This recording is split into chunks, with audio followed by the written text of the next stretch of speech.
Alright. Good morning, day, night, evening, afternoon, guys. How you doing? Welcome in. That Wolf, Illuminator, Old, Visitos, Icy Dolls, Captain Keeney, Dying Hermit. Hello.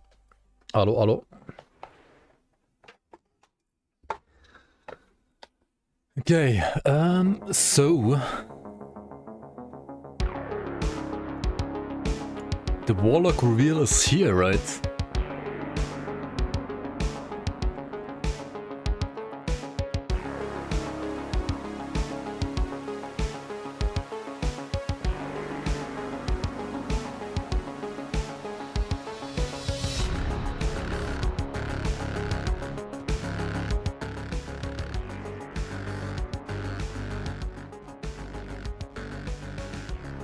Okay, so,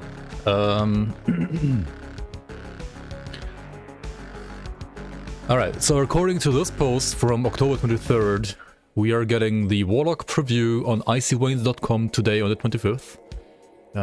So this is the Icy Wains post. It says Last Epoch Warlock Week. And apparently you don't get all the information in one day, but instead they are spreading out the information on this class throughout today, 27th, 29th, 30th, 28th, and 31st.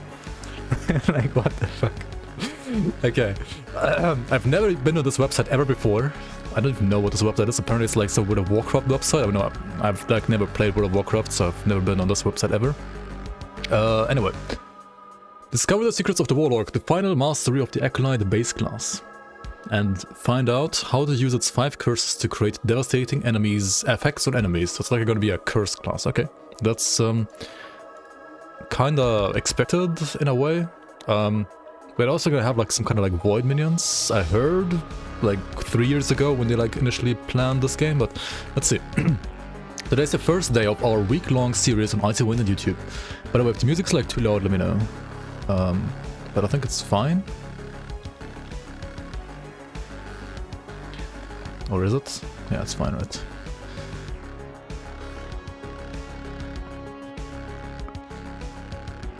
Okay, so for the next week we will be showcasing all things Warlock related as we wind down the month and approach the February launch. Warlock is one of the 2 final masteries that will launch with the game's release, which is going to be gracing our computers on February 21st, 2024. This mastery will complete the base class Acolyte and open up an entirely new way to play Last Epoch. Warlock is centered around 5 unique curses which can be stacked together to crush your enemies.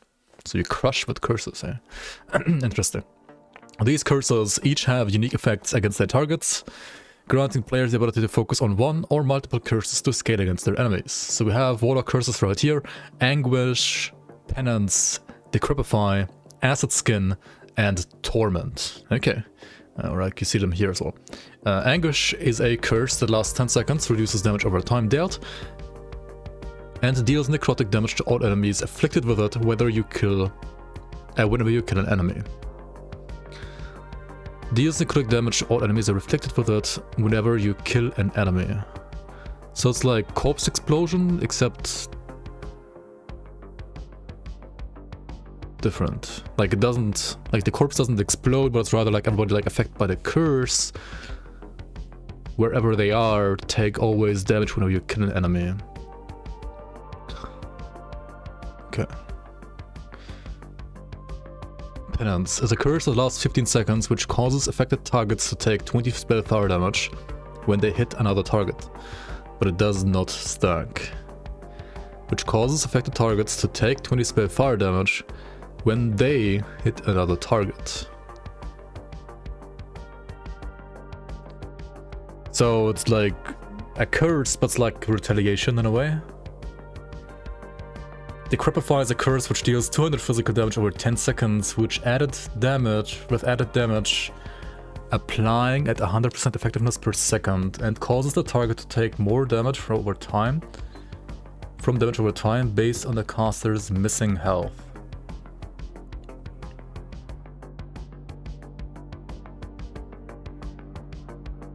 Okay, so it's like a low life curse. Dealing physical damage and it's low life. I mean, the thing is, like, they do like a brief overview of each of them below here, right? But if you don't see the entire skill tree, like, this basically tells you nothing, right? Anyway, Acid Skin is a curse which deals 80 poison damage, or like, especially the numbers, I mean... Okay, which deals 80 poison damage over 5 seconds with added the damage applying 8% effectiveness per second, and adds a 20% chance to be critically hit. Okay, so this basically like makes enemies like crit vulnerable. It's like adding like crit vulnerability to enemies. Okay. The Cropify will be good because of its name. Like it has to be good. I mean, I can see this being good, because I mean low life builds and Elastic are a thing. There's like tons of items that allow you to play like low life builds, like basically like you lose health, like you lose max health, or like rather no, you lose like current health, current health, and you gain like energy shield basically. So you play like a low life build where you have like almost no life but like tons of energy shield, and then you play the skill that will do like tons of damage. If you don't play that kind of build, then this is useless. And that's fine. This has a use.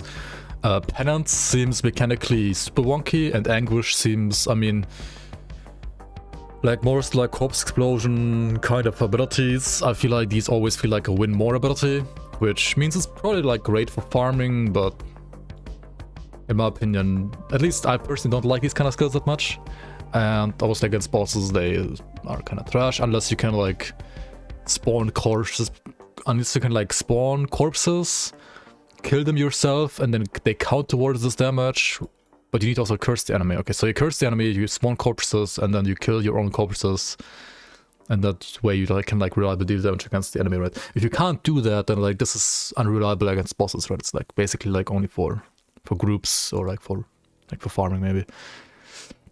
Torment is a curse which deals 120 spell necrotic damage over 3 seconds, which with added damage applying a 200% effectiveness per second, and reduces mobility, like movement, by 12%. Okay, so this one deals like the most damage. It just deals damage and it slows. The thing is like, there could be like many interesting debuffs in the skill trees of these abilities, but if you don't know what those are, then you don't know, right? So it's kind of like hard to evaluate them right now. Okay, ARPG, Mr. Aaron did a video on that, which is even featured here. Okay.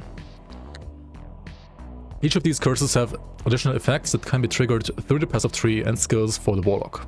We will be giving additional information regarding this throughout the week on the ARPG YouTube. These curses, combined with the 5 Warlock skills, create devastating combinations and a playstyle never ever seen before in this epoch.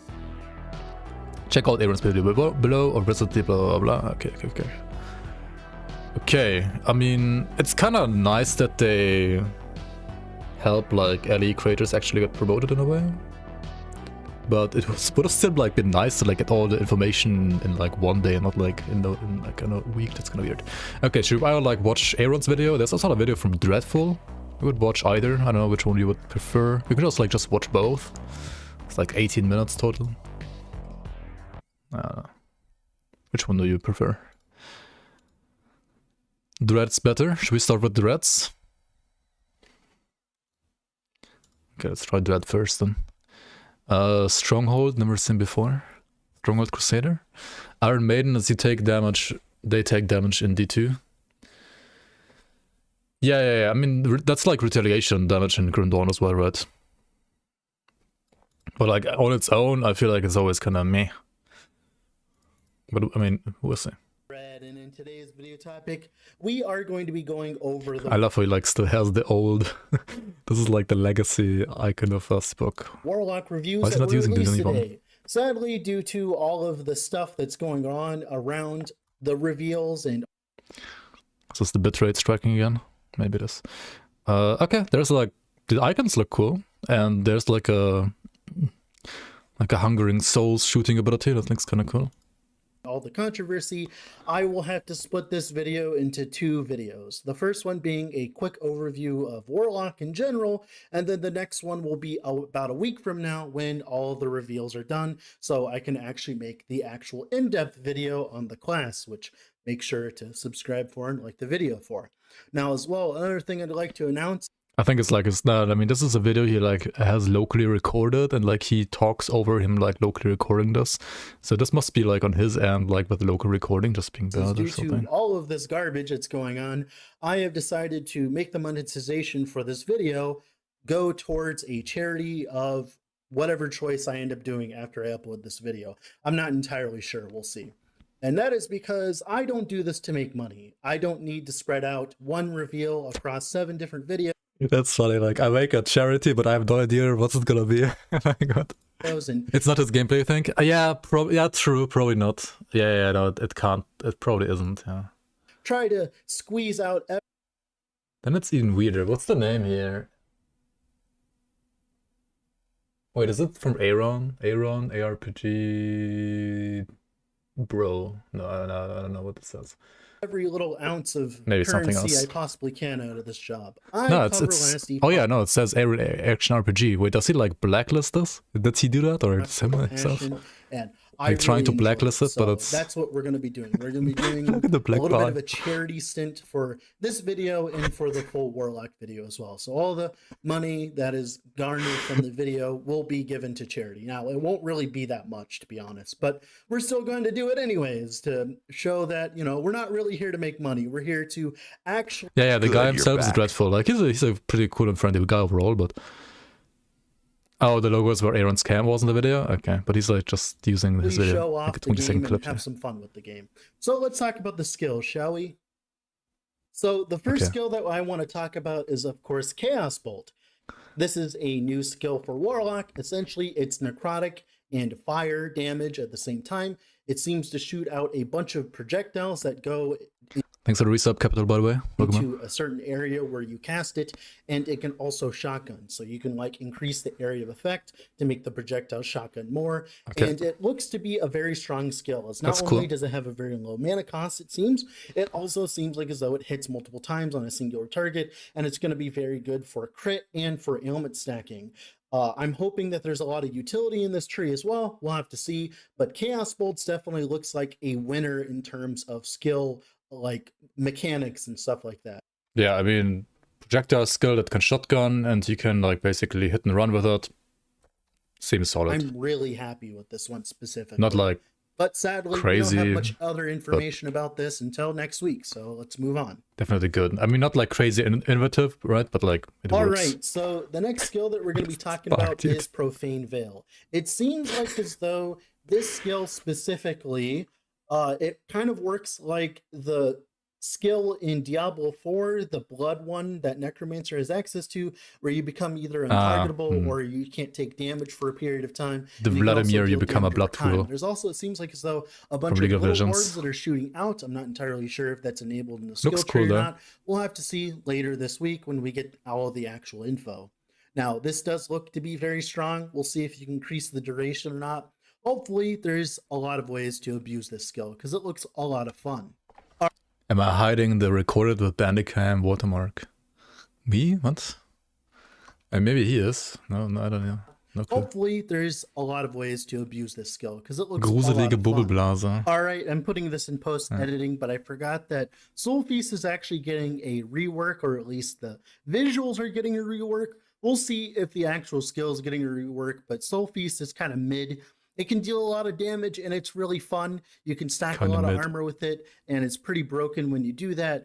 But the mana cost on it can be absurd at times. So we'll see if Soul Feast actually ends up being good, if they end up changing it, if it works really well with the curse synergy on Warlock, or whatever ends up happening. But I can definitely tell you the new animations on Soul Feast look fucking sick. So that's Yeah, good for news, sure. right? They do. All right, so the next skill we're going to be talking about is, of course, Chthonic Fissure. Chthonic Fissure seems to be Ooh. a damage over time spell that you can place on Wait, the ground Chthonic?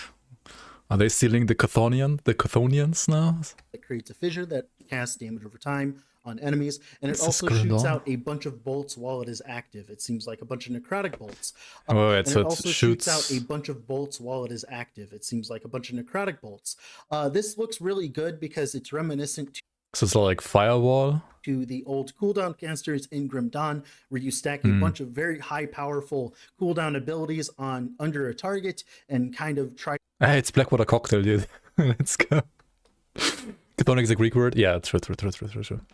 to deal damage through. Yeah, it's like the Vel'Koz W from League of Legends as well. I like that skill. I'm gonna play it probably. And this can be mechanically cool. With a lot of other damage over time skills that Acolyte has access to, and hopefully, in theory, that will make this a very strong skill, not only for clear, but for actually adding additional single target. All right, the next one is Ghost Flame. Ghost Flame looks pretty sick. It has a pretty decent AoE. It seems like as though it deals a decent amount of damage. It does spell, necrotic / fire damage over time. It seems like as though like the AoE is humongous for what it is, and it's a channeling. I mean, it looks cool, but it's gonna feel like shit to me to play probably. Like you channel. It's like a Kelder's Tempest from Arcanist right in Grim Dawn. But you have to channel it and stand still. Skill, so we'll see. Terrible. But I like channeling skills. I think those looks cool, though. They need to be buffed significantly so that they can actually be usable in endgame. As standing still really sucks, but definitely Ghost Flame looks like to be a skill that can hold up to par in the endgame and last depot. Why is there a black bar? I think this is Dread's editing, like trying to censor the name Action RPG. Like he's like trying to censor the name of the character. Like the character's like I don't even know why. Like is he not like allowed to react to us? Of course he is, right? Like here that we have.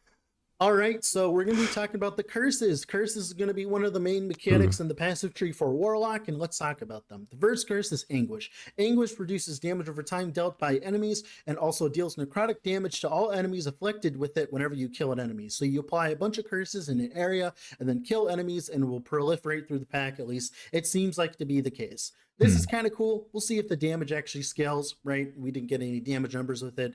We'll see if it actually... I mean, this does seem, like on paper, as a standalone, this seems cool for AoE. Trash against bosses, unless there's like mechanics that like make it somehow like viable against bosses. Kind of like most of those like corpse explosion abilities on their own. Not a big fan of them because it's like always a win more mechanic, which can be cool, but I personally don't think it like feels good in games most of the time. Because it's either like broken OP or trash.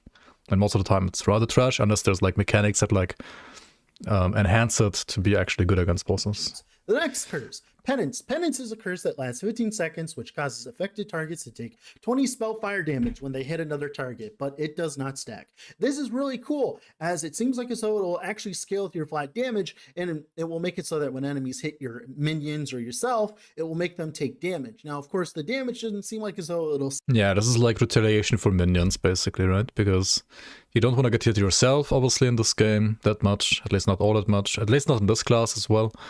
Probably not, you're not gonna be like super tanky. I mean, it depends on the items and the build. I mean, it can depend, of course, but yeah, as he says, like, it's more interesting for minions, but I wonder like how strong minion Warlock's really gonna be though. Scale into endgame properly. It could be decent. Single target, but if this can make it so you can kill trash in the monolith, this might be really good for just in general. You can play like minions on Warlock, and of course use Penance to clear with your own damage, and then use something like Hungering Souls for single target, right? It does seem like as though Penance might actually scale into endgame very well. Okay. We will see if that's the case or not. Decrepify. It is a curse that deals 200 physical damage over 10 seconds, which with added damage effectiveness of 100%, and causes the target to take more damage from damage over time based on the caster's missing health. That's all you really needed to say to make low life Warlock a thing. If this deals any decent amount of more damage to enemies, everyone's going to be low life on Warlock, which is a little sad, but we'll see how it wraps up. Maybe it only gives like 30% more damage if you're at full negative missing life. We'll see. I mean, it is want to like play dot, right? Like if you don't play dot, then this is not that good. I mean, that's useless. Decrepify looks very, very, very, very strong. Yeah, for sure. Next one is... But also it depends like on the numbers, like how much is gonna like make them take more damage. If it's like 1% per like 1% missing HP, then... Missing life. We'll see. Decrepify looks very, very, very, very strong. Next one is Acid Skin. It's a curse which deals 80 poison damage. And this is like the opposite of Decrepify, right? Decrepify is what you play for dot builds. This is what you play for like crit-based hit builds. Because in LE, there's most of the time like only like 2 ways to play, like to scale rather a character, right? You either like play dots and you stack dots with like attack speed and dot damage and so on, blah, blah, blah. but dots can crit, right? So you don't crit, but if you play a hit-based character, it's like so easy to get like high crit chance, so at least usually. So it's either like you play hit and crit, or you play dots most of the time. For 5 seconds with added... Isn't asset skin and decrep both dots? I mean, the poison damage is a dot, that's true. But I mean, you could... I mean, depends like if asset skin is like a good dot damage skill on its own though. I think Decrepify says like physical... Did it say over time? Oh, it is dot as well. Yeah, true. Yeah, it's also a dot. But I mean, whether or not you use asset skin for an actual dot build will depend on like the damage of asset skill itself, right? Because you probably want to just like play another skill that has more dot, right? Because if asset skin doesn't do anything else for dots, then the crit stuff is like useless. A damage effectiveness of 80% per second, and makes it so that enemies have a chance to be critically hit. It's like critical vulnerability stacks, but it's a 20% flat value. This will be really good for like playing a dot build and you need to like apply something on crit or something if that ever becomes a... Wait, he said it's good for a dot build where you need something to apply on crit. Really? Is it gonna be good for that? Because like others, like because pure crit builds like always get like 100% crit chance anyway, maybe, and okay. Problem, or it'll help you go from 80% crit to 100%. Yeah, crit, or like that. That's what I was thinking, right? Like if you have like around 80% crit chance on your build and you need like another 20%, then this is insane. Decided to come to Twitch chat, lol. Yeah, sorry, I'm like not reading chat that much either right now. You're welcome on TLB. Sorry, Mikael Håkans, welcome guys. What is this video? This is for Last Epoch.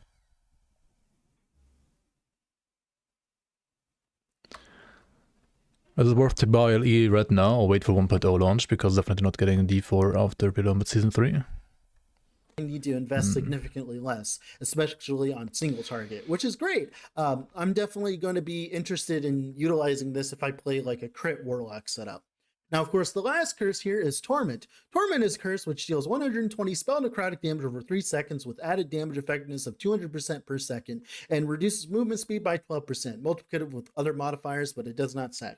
This is by far one of the weaker ones, but it's probably because it's like associated with some buffs or something like that.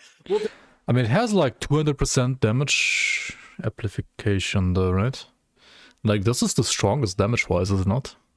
Like, okay, the curse itself is kind of weak, but the damage is like insane, like compared to the others. Definitely have to see how well Torment scales, but it does not stack. I think it means like it doesn't stack with itself, right? Because like usually in LE you can like stack dots by like hitting multiple times, right? If you have like, for example, like Cyclone, like Warpath, right? And you hit like, I don't know, like a ton, then you always apply like your dots with every single hit, right?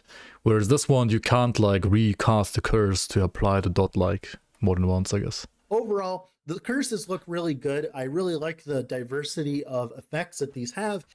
3 second duration is kind of sad.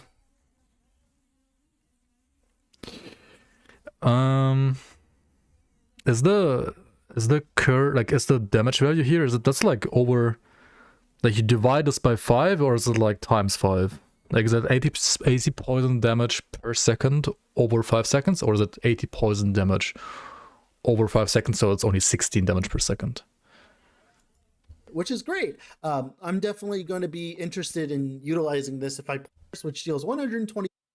So like in this case, it will be 40 damage per second, which is more than double of the other one, right? You'll have to like reapply this every 3 seconds, right? So like for reapplying, you have to recast it, but it doesn't stack, right? You spell necrotic damage over 3 seconds with added damage effectiveness of 200%. I mean, the wording makes me think it's like that. And then this one is like per second and reduces movement speed by... I mean, okay, compared to a skill with which you can actually like stack the dot though, I feel like all of these have like terrible damage. Percent multiplicative with other modifiers, but it does not sack. But we'll this see. Is by far one of the weaker ones, but it's probably because it's like associated with some buffs or something like that. We'll definitely have to see how well Torment scales, but overall the curses look really good. I feel like the damage that's like being added to these curses, unless you can like somehow like make it actually like be a proper like damage of your build. It's more like thematic, right? It's more like thematic, like lore damage, right? Like at least at the end, like towards end game. Really like the diversity. How is the damage effectiveness on other dot skills though? Each one seems to be usable for the most part. Torment looks a little meh, and Anguish looks a little meh. But to be honest, it's completely fine because you'll probably end up just stacking a bunch of curses to do damage on the enemy, anyways. Now that's gonna be it for the video today. Sadly, I can't go in more depth in any of these because you know the reveal was just absolutely atrocious. Sadly, in any of these because you know the reveal was just absolutely atrocious. Sadly, you know we'll have to wait a week, but I'll be there in a week, so make sure to leave a like on the video. Absolutely atrocious. All that being said, this has been Dread. Off to go. Wait a week, I guess. I mean, the fucking post, I agree. Like, what was that, dude? Like, it showed nothing. Okay, so this has no damage. I mean, okay, no, it deals damage it deals necrotic damage to all enemies afflicted with it whenever you kill an enemy. It doesn't say how much. This one, 20 spell fire damage when hit by, like, when they hit another target. But I mean, an enemy like attacks less than like once per second. I mean, maybe like once per second. Probably less though. And it's to attack and hit, right? And this is 200 over 10, so like 20 per second as well. So this is 20 per second guaranteed, this is 16 per second guaranteed, and this is 40 per second guaranteed. And this is 200% effectiveness, this was 80%, and this is 100%, right? So damage-wise, from the raw numbers that we know, this one is the strongest, this one is like weaker, and this is even weaker damage-wise. But I mean, the effects are more important, I would dare to say, like 100%. Because, I mean, you can't stack the damage of these anyway, and you will, like, stack damage from, like, another, like, hit chance, like, hit-based attack speed, skill probably instead, or, I don't know, some other, like, spell that, like, applies, like, huge dots. There are a couple that have, like, for example, also, like, multiple projectiles, and you, like, apply poison for, like, multiple projectiles and so on. So, yeah. This, the curses will be probably, like, mostly used for their effects, I would assume. Should we check out the other one as well, or is it he's just gonna like talk about the same stuff? How did curses work? And it's probably like the bone curse that the occultist already has, right? Like you just cast it on the enemy and then they're cursed. Maybe like Aaron will have a bit more information on that. His usual like intro. Okay, cool. Officially here, the worldwide exclusive reveal of one of the last two masteries coming to Last Epoch, February 21st. Occultist? Is it Occultist? Echoes from the Void. Over the next 7 days, I will be breaking it's like Curse of Frailty and Grim Dawn as well. Yeah. From the theming of the class to the passive tree to all 5 Aaron brand new skills, including leveling guides and build guides. Huge thank you to EHG in partnership with Icy Veins coming February 20th. We'll have about this mastery. Yeah, let's skip through this for the most part. With the projectile K. Okay, so he shows the skills. Survivability. Okay, you can actually hear the sound design at least though.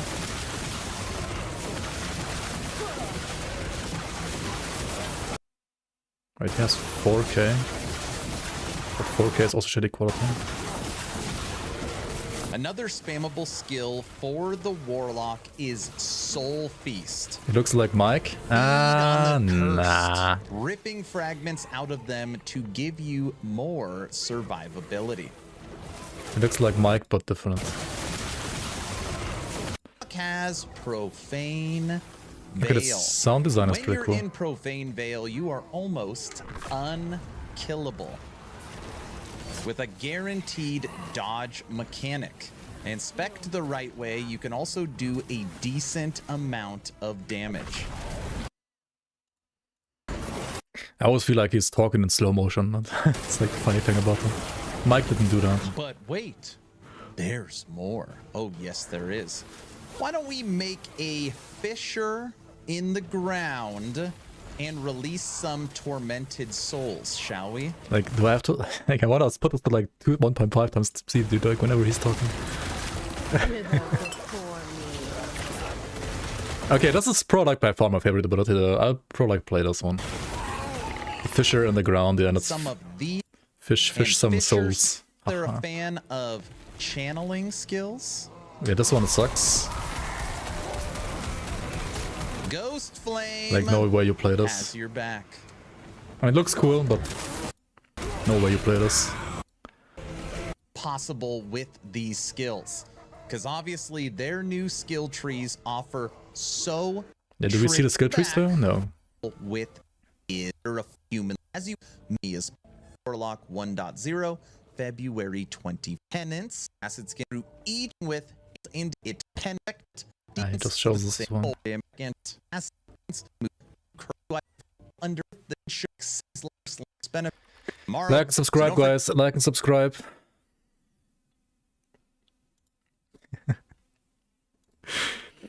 Okay, I'll check out the rest like whenever it's all out. Like, I'm not gonna like what the fuck. Okay, I'll check out the rest of the Warlock, I think, whenever Falconer is out, honestly.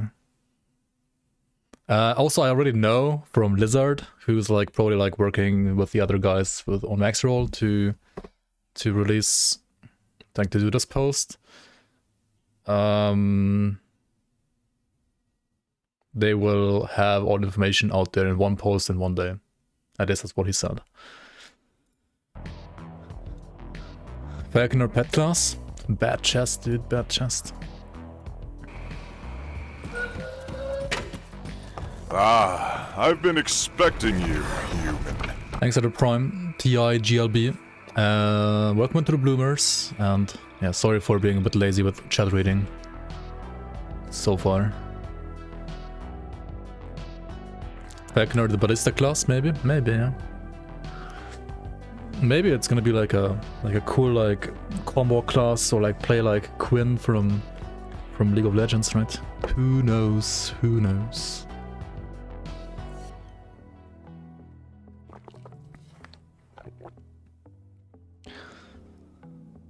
So February 21st, launch day for Diablo 4 Gauntlet.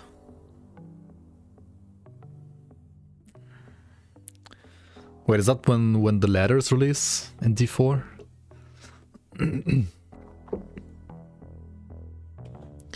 You're still searching for a touched meal? You have only found untouched so far? People quit D4 League on day 2. Dude, oh yeah! I saw Rax like made a video as well, right? Should we watch the Rax video real quick? Sorry, that's gonna be like but reacting. Too much like React stuff here. I know not everybody likes that, but Rax. If it's like short one, right? Where is it? The state of D4 in season 3. Fuck, it's half an hour. Should we watch it still? It's like half an hour though. You watched already? 30 minutes? React Andy PogChamp? Watch it. Hi everyone, it's Rax. Hi everyone, it's Rax. Okay. Good, you're back. Watch it, React Hate is good. It's an hour with me reacting to it? Probably. Overcautious Gamer, thanks for the Prime. Appreciate it. Appreciate it, sport.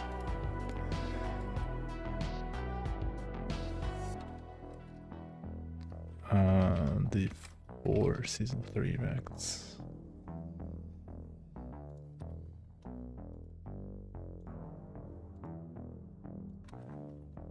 Does he ever wash his hoodie?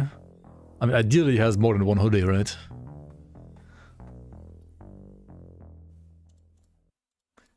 Hi everyone, it's Rax. Last season I made a video called The State of Diablo 4 in Season 2. A lot of people liked it and asked me to continue this series every single season. So here we are again in Season 3. I want to thank everybody that was there on my stream that helped me make a gigantic outline to go over a bunch of things that are happening within the game. If you haven't been following the sentiment, at least online, which is not everybody, there's a lot of people that never go online, but it's not positive. So I'm going to do my best to explain to you what's going on and, well, the state of the game. So we're always going to start off with the positives. So let's rattle some off here. One thing that I found pretty fun about Diablo 4 Season 3 was the quest line. Going through the different things, the first time that I walked down the huge hallway with all the fire traps, it almost killed me, and I was playing in hardcore, so that got the the juice is flowing, and the bosses were pretty cool. And And that's nice. overall, I enjoyed going through the quest line. Okay. Another thing that they did nice with the season theme that really wasn't true for previous seasonal themes is the season theme doesn't really interfere with stash space. Yes, you get the vaults that appear in your consumable tab, but they kind of work like Nightmare Dungeons, so it makes sense for them to go here. I didn't feel super cluttered because they put a lot of the stuff in the currency tab, so please do that in the future. Well, the Okay. pets can't die, and they can tank stuff for you. Sometimes I just walk right behind and they'll soak a fireball for you, so that's nice. The That season started sucks. on time. The same cannot be said for season 2, so started with minimal problems this time. The scroll of escapes that drop in hardcore are now legendary, so you can see them very easily. That was a Legendary. huge change for hardcore players. Huge change for hardcore characters. They made the scrolls of escape legendary so you can see them better in inventory. Oh boy. Even though people are going to be upset that they nerfed ball lightning, that they cut down the overpower, this and that, they nerfed twisting blades. I would say class balance in the game right now is in a better state maybe than it ever has been. And kind of coinciding with that, the number of like game-breaking bugs, there's some weird ones like bosses are going invisible and nobody knows how I died. Like I died to some weird shout Taco Bell lightning fart or something, which one-shotted my sorcerer. But despite all that, the number of bugs in the game, there's another bug down here where you can't click the brazier, but the number of bugs seems to be getting a little bit better. What? The new uniques and the legendaries that they introduce every season, those are nice. The extra stash tab, the WASD movement. The only build that they buffed a lot was Charge, and Charge is pretty damn fun. Last season, we saw everyone at every event was a ball lightning What was the movement in D4? Okay. sorcerer. Well, now everyone's a Charge bard. So when you buff stuff like this, people gravitate toward it and they have fun. So I'd like to see way more of this. The permanent Helltide feels good. One thing that I actually had to calculate just to double check, but when you get into the end game and you start comparing the vault rewards, they're actually pretty good. The XP, the huge loot explosions at the end if you open up all the chests, if you can get past the traps.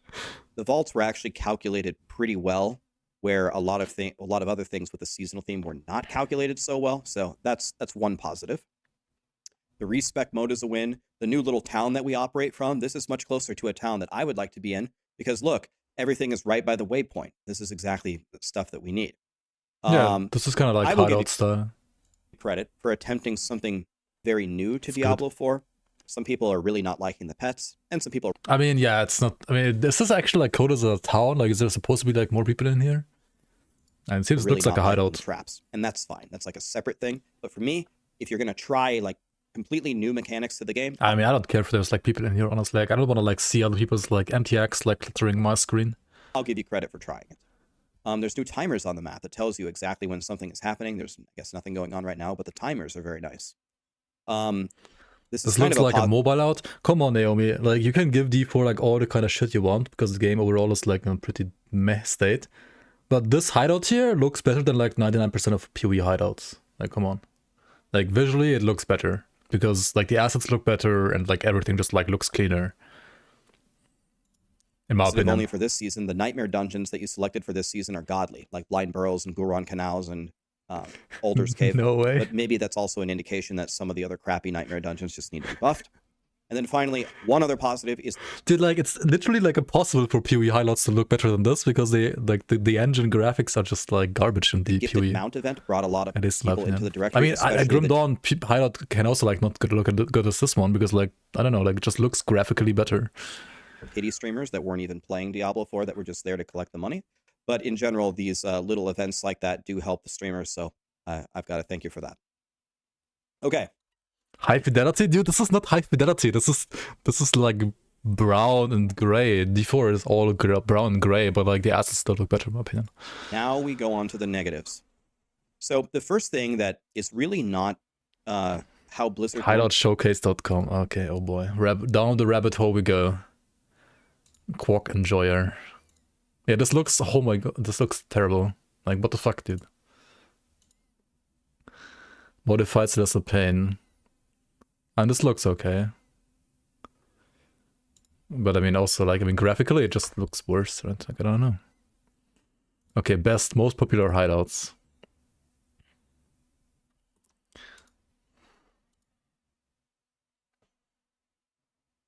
Okay.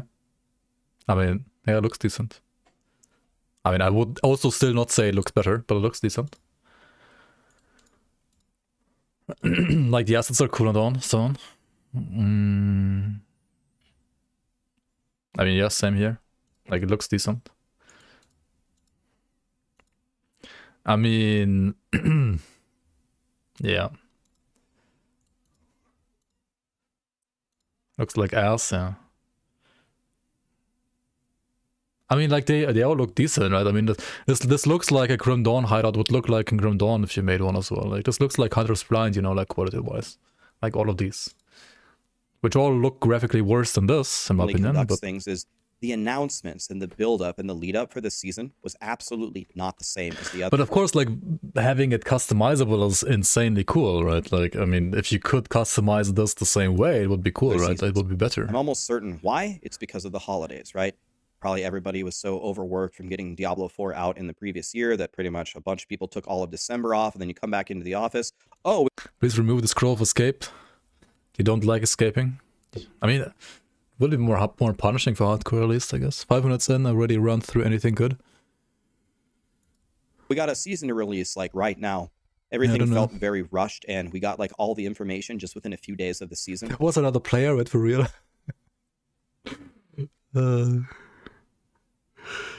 I mean, the thing is, like, if you remove scroll of escape, right, then you like, I don't know, people will like try logout macros more, or like, I don't know, will try other ways. I don't know. I think scroll of escape is probably like That didn't fine do in the a launch way. any favors. I don't know. I'll I say don't play this again. game This is a huge problem. that much, The fact that you or at don't all. have the main thing for the season at the start, the gauntlet, is a huge miss. Someone left a comment on one of my videos and they said, Rax, I don't think you understand how gamers work. The average gamer is not going to get to 100 in the first day to be participating in the gauntlet, and the gauntlet should be released when everyone is level 100. Might be the dumbest combination of things I've ever. I mean, if you make a competitive mode, right, like a mode with timer and gauntlet and so on, why wouldn't you want to make it around the people that actually are the tryhards, right? Like, what? Like, the entire mode is made for those people. Like, why shouldn't it be made for those people, right? Ever heard. First of all I have done for the last 5 years is make guides for the average gamer, and I go to bat for you guys literally all the time for everything. So the sentiment that I don't ever think about what the average gamer goes through, or I don't understand what they go through, is hilarious to me. And the second thing is Blizzard does these things all the time where they like kill the hype before it even begins. They have been touting that this is the main thing, the gauntlet and the leaderboards. And although everybody is not racing to 100, Yeah, dude, like, people were expecting these leaderboards to be there for, like, release for Season 0, right? For Season fucking, or at least for Season 1. Now it's Season 3, and it's not even, like, releasing on the season release. Like, what the hell, dude? And the thing is, like, because this is, like, the leaderboards in D4 are timer-based, right? So even if you get to 100 late, you can still do, like, the run and have a good timer, and then eventually, like, still become number 1, right? Like, what? would have been plenty of people that were level 100. It's already, like, casual wanted friendly. to try the gauntlet before everyone had perfect gear and all Like, the uber casual uniques. friendly, It would have been right? way more fun to see the leaderboards in the first few weeks than 4 weeks later when everyone has everything. So Yeah, of course. there's no way that delaying the gauntlet was a win at all. And I really do not understand why they did it. It's a huge, huge mistake. Yep, 100%. Similar to that, Agreed. I think Blizzard, correct me if I'm wrong, if my history is wrong, they literally invented the ladder. They literally invented racing to level 100, and not everyone participates, but even a lot of people that don't participate, they like to watch. There's no ladder. There's no race. There's no leaderboard.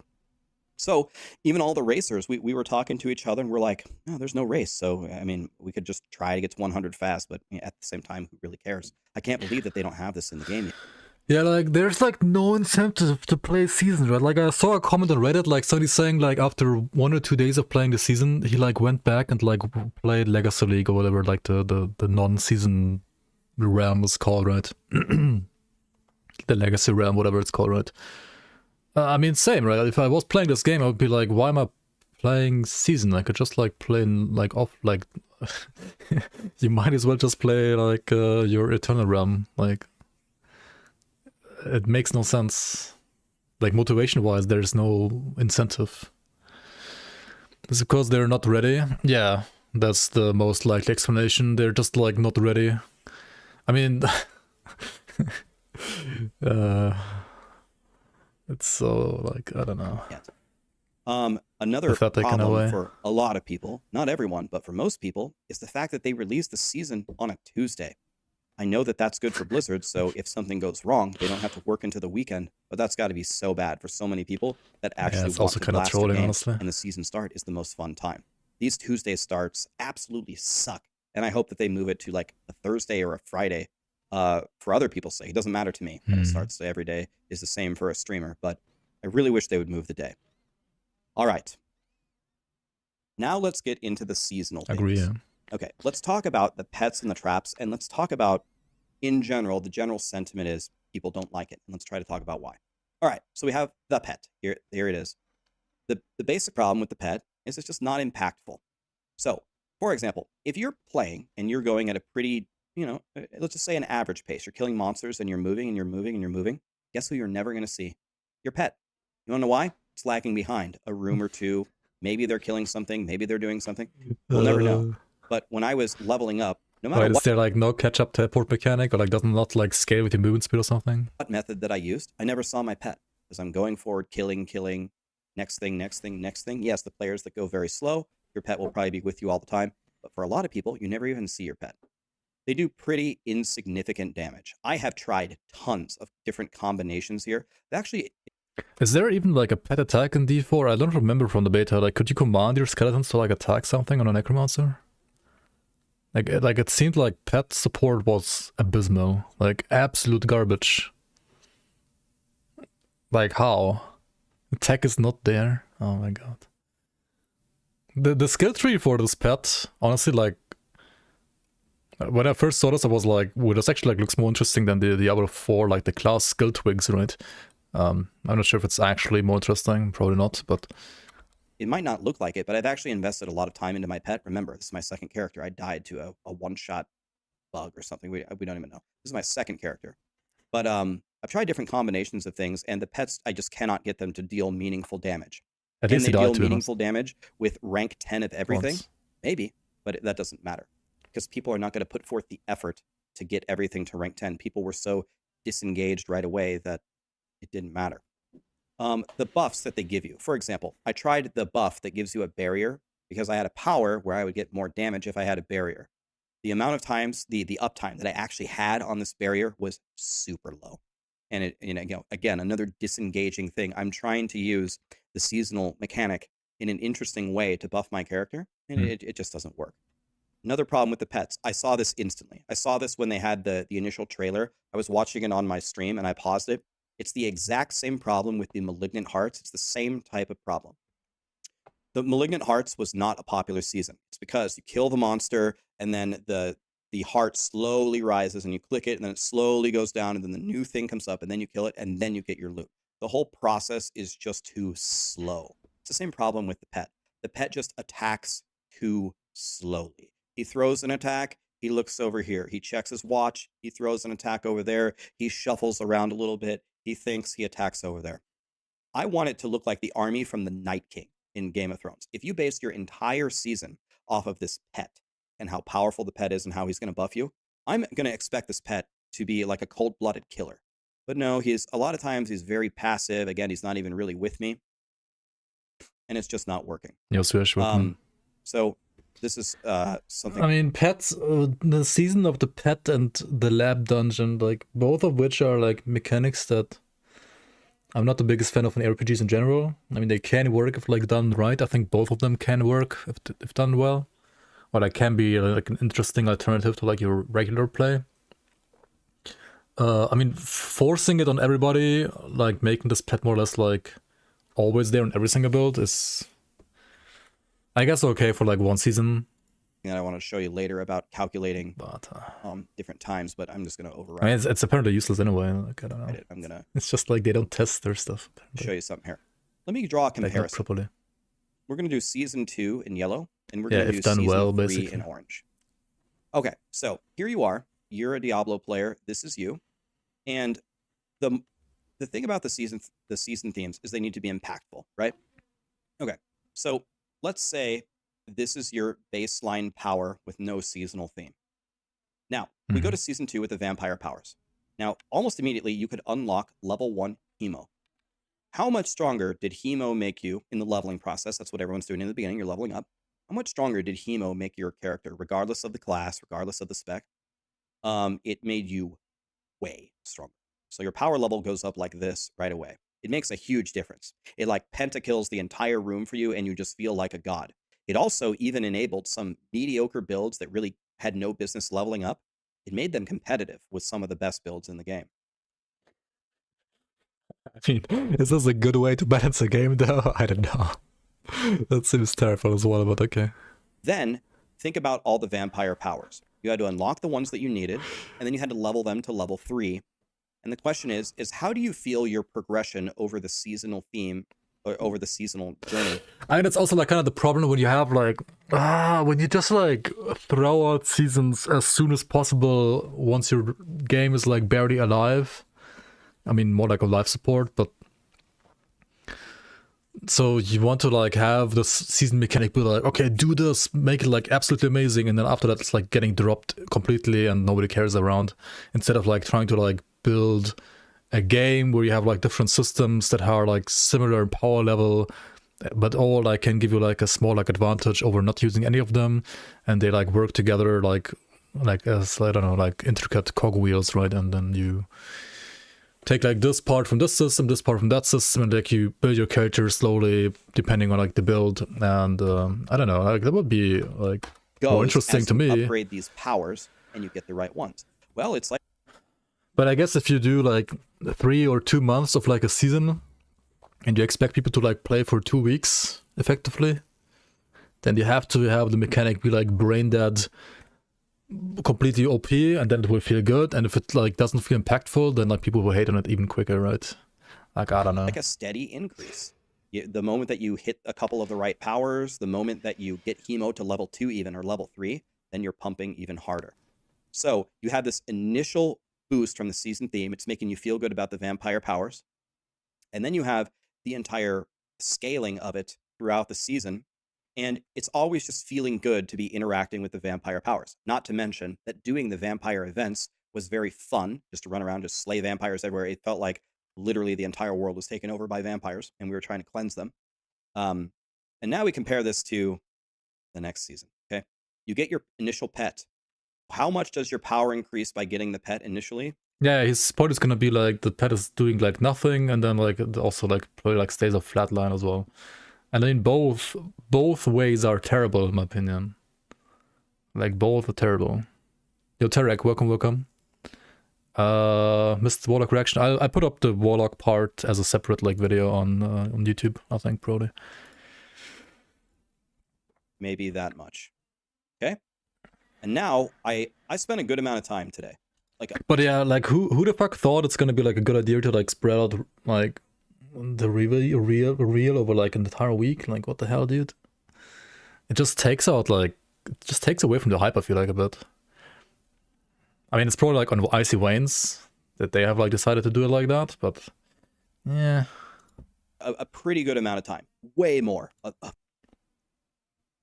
Like to me, it makes you like as a like content creator, for example. It's like how Dreadful also like explained it, right? Like, it makes you have to make 2 videos or like split your hype, and like it just splits everything like too much. 1 word every hour, yeah, on 2 different sites. I don't think that's necessarily a bad decision, actually, because like, I mean, I can understand why EHG is doing that. Like, they're trying to like get the interest of like more, like they just want like a bigger audience, right? They're like trying to like spread out their like, you know, like tentacles to like read in the people to play early. I don't think that's like a bad thing, but a bad thing, in my opinion, is the fucking like, why split it like this? Like why did Icy Veins like split information over like the course of 1 entire week? It just, it's like they're trying to play the FOMO game with information even, right? Like, what? Oh my god. Yeah, more clicks. Like, it's full FOMO. 10 times more than the average person would. And full like, I don't even have all of the stones unlocked, and I only have like generate activity on a site without like actual, like, it's like fake activity in a way. But yeah, 3 of them that are even ranked 2 out of 10. 1, 2, 3. Okay, and how have I felt that my power level has increased today? Well, But I mean, the Warlock itself, the skills look pretty cool. So it used to be So a far. slope like this, but now the slope is almost flat. I'm getting marginally stronger as I work toward this, but barely. This is the problem. yeah, like in my opinion, it should probably be like the orange arrow here up is actually, I think, right as it should be, and then it should like be a bit steeper, like power level wise. But then again, it shouldn't be the same for every build. Like it should be like working like this for one build and like lower for the other build and so on. But it can also only work if you have like several different like systems basically like competing with each other or like complementing each other. But if you like throw out the old system from last season like completely, then you don't have like this yellow system anymore, right? There are no more vampiric powers in season 3 as far as I know, right? Like it just gets completely scrapped instead of like them trying to The initial integrate hype it of the season into the was actual lost, game. and the scaling of the power of how you I don't feel know. about investing time into here is also lost. So this is the And if a game like an ARPG is usually like even a game like D4 probably like there are some systems that like might appear weak on certain builds or like might appear weak in general at first, but maybe at some point later there's like other content out there or like some other classes or like other strategy out there that then can actually like make that system that looked like it was bad in the past like actually feel good. But if you just scrap it completely, then like you lose out on the potential of that ever happening. best way that I can think of to illustrate what exactly are the problems here. Now, back to that other sheet, which I wish I wouldn't have closed, but it's gone. Another part of the problem, to go back here, is whether you, it's kind of confusing how you want to describe it. I want the rewards to be front-loaded, and I want the difficulty to be back-loaded. So levels 2, 3, and 4 cost the same. They cost you 3 runes of a single stone, or 3 stones, to level it up to the next level. And then it gets a little bit harder at 5, 6, and 7. And then it gets a little bit harder at 8, 9, and 10.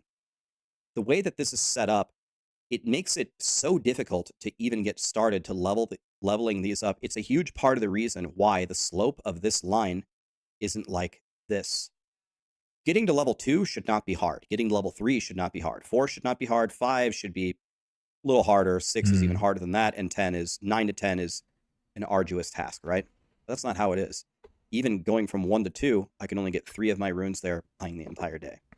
So you need to, however you want to call it, 3 of your runes an entire day. You already have like 3 level 100 characters by then, right? front load the rewards or back load the costs.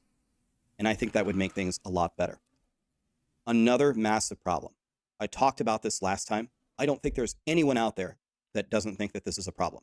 My sorcerer died. I got one-shotted by who knows what. I still No don't cross know. progression. Whatever. I make a barb. Guess what I started with? Nothing. I don't understand this. It's already difficult enough to level up everything to get it really powerful and feel good about it. But the fact that I don't get to start with the same level of runes if I would make a new stone. Sorry, I keep calling them runes. The fact that I don't get to start with these if I make an alt, it means that I won't make an alt. And some people love doing that, especially in a game currently that doesn't have a vast. Yeah, if you endgame. have like a grindy progression system that's like separated from your character, like most of those, at least like in the modern age of RPGs, should probably always be account wide, right? And like reset only every season, because otherwise it's gonna feel like terrible for people. I mean, you can have a system like this, I think, if you have a non-seasonal game, but with seasons you have to have it like account wide at least. Otherwise, it's like Some people stay feeling like very garbage. entertained by making alts. I have 15 100s myself. The way that these seasonal Makes no themes sense. are set up, I will never make an alt. Or I will make an alt and I will never put time into leveling up the pet because I'm not going to Yeah, put forth the exactly. effort to try to get it all to level 10 again when I've already done it. I really, really think this needs to be revisited for future seasons. It was a problem in previous seasons. It's a recurring theme. Another problem with the pet, this doesn't matter so much to me. And when he says like for like future seasons, like does he mean like for future seasons for other mechanics or for future seasons for this same mechanic? Like is it gonna stay? Like they don't stay, right? But I know It always feels like they have like actually like decent ideas. I mean, I think this entire system, like it's not too bad. I think theme-wise, it's not necessarily like everyone's favorite like thing to like run through labs and stuff like that. But I think stuff like this, like content like this, should be like totally fine to stay in a game like this. And like only if you put it, like if you leave it in the game, right, you can like improve on it. Otherwise, This it's matters hard to a to lot of improve on people. it. There's no way to customize this pet at all. I can't name my pet. I can't get anything other than a scorpion. I can't change the color. You could think of a million other ways that you could customize your pet. You Yeah, can't do true. any of them. Everyone has the same scorpion. You could have like 3 different Pikachus and like have one of them to choose from. You could have like 111 different pals to choose from even. And with no name, and that's what it is. It could have been way more fun if we had even if we could have gotten some different pets. Oh, you got really lucky in a Nightmare Dungeon. You got a legendary dragon pet, and the dragon pet has this other ability that the spider doesn't have, or the scorpion. That would have been so cool, man. A lot of missed opportunities. Speaking of missed yeah. The only way to like, of course, the only way to change your pet would be like via MTX, of course. What else? opportunities, this is just a few ideas, but there are so many things. Couldn't punch the sheep in Palworld today. I could stream some Palworld if you that you want. could have done with this pet to have made it a real season. Since you're even like watching the sheep farmer. Feel like you have an attachment Play to this that pet. game. The pet itself, not its skills. The pet right here could have a level, and maybe you could level him from whatever 1 to 10, 1 to 50, whatever the number is. And as you hit certain milestones, you could have given the pet certain powers or quality of life features for this one season that people would have loved. I sat there with chat for not long, 2 minutes, and we came up with something like this. The pet could have additional space that could have held more items for you. DOE just did this. It could have given you an increased pickup radius, or anything that it ran over, it would auto pick up. You auto pick up gold on your own, but maybe it gives you a bigger pickup radius, or anything that it walks over, it would also pick. Survival crafting game just got cancelled, lol, announced today with the layoffs. Wait, do you have a link to that? Oh wait, maybe not, can't post links in the... Wait, you should be able to post links on YouTube as well, I think. I think so at least. Let me double check real quick. But I think you should be able to. I mean, just try it. Or it picks up at range. Maybe on a 60-second cooldown, it'll give you a potion for you automatically. Maybe you can give your pet an elixir, and it counts as an extra elixir for you, a way to get an extra elixir. Maybe at a certain point, you could ride your pet as a mount. Maybe your pet could serve as a blacksmith, so you never have to go back to town. You finish a Nightmare Dungeon, you talk to your level 10 pet, you just unlock the perk, you can salvage your shit and go to the next place. Maybe your pet, your mailbox can hold 10 legendaries for you that are mailed to you if your inventory is full. Maybe your pet has Oh, dude, like, yeah. Imagine like imagine Grim Dawn, you have like a pet that follows you around, and it's like, and like basically like not a blacksmith, but like an inventor that can like blow up your items for you. System and can hold 10 legendaries for you. This is just something that we came up So with good. in 5 seconds. It almost no time of people thinking. You could have had the pet level up that gave us a bunch of features, and that would have meant spending time leveling up the pet, not just from the power level that it gave you. That time invested into the pet would have felt better. I feel like it's a big missed opportunity. Now we go to the vaults and the traps. Here's what people kept telling me that I don't want to talk about it. I don't think this is a fair thing to say. They keep saying, Rax, I don't like the traps because they slow me down. They slow down the gameplay. They're like annoying me. That's the entire point. That's what a trap is supposed to be. So I think people are saying is they just don't like traps. It's different to say, I The links don't. in chat, but yeah, okay, they're not appearing then. Weird. Yeah.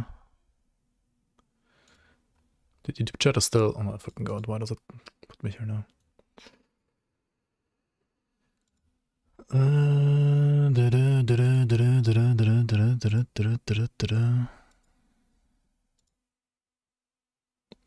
Yeah, okay, I'll check it out off stream maybe. Like traps, but you can't say you made a trap that slows me down. I mean, that's what traps do, right? But like, which game do you mean? Which survival crafting game? But one problem with the traps is they're just mostly just stationary with you, no way to interact with it other than dodge it. For example, if I go into a room, all the traps just turn on, right? But usually a trap is triggered by something. Well, yeah, Rax, it's triggered by you walking in the room.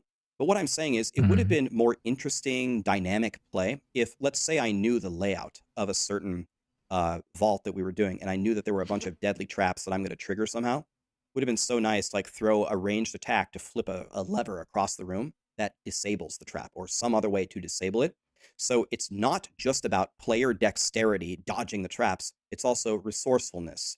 It's also tribal knowledge. It's also your intelligence and your wits that can help you overcome the traps. But no, it's just how can you just run through it? That's the only thing that you can do.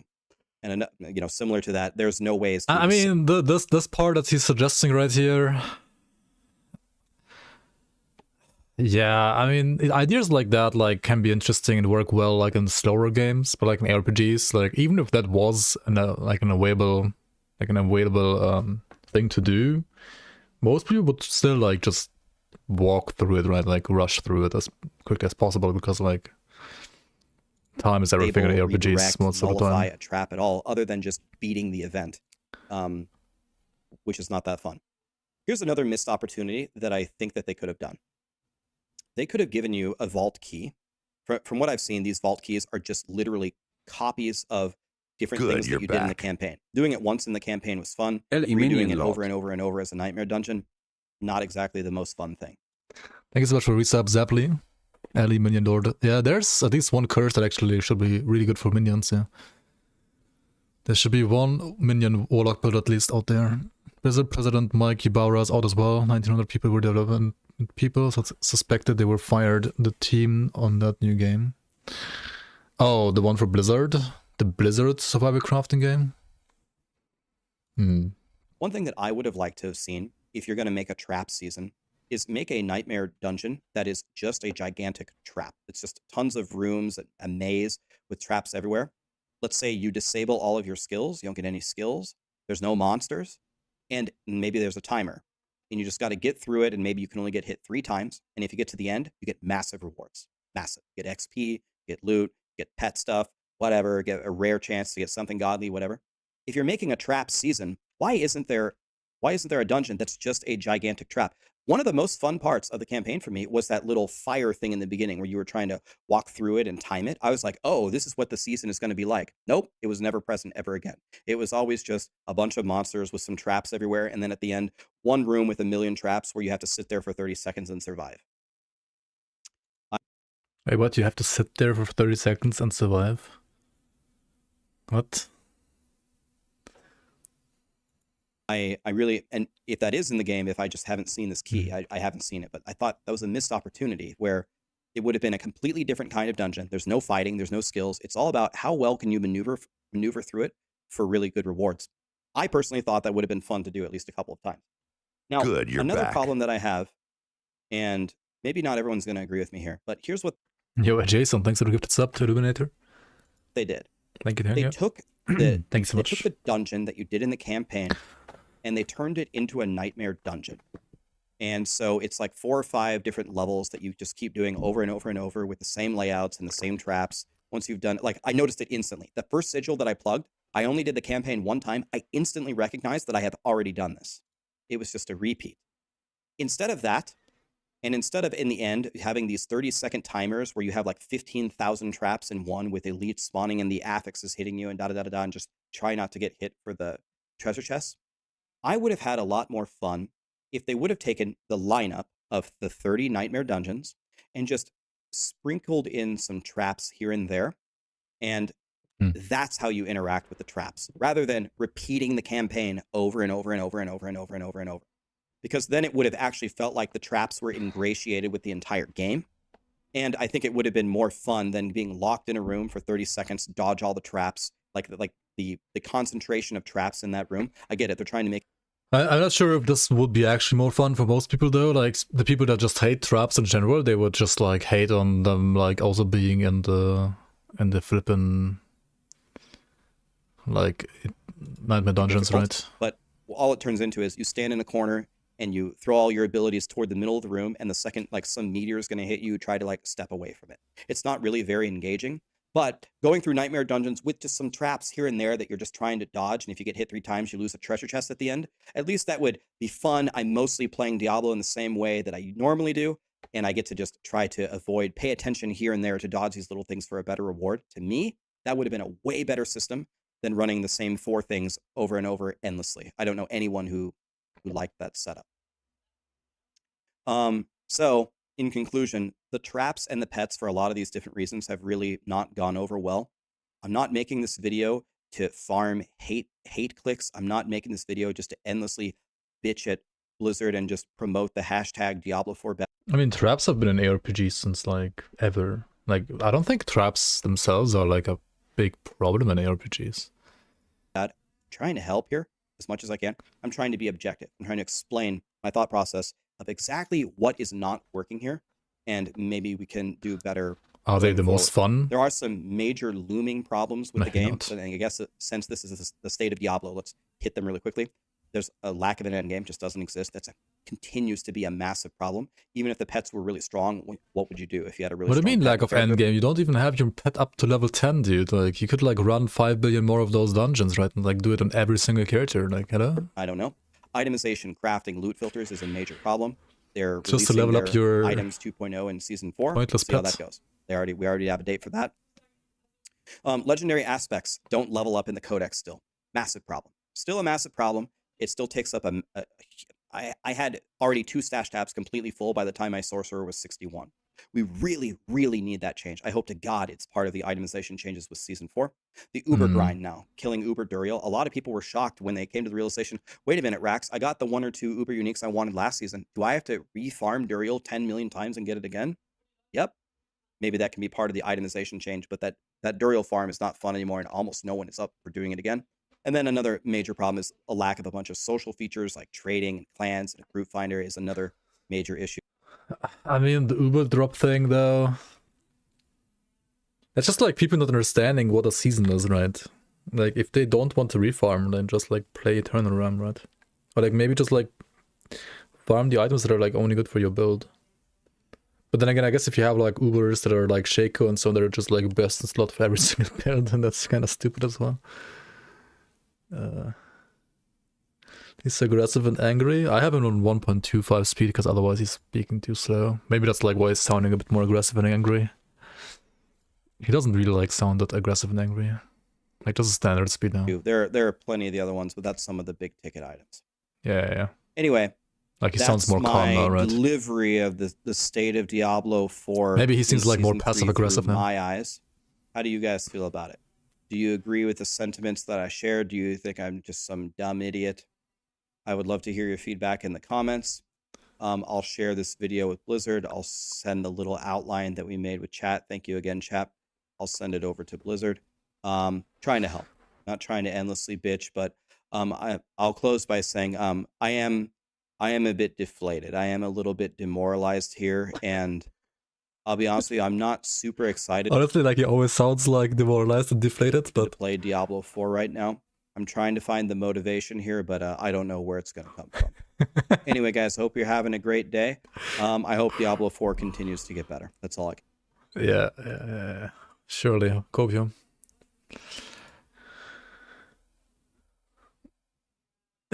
Immoralized? Demoralized, right? Wait, did he say immoralized?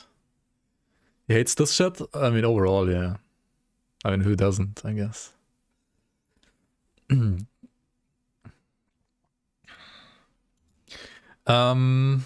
Yeah, should we watch, what's it called? The Scimitar G crap as well, or should we do some like actual gameplay? Should we actually like play the game?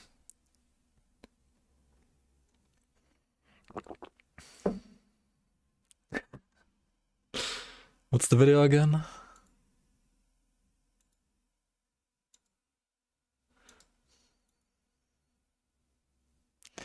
Yeah, PoE hideouts are better than D4 hideouts, right? Oh my god, dude, guys, what the fuck?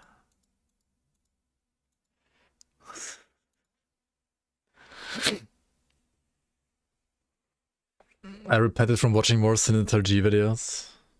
And people have been asking for more Scimitar G stuff though, right? So I can also just like play the game, it's fine. Let's just play the game.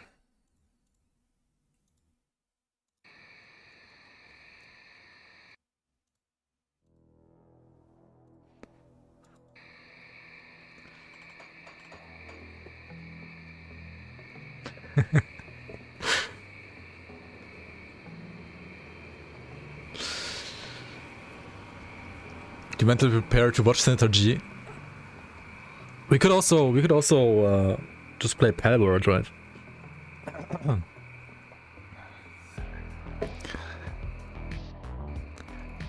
Alright, anyway. No Cthulhu Transmog, do I even like this game? Dude, it's not even out yet. It's out in like February, right? Like next patch, like 1.2.0.4. Sheep Puncher login. I'm not gonna play Palworld today, maybe like some other stream. Alright, I'm level 85 and automated. Let's see what we're gonna do here. Does Senator G have a Palworld video? Oh my god, dude. Okay, where the hell am I even? I'm like... I didn't do Korvac yet, right? I didn't get fucked by Korvac yet. We're gonna do Act 6, I believe. As the rest is there. The other rest is like there as well. My gear is level...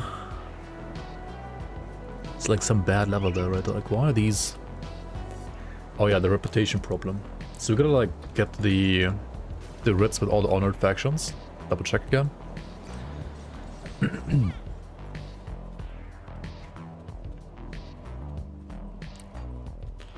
Has the best leveling out of any RPG. Rectal sells while he picks up another 80 crystal, 497, 498. Dude, I found like 550 80 crystals I think the other day. That was fun. That was fun. So fun. I've heard whispers. An opportunity has presented itself. We have spotted a small group of Kaiman's chosen that are fleeing the base. Okay, sure, let's do this one. Kaiman's chosen, eh?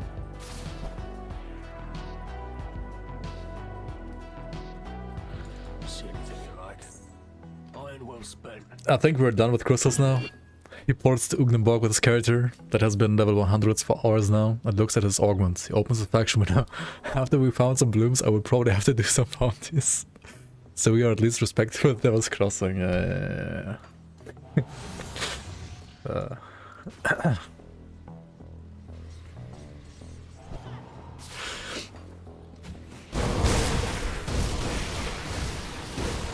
mean, yeah, best level experience by a mile, right?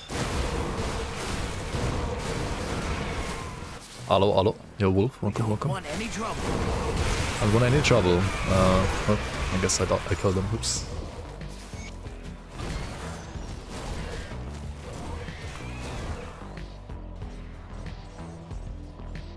Firing mats is so tedious, still better than D4. I mean, at least the mats give you like components that are actually impactful, right? Greetings. And you're not farming some stuff for a pet that's not impactful. Right? So it's like way better, right? Surely, right? Have you tracked down? Go. I'll give you a good price on what I've got Oops, what is this? Oh, I don't need those anymore, do I? Maybe I do need like still, what is it, like 5, 3? left. Let's do the quest real quick.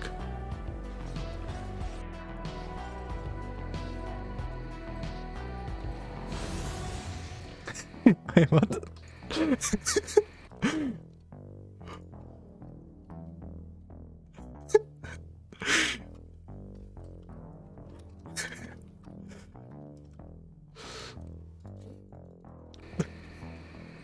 What the fuck?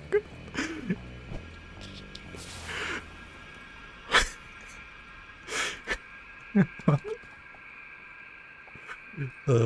Okay, we already have done this, right?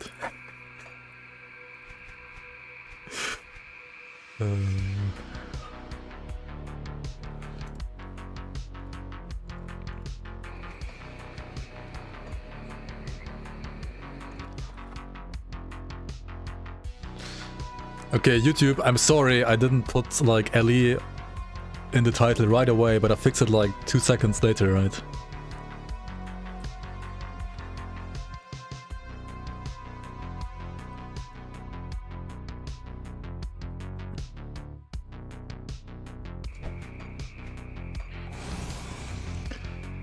Jesus.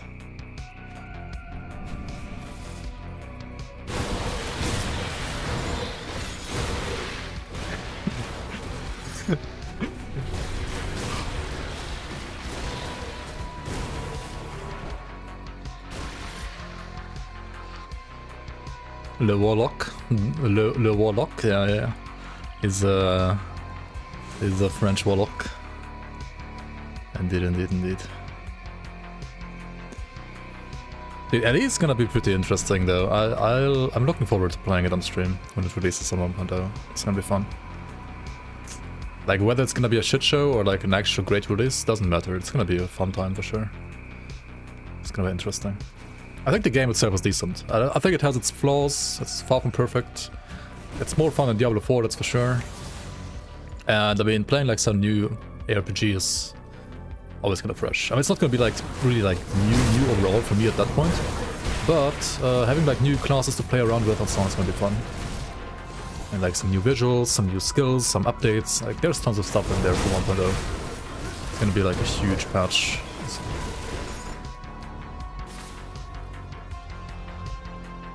What's the other release for February for you that you're looking forward to? Yo, ciao, welcome. Thinking about doing a melee strike build using the war more from Bartholom. Do you think this gets enough support and skills items to be viable? Fire strike, so like a purifier? I think it can be decent, yeah. I mean, I wouldn't say it's like a top 20 build, but I mean, not every build has to be. I mean, there's like 5 billion builds in this game that are like great, so... As far as I know, it does work pretty decently though, yeah. Like if you build it correctly, it can be a good build, yeah. It definitely can work. It's not as like OP as like some of the Night Blades this patch, but it should work.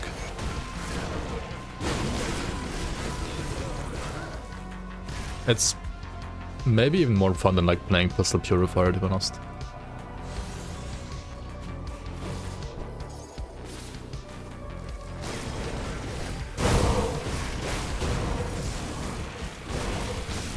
Helldivers too? Oh, nice.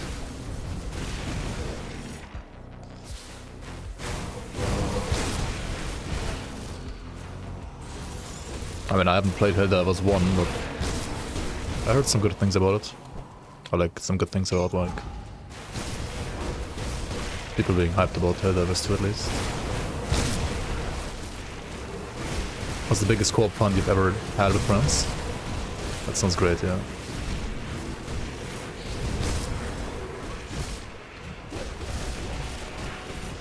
What's my eye level, by the way? It's like still kind of low, right? This is what, level 16? Yeah.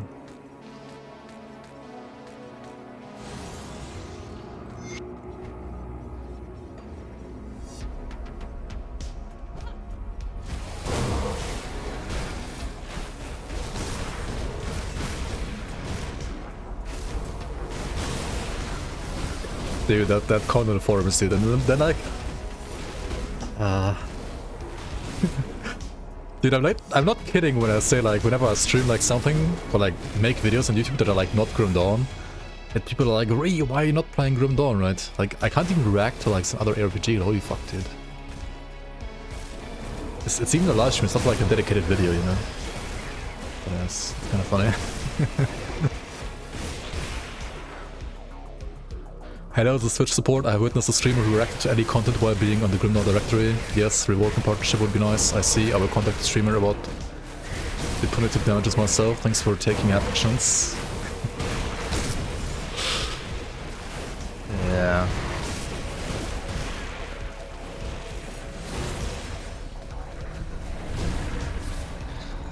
Did not everybody can like change their title for like some 10 or 15 minute react video, like if you have like 5 billion mods that you also pay, that do it for you, I mean, okay, sure. But like, I don't know.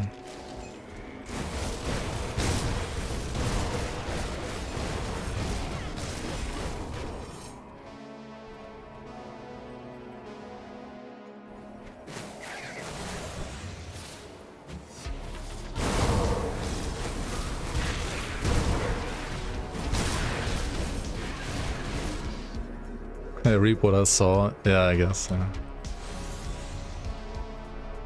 I reap what I sow. Reaped what I sowed.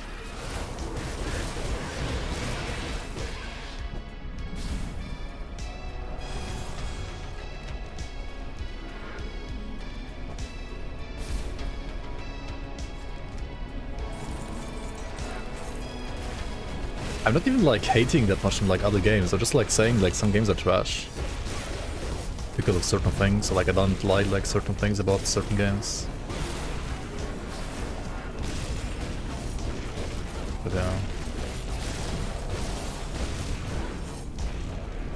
Some people like hating even more, I guess.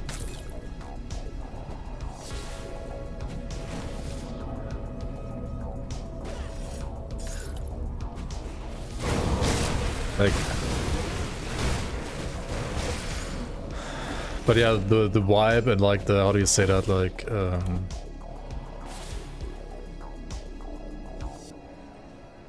it's like basically like threatening me, right? Like, if you don't do what I want, then I will cancel my sub. Like, what the fuck, dude?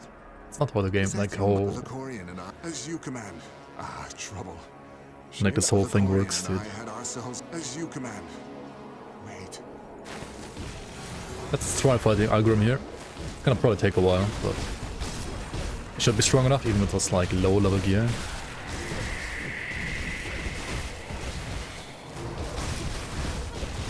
Yeah, it's more like, it's not a true supporter, it's more like a, I don't know. It's not like a hate watcher, more like he just hates watching anything else than Grim Dawn. Like, he hates me, but he loves Grim Dawn, that's why he's subbed to me. It's funny. So maybe like a different kind of hate watcher. Yeah, I like buying like a stock from a company and stuff like that, yeah. I mean, I can understand like people like expressing their like, it's like, okay, saying like for example, say you like watch a show, like a TV show that you liked a lot, right? And then you support the developers of that show, and then like the next season they produce is like utter garbage. And you're like, Ray, I want my money back, right? You just like, because you're just disappointed in like what kind of like content it produces. Like, in a way, I can understand like where people like that are coming from. I can understand it. But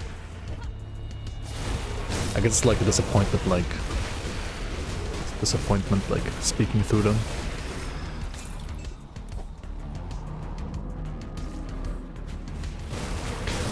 I mean, that combined with the fact that I probably like answered him too late on the YouTube chat as well, the live chat. You can fight Agrim? Yeah, you can. Because I was like reacting to the video, right? So I wasn't like reading chat all too much. And I was like reading Twitch chat a bit, but like not YouTube chat all too much.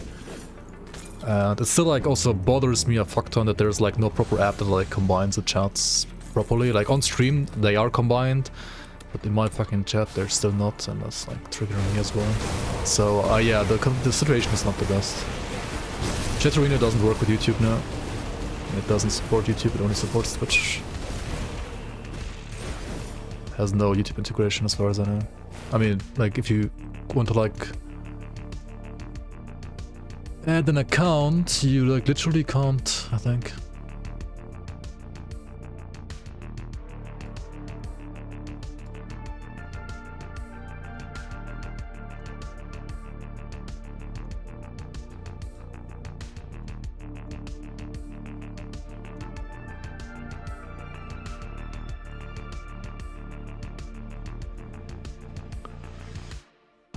I'm pretty sure like I tried looking it up when I did like my first YouTube stream, because ideally I would like to have everything in Chatterino all together, but it's also like a feature that has been like requested a lot on Reddit and so on, like on the Chatterino Reddit and so on. But yeah, it does not exist unfortunately, which is a bummer.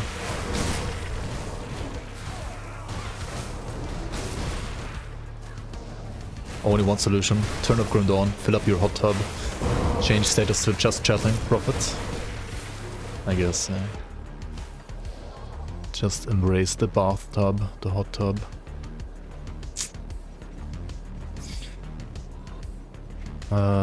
Which were the skills? Belgo Shears and Execution already. Okay, these are already like maxed out. I mean, not maxed out, but like increased by a bit. I mean, I could like put more points in Dallas Hidden Hand, or I could get like more attack speed here, or I could like more points here. Yeah, let's put this to 14 first, maybe. And then... I guess the next points go into Blood of the Rig. Or into... oh yeah, Shadow Dance. Should I go up to like 8 points as well?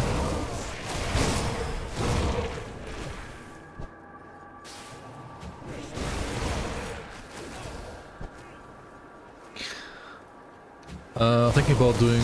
I already read that, okay. Now I'm like reading YouTube that twice, but okay. I'm working on a Death Guard Reaper. How does one decide between cold/acid damage with the conversions? So just stack as much as possible of the one and then convert to the other one. Most of the time you wanna convert for endgame, yes, and like you will need gear to get like a good amount of conversion. So, I mean, it kind of like depends what kind of like gear you have or what you get. I would say cold on a Reaper is much more easier to build than acid. Like acid Reaper basically requires you to play the Death Guard set, I think. And maybe like the Vinegar Barbs can help before that. But if you don't have those items, then like acid Reaper is, I would say, like a lot weaker than cold Reaper. Like Cold Reaper is like more intuitive to build, like easier to build, has like better synergy in the classes already as well. Like Necromancer has basically like no percent poison acid damage, whereas it has percent cold damage, right, on Soul Harvest. And also, yeah, if you have like cold, like if you're cold based, then you already get like flat cold damage from Soul Harvest without having to convert. Whereas for acid you would have to like start, like you don't have any flat damage at all unless you convert. So like you need conversion in the first place for acid to work, whereas cold kinda can work without conversion being present in the first place, right? Yeah, you kinda probably always like wanna level with cold, and then once you have the items for acid and you would like to play acid, you can switch over to acid.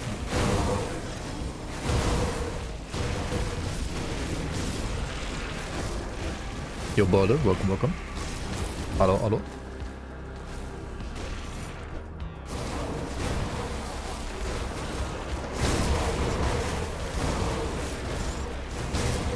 Did I hear the news? D4 bad? That's not news though. That is not news.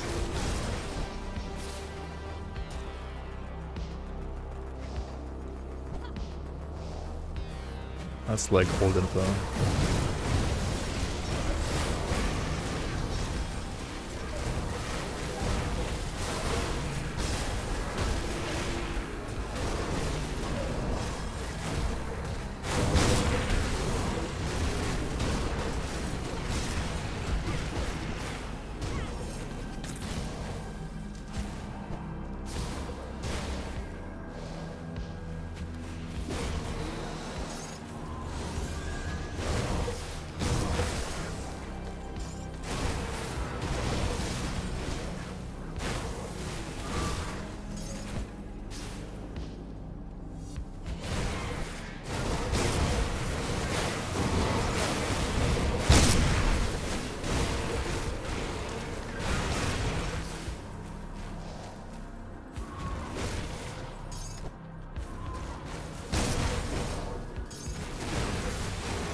Okay, so on the outskirts we have like one more shrine on the side that we can go for.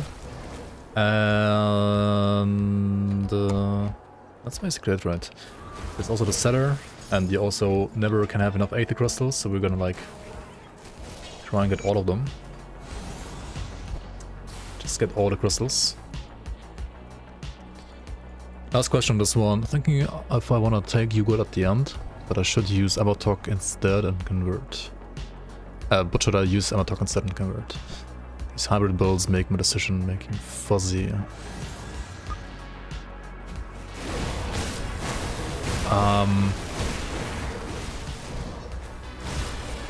And you can play Ugol for a cold build as well anyway, right?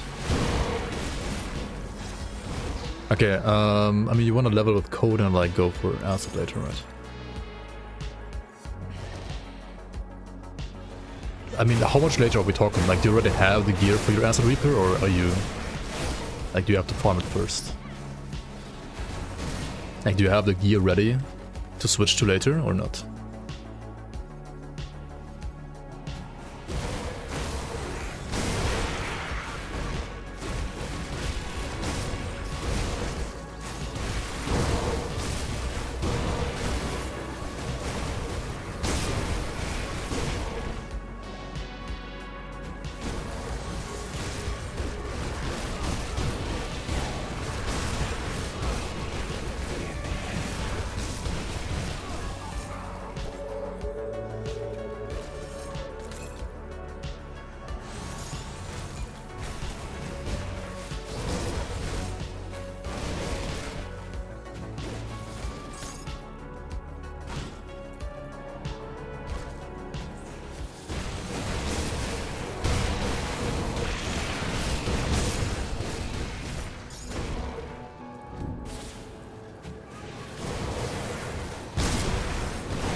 Got a handful of gear and have the death mark set ready for endgame.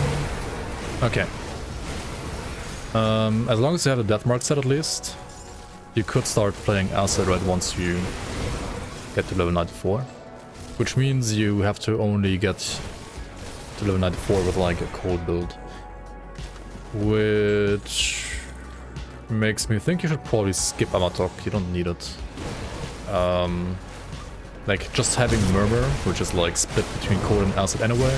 And if you wanna go like Ugol later on as well, then I would just like play like Murmur and Ugol right away. Like, if you were to like farm more and like play cold even to 100 and like at 100 for a bit, then I would have suggested you to like just play cold setup, like a pure like cold devotion setup, right? But if you're ready to switch at level 94, then it should be fine to play Ugol and no Amatok already.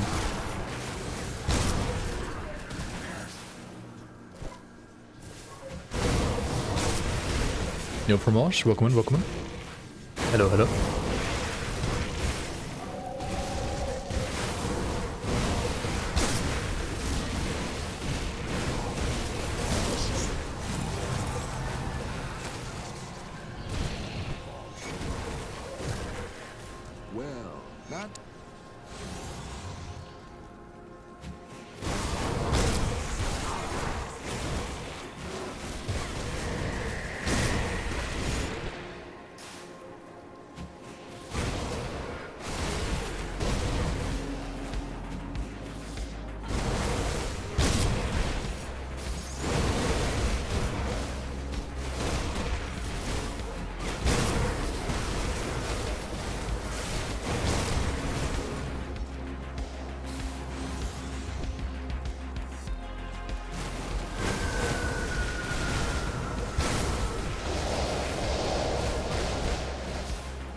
I mean, you could probably like just play your whatever you're planning to play later on.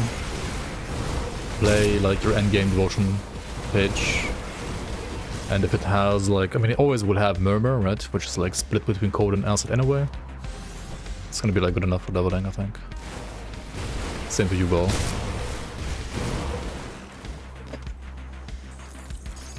When do I have to like refarm my gear? I could like refarm for level 84 weapons right now, right? Refarm like Pure Squirrel's Tail or like the... what's it called? The dagger as well.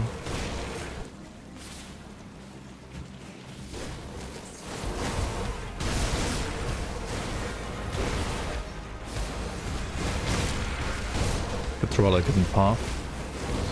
Like, I really did hit in path once.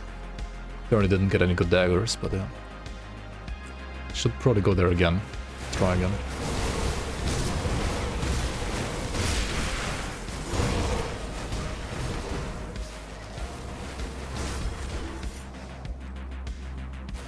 I mean, in Ultimate, I can also just like farm these again. Like, the boss is gonna scale to 100, so he's gonna always have like good gear to drop.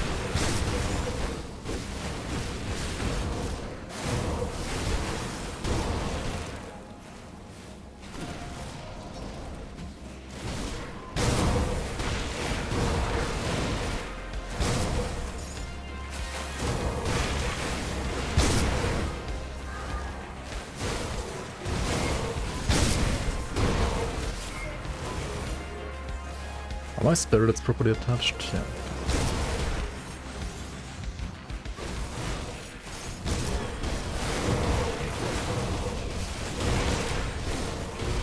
Is there a build link for this one? Yeah, you can write exclamation mark build in chat.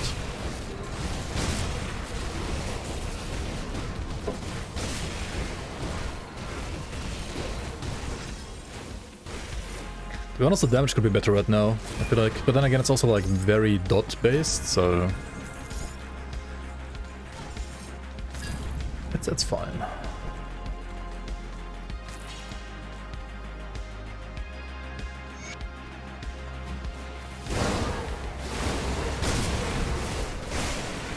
It's definitely like doing fine. Like, we are clearing stuff.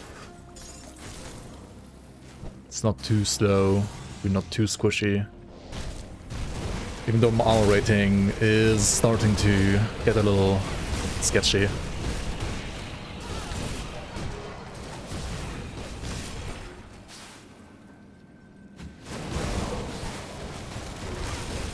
Is there a way Grimtools to know if an item changes the appearance of a skill effect?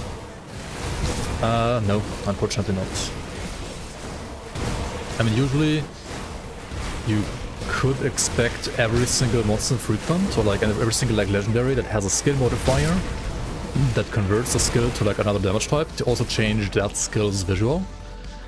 Like only skill modifiers can also change effects. Like the skill effect swaps or changes are linked to these skill modifiers. So only items that have skill modifiers for a skill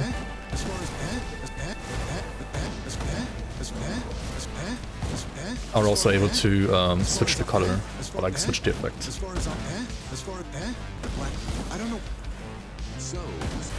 But not all of them do it, right? But if a item has no direct skill modifier to a skill, then you can be 100% certain that it's not gonna change the color. Like whether or not it's gonna actually like change the color is like depending on like whether or not Crate bothered with like making a skill swap for that skill modifier as well. And currently some skills don't have skill modifier, like skill effect changes ever. For example, something like Blackwater Cocktail would never have one. However, they might actually change that in the next patch, or like the next couple of patches. Because apparently they are giving us new tech to, for example, change... Yeah, the same is for Dreeg's Evil Eye. Like, Dreeg's Evil Eye has no ways of, like, changing the color right now. And that is mainly because of the transmitter, like, making things a bit more complicated. Because, like, it also is like a projectile swap. Like, changing the projectile from, like, the smaller linear projectile to the, like, bigger projectile with the, like, throwing arc that, like, explodes, right? So because that one has a projectile swap already built into the skill tree, there's like no way to like really reliably make skill projectile swaps via gear. I did some of those in the league, but honestly they're like a little bit wonky and like not up to Crate's, or like Crate didn't feel like those kind of swaps are like what they want to have in their game because they were like a little bit too wonky for them. But apparently they are also like working on tech, which is going to release like next patch, that allows us to actually still make skill modifiers, like projectile effect swaps for those kind of skills, which will affect both the normal version of, for example, Drixivra as well as the transmuted version. That's gonna be kind of cool. So I'm looking forward to that, like tech to basically make all the modding for those kind of skills also like a lot smoother and better to play around, or like better to build around. It's gonna be nice.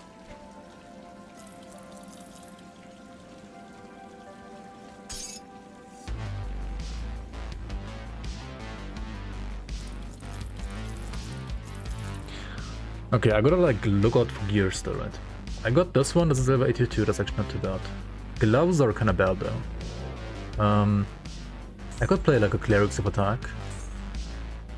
This one gives me chaos stress and pierceless. I don't even need it that badly. The cool thing about it is though it has attack speed, and this one also has attack speed. This one has attack speed, OA, pierce stress, and stun dress. Wait, no, it's off attack, not off attack speed. I'm fucking like blind. It is offensive ability, not attack speed. Of blood also has no attack speed. The boots, Aether and Elemental. I could change it, but like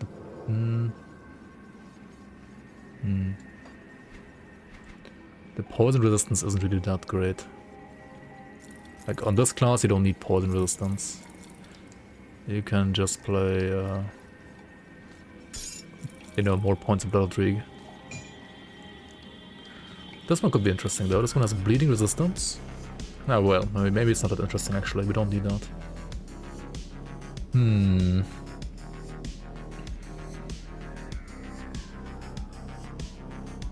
But it has the acid damage and it has attack speed. That's not all too bad. That's pretty good. We also got this double rare hair boots here, which has again poison resistance and well, physical and vitality damage. It's like not bad, but not good enough. Sad. Oh well, okay. No items. No good items. Double pure squirrels. Yep. Yeah, that sounds pretty cool, yeah. Yeah, I'm looking forward to like the next couple of patches. For all the tech. And like the Chthon armor and the tech behind that one is also pretty insane. Very nice, very nice.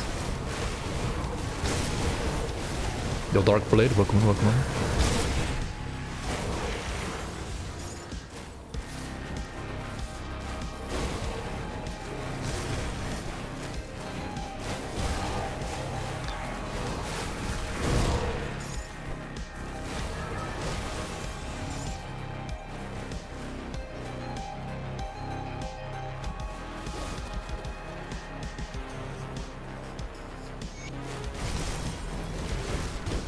Rest in peace, Nico. You can actually save this guy. If you want, there's like a small chance to save him. If you do the dialogue a little bit different. Are we changing gear at 94? No, this is an SSF run, so no change, like no gear switch.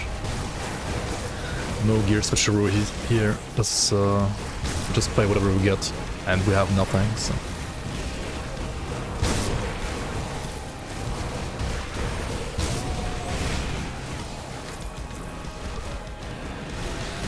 Like, I mostly wanted to try out the Pure Squirrel's tails, how good they are now, and they seem pretty, like overall, pretty good, yeah.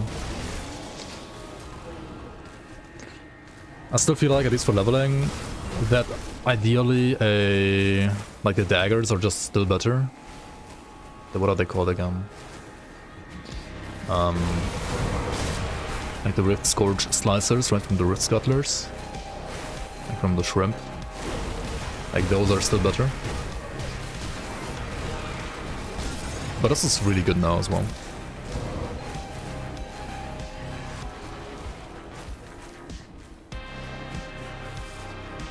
And the main reason why like the others feel a bit better, I think, for leveling is because like they are more flat damage based, whereas this is like more dot based. And I mean, dots are great, especially like for bosses.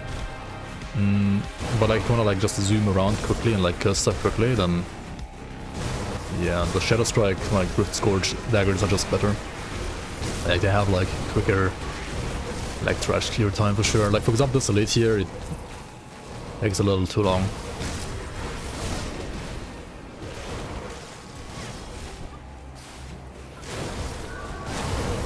I think that those on bosses though, like the poison stacks up pretty decently. Then it's like actually fine.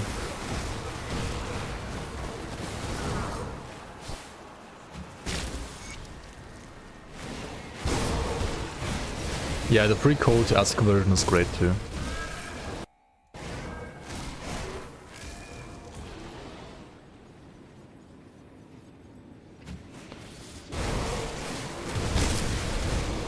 Autofarm blueprints efficiently. Currently I can complete ultimate SR 65 to 66. I mean that's a pretty good like SR range if you can do that in ultimate. I mean yeah, you said ultimate. It should be good for like blueprint farming. I mean the most efficient would be 75 to 76. But if you can clear 65 to 66 in a more consistent manner, then basically keep on doing what you're doing, I would say.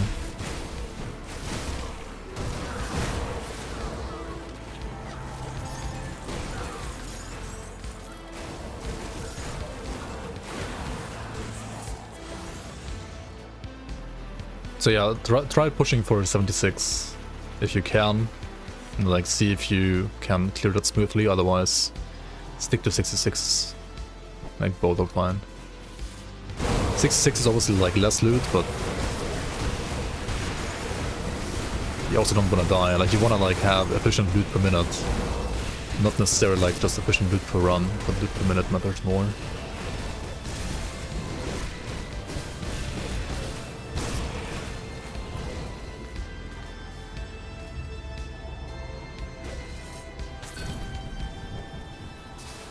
Less stress also matters, yeah. And if you're playing hardcore, then like not dying is a pretty big deal, you know.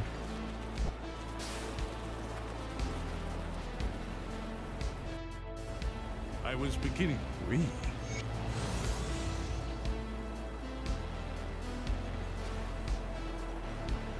This build seems pretty tanky. Yeah, it's honestly the Witch Hunter class in general. Like you have 53% physical resistance, for example, on an SSF character, which is ridiculous. You get physical resistance from dual blades, you get physical resistance from Aspect of the Guardian. You get well, some physical resistance from some gear if you like look for it. I got, for example, like an Overseer's helmet here. And it's just like a white base, like a Terabit base, right? I was just like basically looking for Overseer's prefix, that's it. I can get like a way better like base helmet here. The shoulders don't even have physical resistance. These pants do have physical resistance. They're pretty good. This chest always has physical resistance in the base chest, like it doesn't have it on the affixes. These like, you know, level 50 Legion Greaves have physical resistance. And the shoulders could have it, but I don't have it. So yeah, I mean it's mostly like trying to stack physical resistance, because like the base class, like the Witch Hunter class already like gives you a ton, and the more you have, the more efficient additional points of physical resistance become, right? So even though the armor is kind of low, having high physical resistance like still takes a lot of care for like the bigger physical hits. And then also we have some physical resistance here in the devotion page.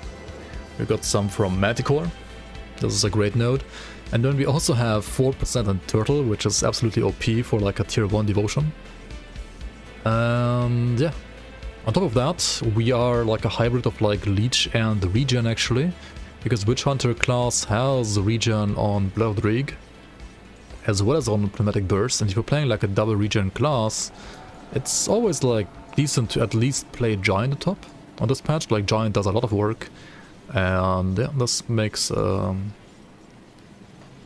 basically like trivializes leveling, I would say. Like it makes it way easier than normal to like not die. And on top of like having some Leech and like the Regen, you also have like 2 active heals, right? You can like press these to heal as well. So yeah, the build is pretty tanky, I agree. It is certainly not squishy at all. Amaras's Flurry yet again, bad chest. But no attack speed, I think attack speed is probably actually like more important than like the lethal assault points at this point. Well, if it also gave you like poison and acid damage, I would probably use it, but it is like fierce and cold, so yeah.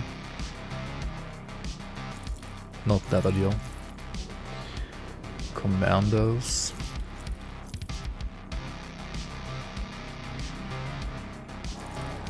Okay, it's all garbage yet again.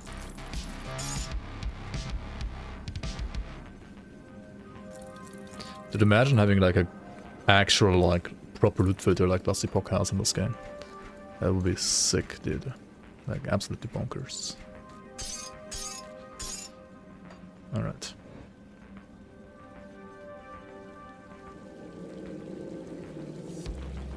Put it to good use. I've spoken Corinia. Corinia has. Let's join the attack on the, what is it, Steel Cap District. 200% attack speed and 3.0 attacks per second are the same thing. They are not actually, no. Usually 200% should like rather translate to around like 4.0 attacks per second. However, the base attack speed of a weapon also like matters a bit. Like you see this like 1.78 attacks per second, how it says that, right? So if you have 200% attack speed,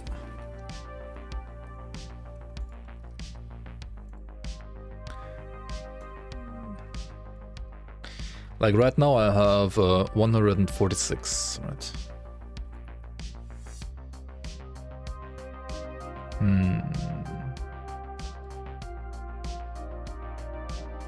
Oh, this is not the same number. Maybe that's not how it works. Good question. But yeah, basically like the lower your base attack speed on the weapon is, also like I think the lower like maximum attack speed you can even reach. Not quite sure. I think it's around like 4 attacks per second. Or maybe that's already like being calculated like in the attack speed percentage. Like slow weapons basically like putting you like if you get like plus 20% attack speed and you have like a slow weapon, then it's not gonna be actually like plus 20% attack speed over here, but rather less than that, right? I don't quite remember right now from the top of my head like how it's coded in this game again. Like if the number reflects that or if it doesn't do not. But it might be so that like basically 100% attack speed is basically the same as 2 attacks per second. Then like 200% is basically like more or less equal to 4 attacks per second. I think something like that is how it's set up. The outpost resistance had it. There you are. Well discussed. And then it might be either like slower weapons needing more percent attack speed to like reach 200%. Like more percent attack speed from like gear, or like in general. Or it might be like if you have 200% attack speed, but like a slower base weapon, then like you just can't ever get the same like high attack speed as like a slow attack speed base. And I'm not 100% sure what's the case right now actually in the game. I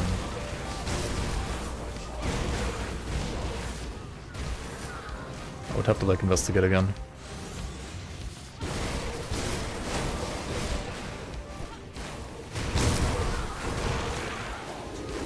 Yeah, there is a physical resistance cap, it's 80% like the other ones.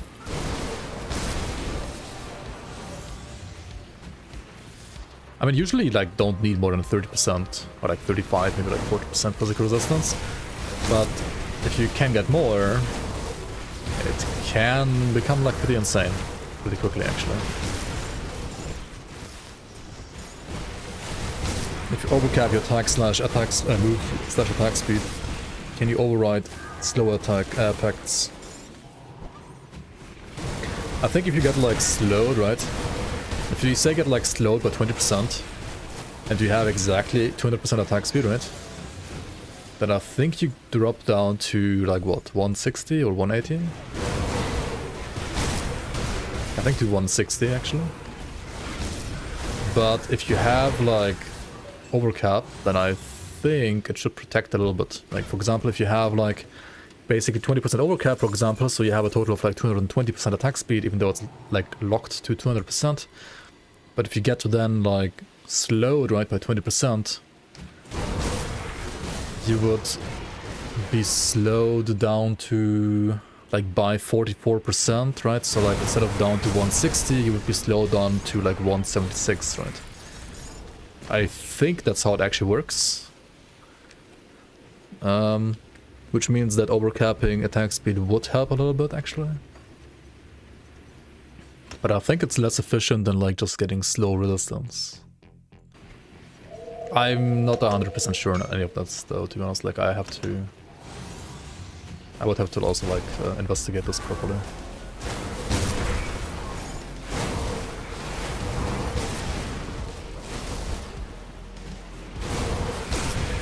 But I mean, you can try it yourself as well, like get a certain amount of attack speed, then get like slowed by a mob, and then like change your weapon, so like change your attack speed and get slowed by the same skill again.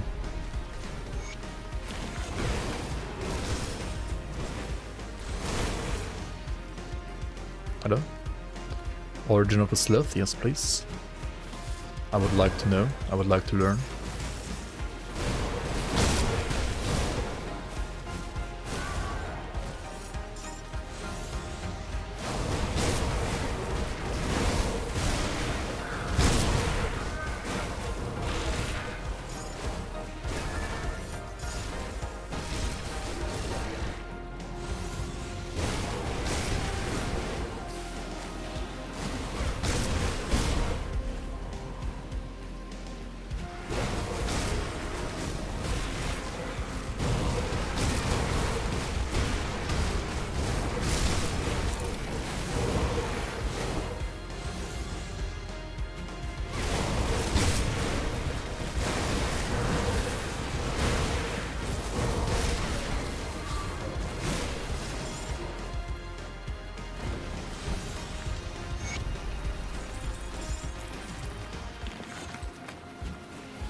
Flesh Weaver Heraxus.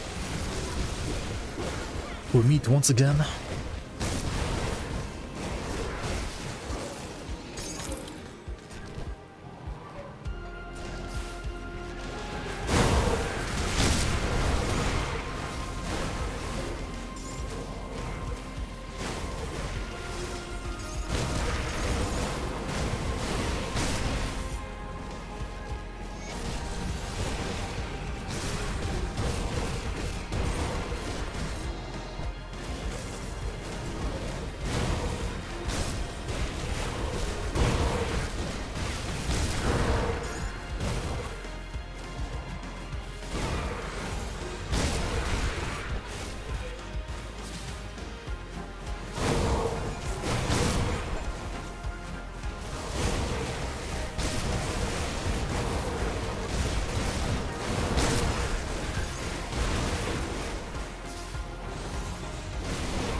What the fuck?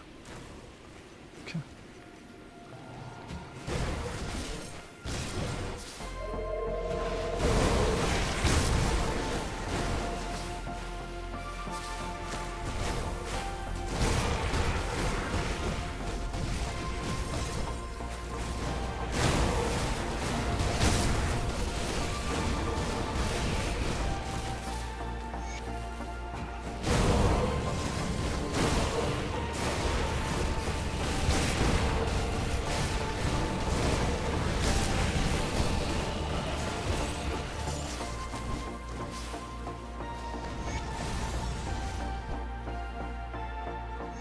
So this is what the preliminary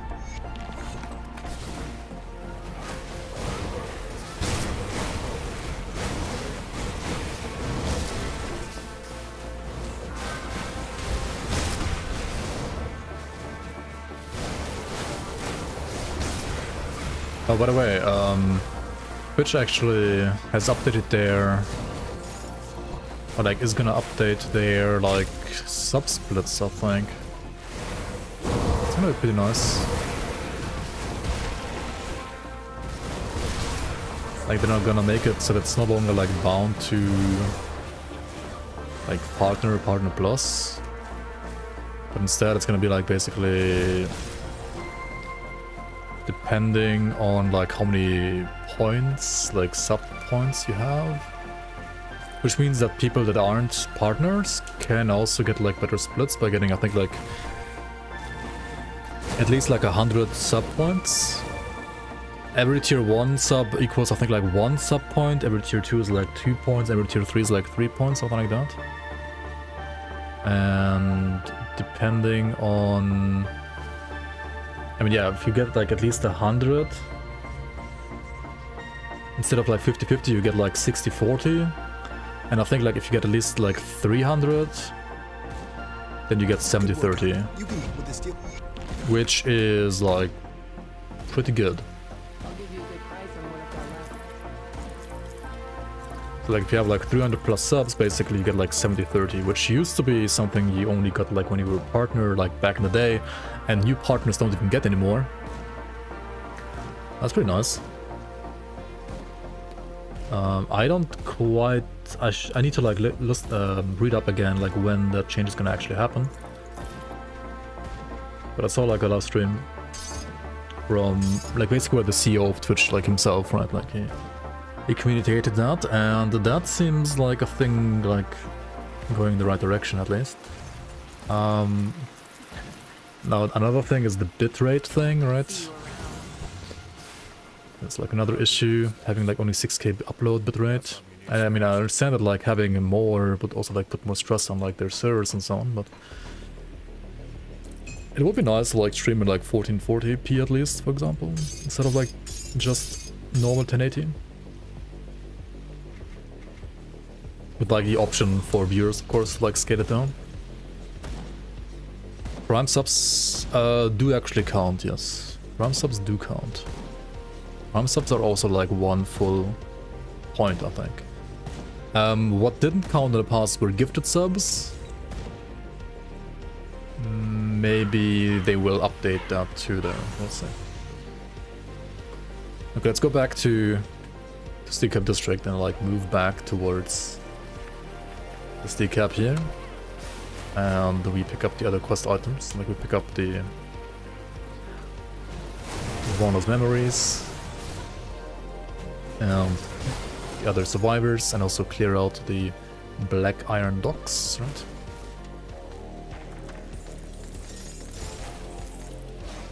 If it didn't count, no, they didn't count towards sub points. Like they didn't count towards like becoming a so-called partner plus, which like basically makes you eligible for the better split. Oh shit, I didn't talk to her though.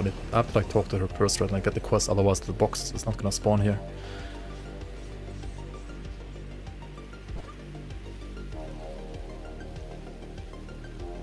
You're gonna have to read on the stuff yourself instead of having me read it to you. We can read it together later if you want.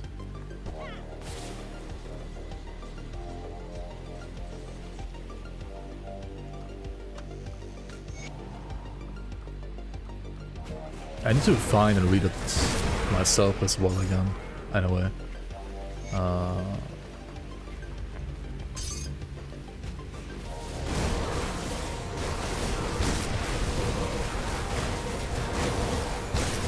Gifted is a rather unstable metric anyway. Yeah. I mean, the split on Gifted also like used to be only 45-55, like even worse than normal subs, right? Like terrible split. So like gifting subs, I mean, while it feels awesome in a way, it also is like the most scam ever, I feel like. I always tell people, like ideally you don't wanna, I mean I appreciate people gifting subs, but it's not very efficient when it comes to like supporting the actual streamer.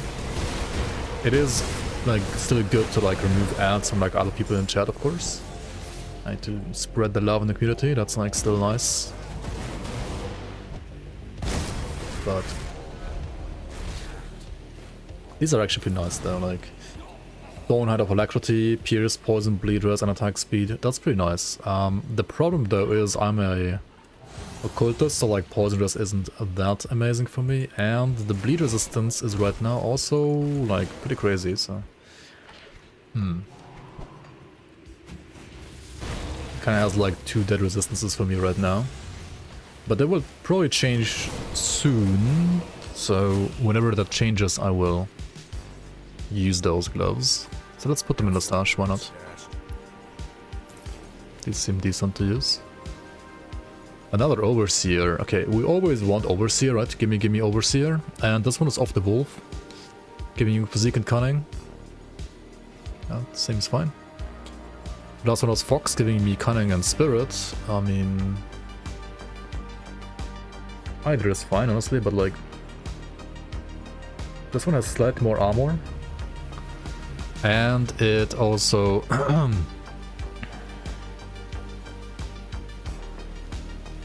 has like some energy regeneration, which I don't really like need, but...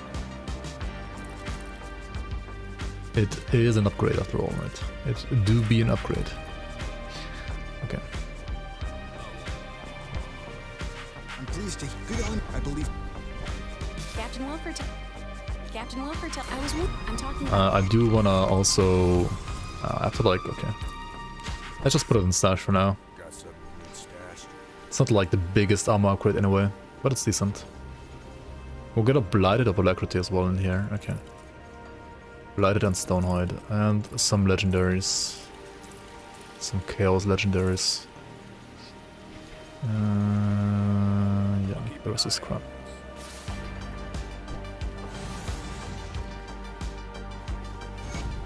Okay, in Ultimate you always wanna give her back her memory, because if you give her back her memory, she's gonna give you a gift chest later, and that gift chest is gonna always have a legendary in Ultimate. So that's nice.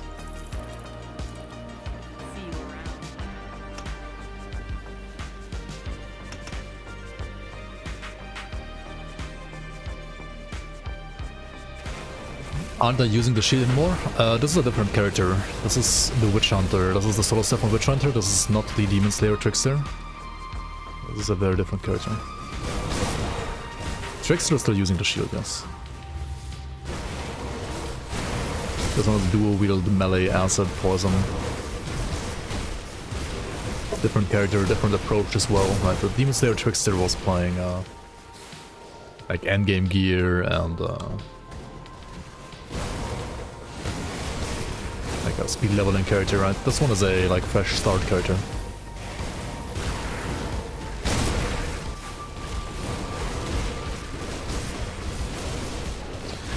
If gifted didn't count, then that means it wouldn't count for unlocking emotes. No, it does count. No, it counts for all the emotes and stuff. It just doesn't count for the like internal Twitch statistic that determines like whether or not like some streamer is eligible for becoming a so-called partner plus or not. That's like the only thing it mattered for. Or like that's rather the only thing it didn't matter for, or like didn't count towards.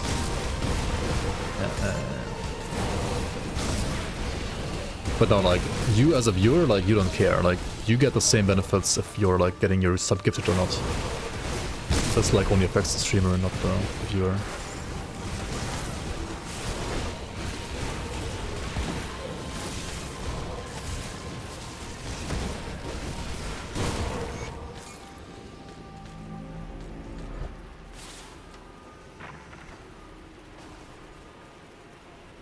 I thought you could open the secret zone first and then give her the note after. Yeah, you can actually as well. That's true. You can. But honestly, like her loot in the secret area on Ultimate is like...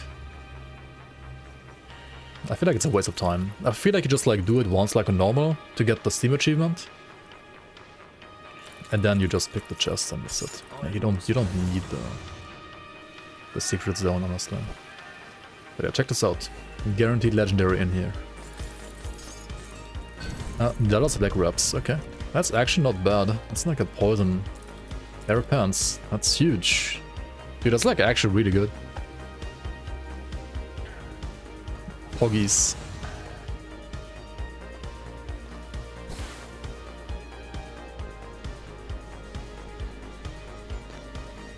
Hello, Max. Welcome, welcome. Hello, hello. Open those secret zones. Yep. Do it.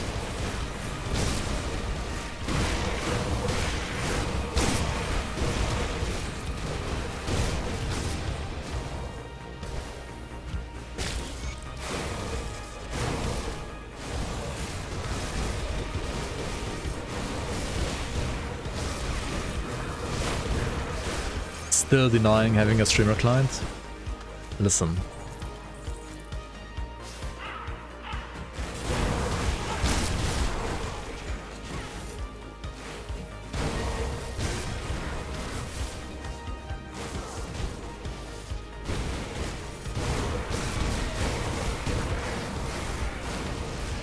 Oh shit. I'm an idiot. Let's go back to C-Cup, get the merit, right? I mean, not the merit, the writ? What's it called? Mandate? Writ? The thing that gives you, like, more experience, right? Like, more reputation, rather. The writ. Time for the writ. Once again, time for the writ.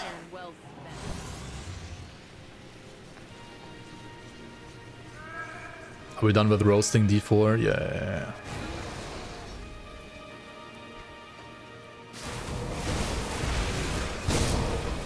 Mandate. Yeah.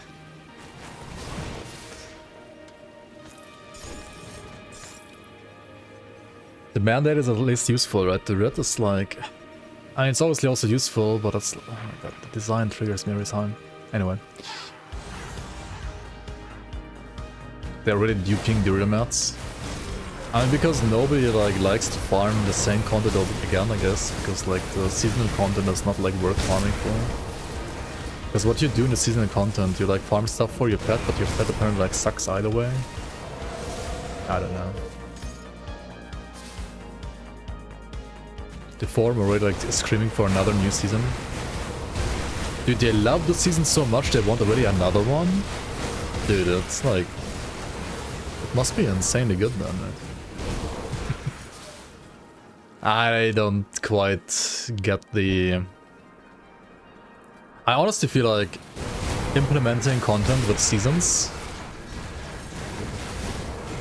that doesn't return and doesn't get like proper love and balancing. I feel like if it's done not right, like in D4, I feel like it can be like actually very hurtful for a game. Like, for example, I think like people love the vampiric powers in Season 2, but like they could just like tweak and balance it a bit better and like just keep it in the game, right? But like it's all gone, and like Malignant Hearts, like all gone as well. For the most part, I think. Actually, no, it's like rings only now, maybe. They need to sell the battle pass. Yeah, I mean it's like a doomed concept from this get-go. Like if your my financial incentive is like to just make sure that you buy the battle pass and nothing else.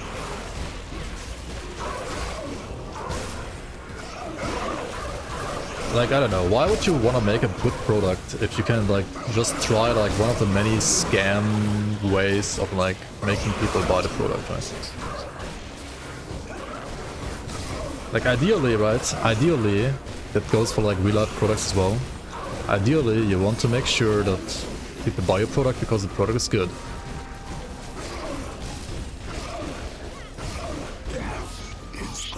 But, how does, like, somebody know that the product is good? Like, it could look good, but not actually be good. It could like feel good for like 10 hours and then like actually feel like garbage. It could just look good, but like the second you like buy it, it like already like breaks apart. Like, I don't know, there's like so many like ways to make people think something's like decent. And of course, like, the big thing is always like special offers or like, you know, buy it now and then you get rewards, because if you don't buy it now you will have like hours of not getting more rewards than the other people. So like it's like full on FOMO, right? That's basically like what battle passes can be, right? Like if you're like, okay, if the season was good, right, and you would buy the battle pass anyway at some point, then it's always better to like buy it instantly, right? Because otherwise you're like missing out on like progression and content, right? I guess. I don't know. Depends how you set it up actually though.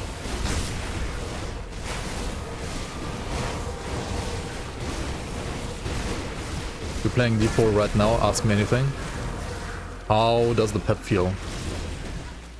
Does it feel like fun to play around? Does the skill tree of the pet feel like fun to theorycraft around?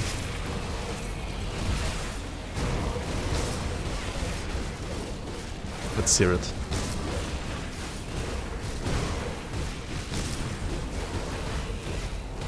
Yours feels terrible? Okay, why does it feel terrible? You quite literally ignore all pet-rated stuff. Didn't improve anything on it, it's shit as fuck. Okay, is it like shit as fuck because you didn't improve anything on it? Or because it's just bad? Even if you improve it. I mean, according to Rax, like, it takes too long to improve it. And if you don't improve it, it feels like shit. And even if you improve it, which takes too long, it still feels like shit, right?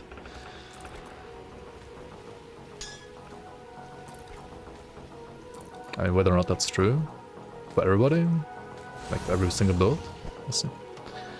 0 damage, 0 everything, 0 AI.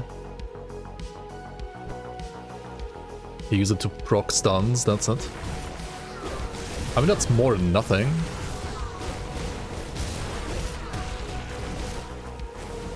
So far it doesn't do much. When it does, it's for a little time and without much impact on the opinion. Extra resource gem. It's basically like magic find.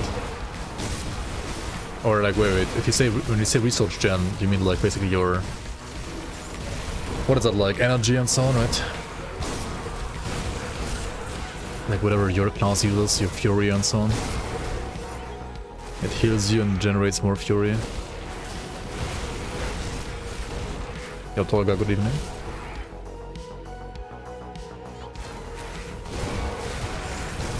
Yeah, that's the thing, like, is it a numbers problem or is it like a concept problem or like a implementation problem?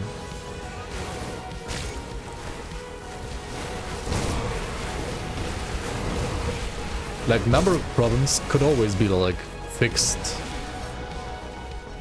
in a, like, either mid-season or like in a later season, right? But like, if these things like don't stick around until like next season, then it's like kind of pointless as well. It's both numbers and AI, aggro range, etc. Attack speed. By the way, does it like always follow you around everywhere, or is it like only in those like trap dungeons? Is it like an always there thing?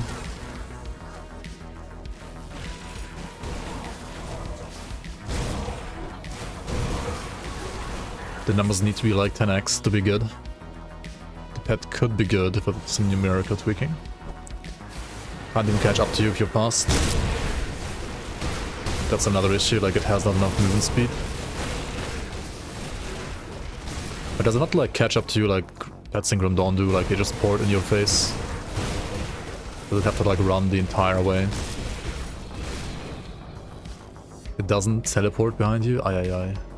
I always feel like teleporting like to the player feel like it honestly, like even with Bait Spirits here, right, like it looks a bit scuffed and like it looks like kind of like a band-aid fix, but at least that works, right? Like at least in Grim Dawn, like pets work, right? They port to you when you're like too far away. I mean, I don't like it, but it doesn't look smooth, but it fixes the issue at least.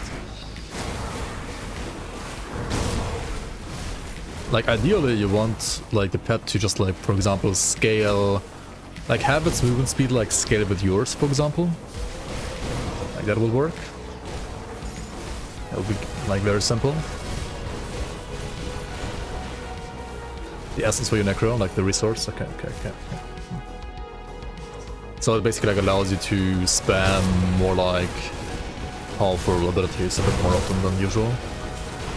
Which is a power increase, of course. It's not like the most impactful necessarily, like it doesn't I mean, it is impactful, like, damage-wise, actually, but it's maybe not something that you, like, see or feel like it's immediately impactful. Skellies are a little janky to play around in Grim Dawn, but the others are on point.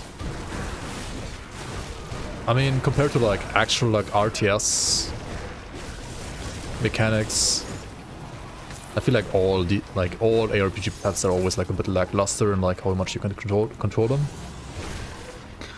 And the AI is, like, usually also not the very best, but at least you have, like, pet attack in Grim Dawn, right? And stuff like that. Like, you have, like, at least, like, very basic commands that help you, like, play around the kind of stuffed AI. But, like, Diablo 4 apparently doesn't even have, like, fucking pet attack. Like, how? It's, like, the most basic thing ever. I mean, PoE has, like, pet attack and also, like, I think, like, pet teleport to you as well. Like, you can basically do what you do in Grim Dawn with your pets when you, like, walk away too far and they, like, teleport to you. You can, like, force that, like, as a... Like, you can basically, like, force the pets to do that with, like, a skill as well. But how does... Like, how do you not have pet attack, dude? Like, what? How?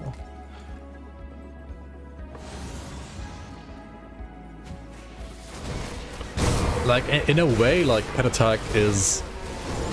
Maybe also, like, you could argue, like, a band-aid fix. Like, if your AI was, like, perfect, right, you wouldn't need pet attack either.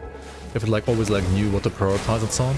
But it also, like, sometimes just feels good to, like, tell your pets, like, what to attack. Like, to have control over it. Even though, like, the AI might think, like, something else is optimal. You still want it to, like, do something else. And pet attack allows you to do that. So I think having it in the game is always, like... good. To, like, make the player feel like he's in control. Yeah, we gotta open this way, and to open this way in Ultimate you gotta go to Coven's Refuge, actually. Talk to, like, a seer here.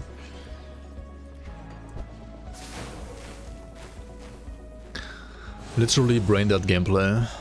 Yeah, like, you can't even, like, use your brain to tell your pets what to attack. Exactly.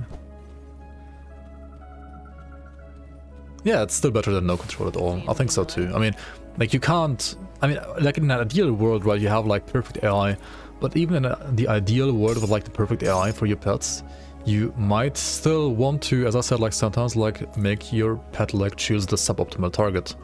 Or, like, the suboptimal in the view of, like, the AI, right?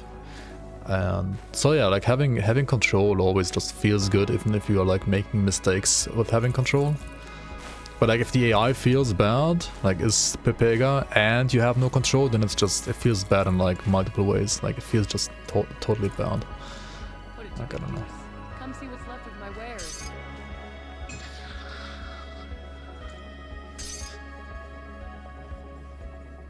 I mean, I guess you can't expect people that don't have any experience with ARPGs to make a good ARPG after all.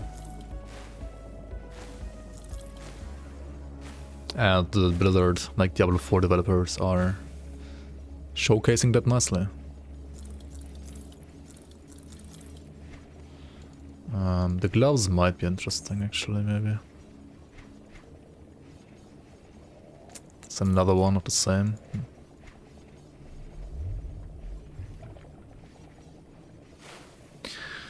The Rime Frost of Frostbite.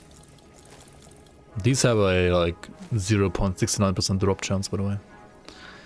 Not so nice, even though it might seem like that.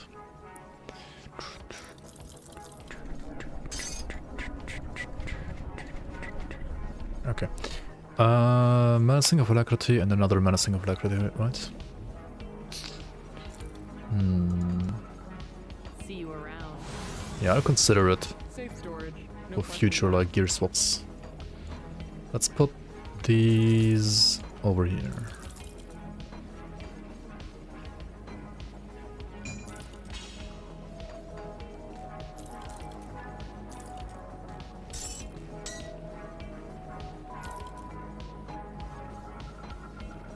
I'll keep an eye on them. Why is RR generally more valuable? Safe Which RR is more valuable? Percent or minus X? Usually minus percent is more valuable because minus X can always stack. Whereas for like X reduced, it always can only apply the highest number. Like it doesn't stack. Like Acid Spray, for example, doesn't stack with Revenant. They don't stack. So you can only like choose one, like only the one that like fits your build, or like the one that like has the highest value. Whereas this like minus X%, this always stacks. So you can have like multiple skills applying that, and it's always gonna like stack and feel good.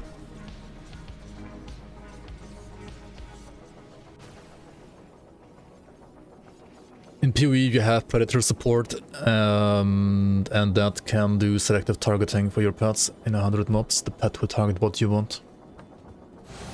Yeah, that's pretty good.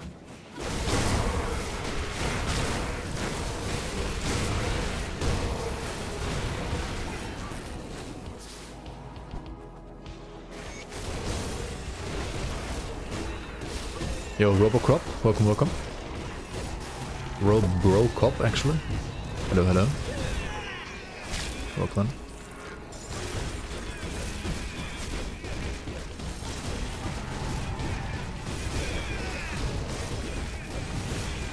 Accept your fate. This is not possible.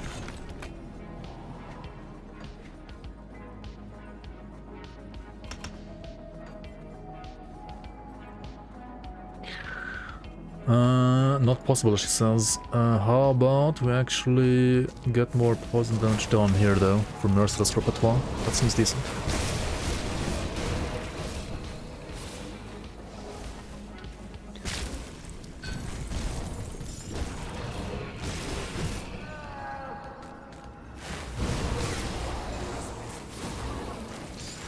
Do you really like care if your like class is slow and quick in Diablo 4 though? Like, isn't the game overall just short anyway? Like, there is not enough content to do anyway. Don't you want to actually like play a slow class so like you lag behind so you can like play the game longer? Because there's no end game anyway. Like, if I was playing D4 I would probably play the slowest build ever, because then at least I can like enjoy the game more. I can enjoy the game for like longer than 2 days. Better should spec into faster loading time maybe? No. I mean, Grim Dawn also has like loading screens. Good, you're back. Has literally been 3 months already. My kingdom. Welcome back, Meatball. Thank you so much for the support. Welcome back to my kingdom, as Styrian says. Welcome back to the Bloomers. Hello, hello, hello. Speedrun D4 so you can get back to decent games. I mean, just don't even launch it then, I don't know.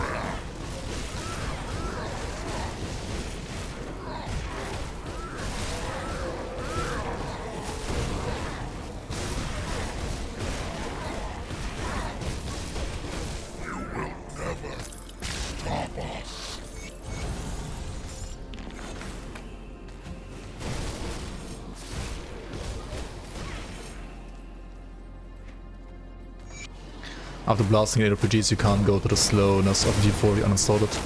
Put it next to Wolves and never open it up again. I mean, I don't mind like a little bit like... I mean, I don't mind the game being slower than PoE, right? Like, PoE is sometimes like giga fast. And I mean, Grim Dawn also is like a bit slower, because like, you know, you have like 135% movement speed cap. But I think like it feels good. Like, it just like works with the rest of the combat and so on. Like, it feels all like coherent and fine together. I mean, D4 combat didn't feel like that bad either, honestly. Like, it felt okay.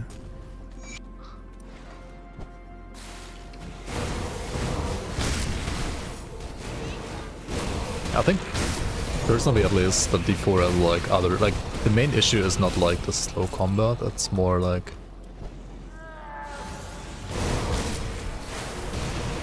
just not being able to like have the same customizability for builds as like other ARPGs provide you.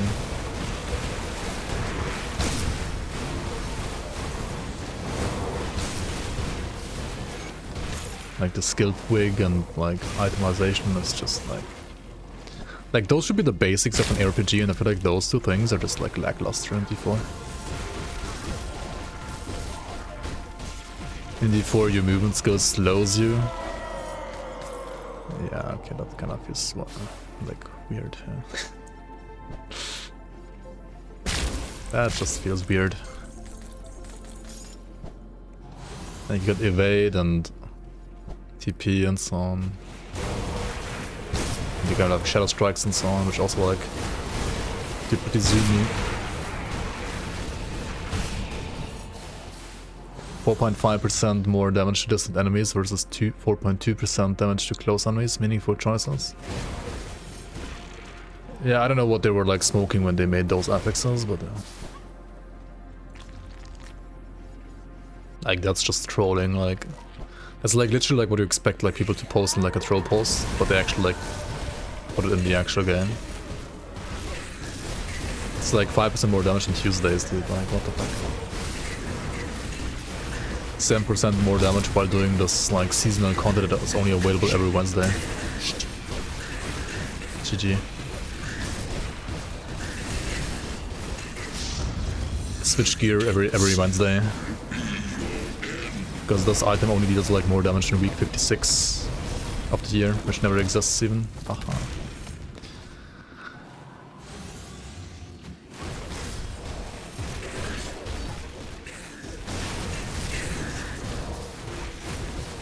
Also, yeah, log into these like daily, I mean not daily of course, but like what is it, weekly letters? What the fuck, weekly letters?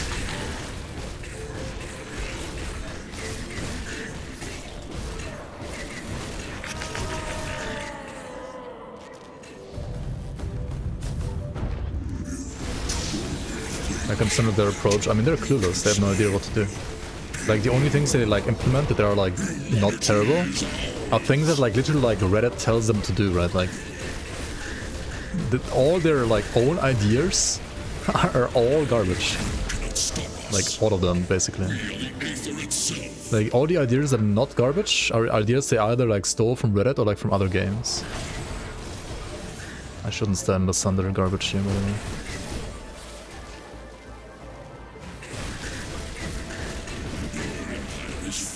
This is an arcane, by the way. It says Therian's creation, but it's actually an arcane mob. Like, you wanna be careful around this guy. We are the Aether itself. We are the Aether itself. Rest in peace, the Aether itself.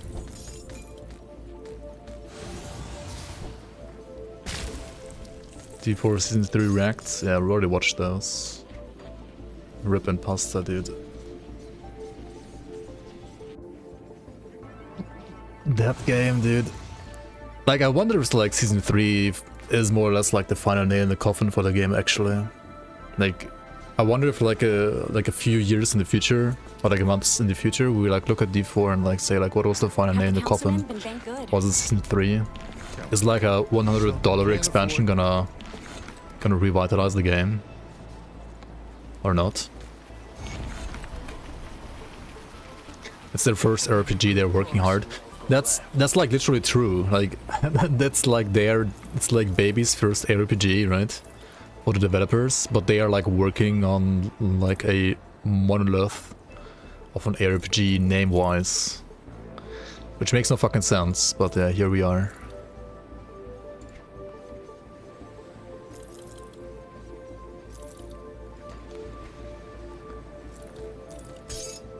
But here we are. Put it to good use.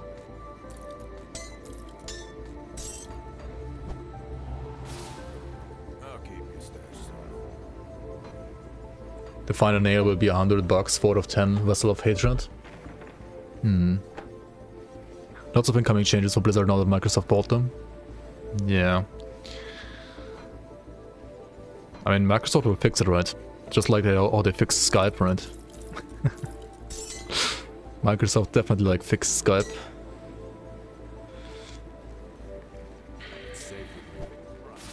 I'll give you a good price on what I've got left. Make Diablo 4 be Diablo 2. Is that the actual answer though? I don't know. They need to like make Uber bosses like actually hard as fuck. In my opinion.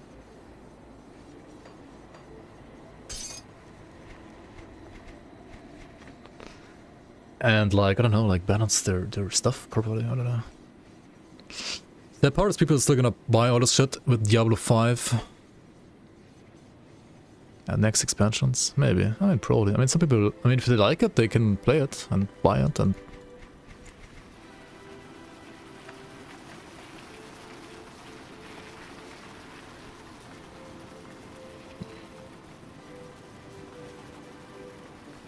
D3 has more bosses and no bosses, and you can still have more fun in Season 30.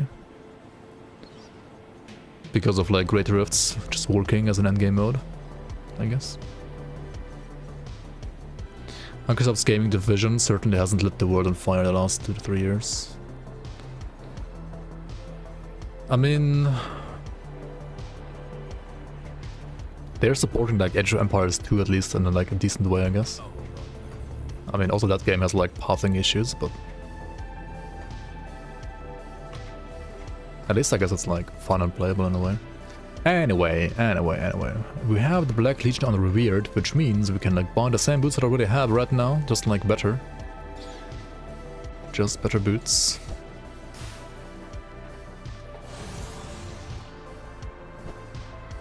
See anything you like? That's nice. I mean, same shit, just better. Okay. And I was using like Pierce resistance here apparently.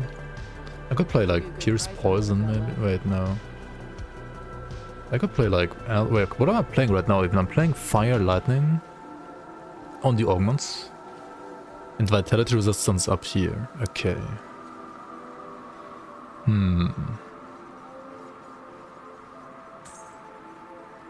I could play one of these. I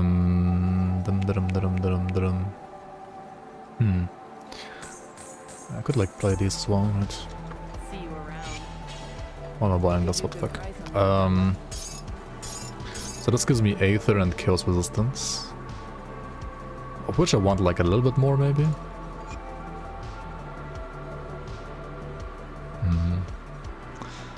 Then I could play like... the thing is like I need Pierce Rest somewhere, right? But I don't really need like more Fire Rest, do I? And I don't need more Poison Rest either, like I don't need either of those.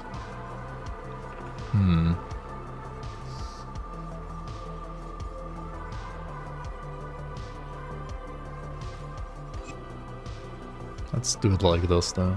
That seems fine. And then I do need more slow resistance, don't I? Yeah, I have 0. Thanks. Okay, let's put a Mark of the Traveler here for slow rest.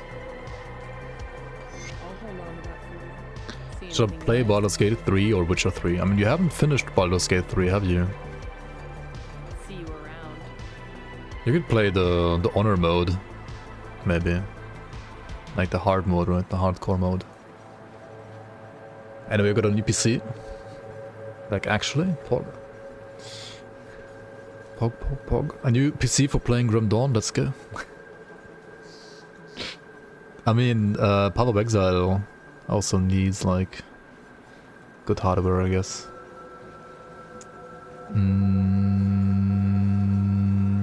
I should farm the boss a bit, right? Let's go to the Lost Crossing and get some new, like, Pure Squirrel's Tales. So, PoE2? Yeah, nice. Yeah. That makes sense. What GPU did you get actually, and did you get a good price on it? How are GPU prices right now? Like, are they still terrible, or? I feel like the 30 and the 40 series are still like overpriced as fuck in a way. Maybe I should like try to aim for AMD for upgrading GPU as well actually. Like I do want to upgrade my GPU at some point. I have a 2070 Super right now. It's very good for like Grim Dawn, honestly, it's like decent. For other games, like if I play on my own, it's also like totally fine. But like if I were to like stream some other games, I might run into issues, and I'm not sure like how well it's gonna perform for something like PoE2 at some point. So yeah, that might be a concern, maybe. Wait, where the fuck is the? Ah, there it is. PoE2 is real. It is actually real at some point. Like, we're gonna get like beta access, like in early summer, I guess. If you can get a key, at least. That is right. If you can get a key. Plague Bearers of Corrosion. I mean, that's not bad. That is, like, overall just straight up upgrade, level 90. Seems good. It's like 750 for the AMD. RTX 7800 XT. Alright, alright, alright. And 750 is still like a lot of money, but yeah. I'm pretty sure you get like more, like right now at least. I mean the 40 series can be like ridiculously good, of course. 4080, 4090s and so on are ridiculously good. Even like 4070 is pretty damn good, but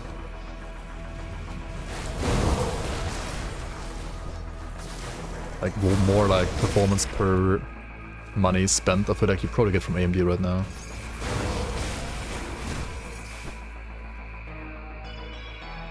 You got a 2070 Super as well, and it only lags for like massive amounts of big mobs, wondering how it will work on PoE2.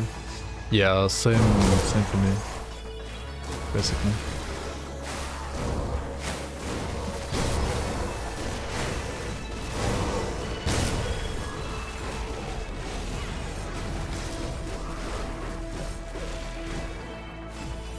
Poisoned of Blight.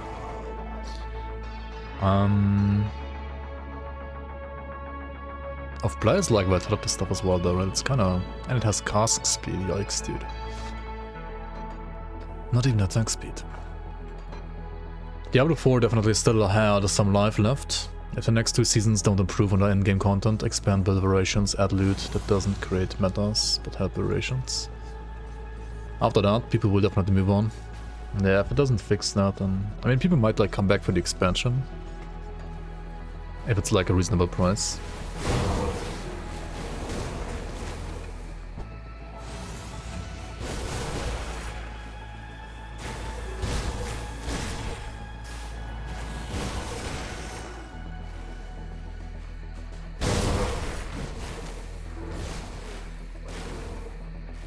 The price tag for the 5090 will be good.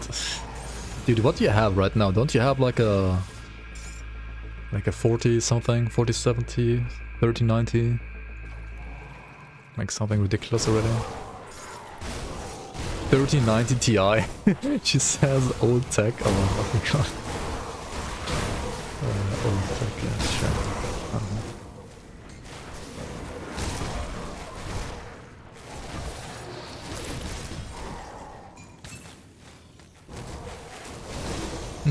Life support. What is this? Corrosive of the Sage? That's pretty sage, man. Of the Sage.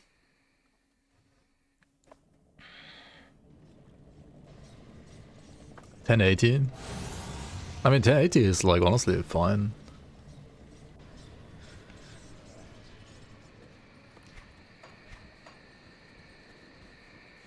Like for a long time. Like for PoE2 it probably will like start to hit its limit in a way. You had a 1080 Ti? Yeah.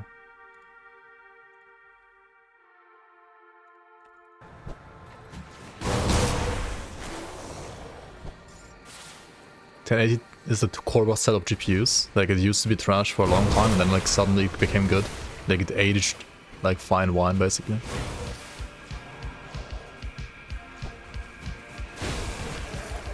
GG noob. Zapply harassing me on 2 chats. Yikes. I should like ban her in both of them actually.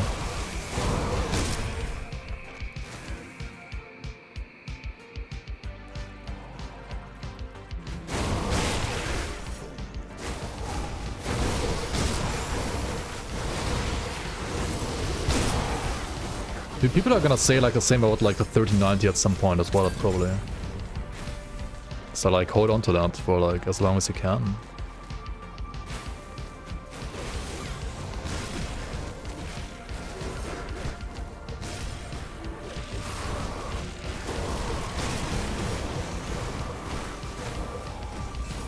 Off the Venom Claw? Okay, log in dude. Log the fuck in right here. This is a login one. Oh, it's level 90, it's not like endgame viable, but like, that's the login, dude. It's pretty crazy.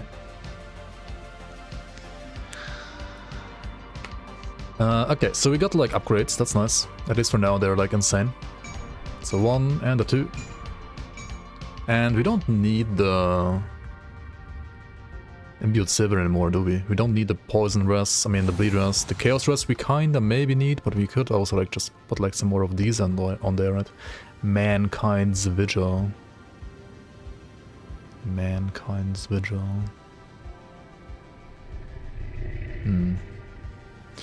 Wait, where did I get the Poison Chaos Rest again? I mean, Pierce Chaos. Pierce Chaos is these kicks here, right? 20 series was kind of like a waste of money compared to the 1080. Yeah, if you were like trying to upgrade from 1080 to 20, that's like a waste of money, right? Oh shit, I didn't get the flippin'. Oh my god, I got wrecked by Ritz again, man. Wrecked by Ritz. Okay.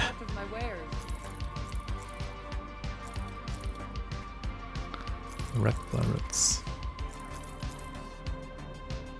What do we have here? Vigors of Stone Fists.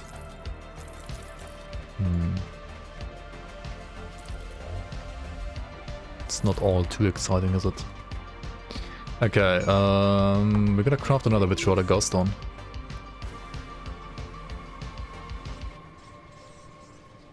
Which PC shop you should check out for 5090?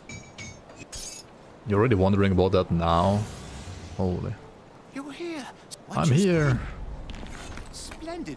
I am here, splendid. Okay, we got a cute crystal, right? It's like a pet that can like follow us around. And deals as much damage as the one pet from Diablo 4, right? Oh, you. And this one deals like literally 0 damage, so I guess it's like the same amount. Put one Essence of Chthon here for more Chaos Rest. And then like a Nature's Harvest maybe here for like more poison damage and HP. Why not? Wait, can't I put like Arcanum Dust? Soon, right? Mammoth Resistance. Should like do some more bounties. Log in.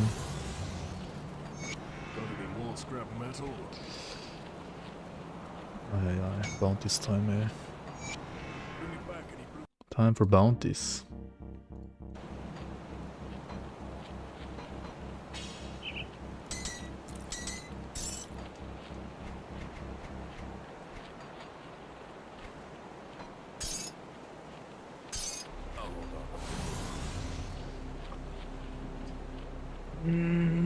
Time for bounties. Okay, we gotta like get these up to Revered because they have like really good augments, not gonna lie. They have pretty good augments. Okay, Hagalvar and the Rodalgar. These are like deep down the fleshworks though, that's like too far for me. Don't wanna go there. Give them a tainted brain matter. Okay, let's give them their brain. Give back 1 brain. Wait, no, I need to craft a sanctuary relic, not the brain. I'm the one that has no brain, and they're gonna give me a brain. Imagine reading.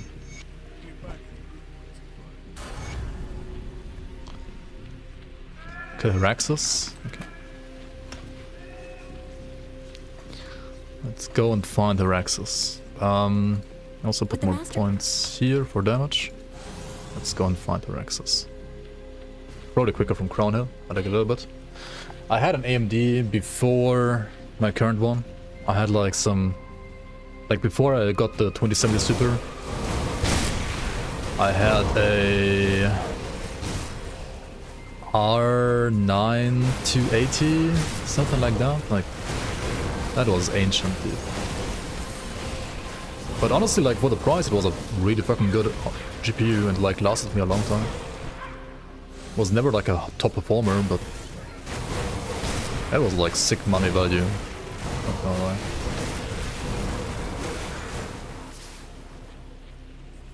Yo, Undead Meat, welcome. This is a like new beginner playthrough Witch Hunter right now. And we're slowly but surely like finishing the main campaign and Ultimate. And right now I just need to farm some reputation to get some access to better augments that you get access to once you are like so-called revered status with the factions.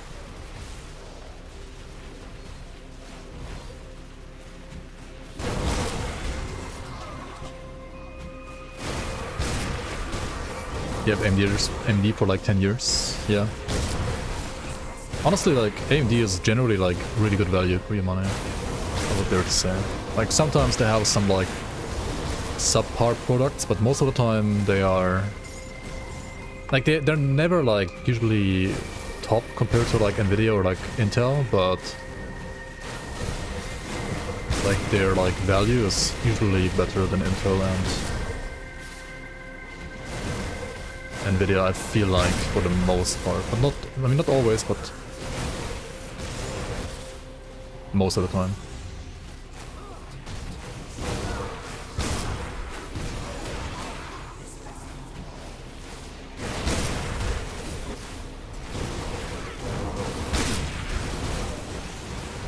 Yeah, I run a Nvidia as well right now, obviously, but as I said, like the last AMD I had, the last GPU I had before this one was like totally fine too, honestly. But apparently not like all of their GPUs are that good, like some of them apparently had some issues. Do you want to play City Skylines 2 for the 5090? Dude, City Skylines 2, I actually haven't, like still haven't bought the game. I was pretty hyped for it, but on one hand I don't really have like much time to even play it as much as I would like to play. And on the other hand, like it seemed like, yeah, some of the performance issues are, I mean, they were there on release, and I'll just wait for them to fix it.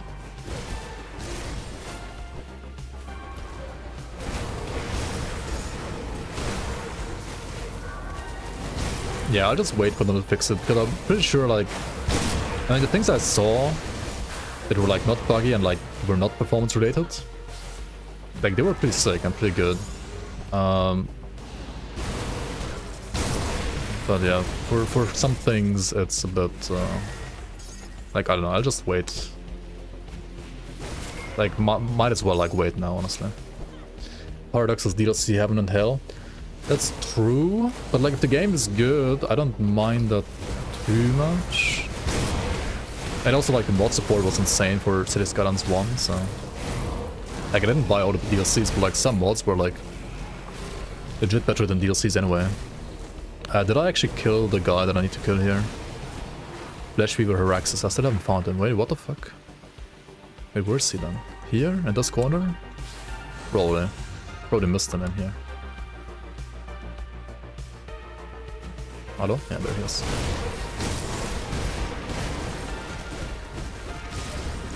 Might as well wait every game like 2020 plus. Dude, I actually bought Palworld, right? Like I played a bit of Palworld like off stream in the last like 2 or 3 days. And even with Palworld, I feel like, I mean, yes, the game does like some things like in an amazing way, or like does like combine like many different things like in an amazing way, and kind of like want to keep playing, but also there like in many ways, if I was to like recommend it to like another person, I feel like there's bugs here and there, and like it is not finished, and like might as well wait, right? Like even with that game, I feel like it's like that. Like it's not as, I mean, it's still like fun and cool and so on, but it's like it's not as great as it could be in many ways.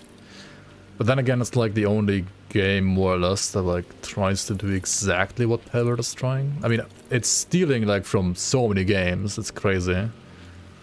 But combining them all, like, it's basically like recombining ideas from like other games in a way that like no other game has before.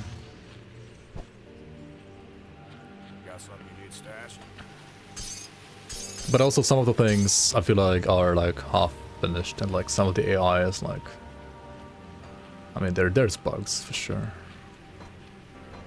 Most of the bugs are hilarious and not like game breaking. They just like look hilarious.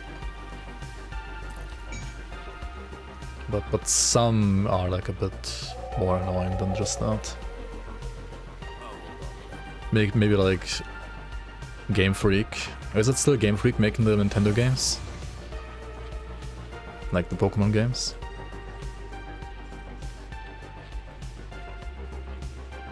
You don't get the guns. Yeah, I don't get them either, honestly. They could have like went for like a more fantasy approach. But I mean, Pokemon is like a... They just go like for full Pokemon approach, like design-wise. And like Pokemon also is like real world. So like guns make sense in that way. but With the mask? I feel like in a they couldn't like a game like that could be better like a fantasy. Okay, Warlock, the Keeper of Gates. Warlock actually, once you've done the quest, right, he doesn't spawn where he usually spawns. He spawns more off to the left in kind of district, which is a little weird. Like, he doesn't keep the gates anymore. But it makes sense because otherwise it would be like, you know, too easy to farm him. Like, he would be like literally next to this other rift gate here. So they like, you know, moved him like over here. So it makes sense, but it also doesn't. But overall it does make more sense that it doesn't. But it can be a bit confusing at first if you're like trying to do this bounty. So can you give your Pikachu an AR-15? Not Pikachu, no, but there is like basically one thing that's it looks like a cute green Pikachu, more or less. More like a cute green like Pichu. I don't know, there's like some other Pokemon probably that like looks like that as well, and like action Pokemon. I don't know like all of them all too well, to be honest. At least not the new ones. And you can give that one like a machine gun rifle, yeah. Like literally like it can like you can give it the machine gun and like it will use the machine gun to like kill other Pokemon as well, like Pels. There is electric rat, yeah. There is electric rat, but you can't give the machine gun to the electric rat. But it does exist, yeah. Like it does have Pikachu.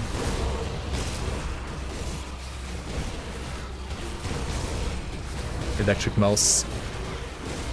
More mouse than rat, right? What do you mean rat? It's a mouse, right?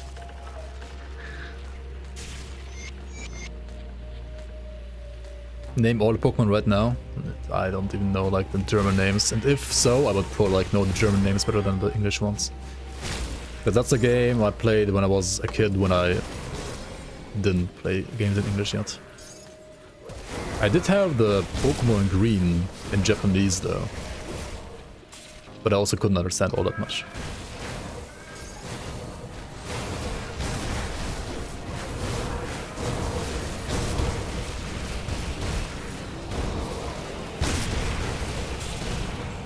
Okay, let's go back and hand in the quest.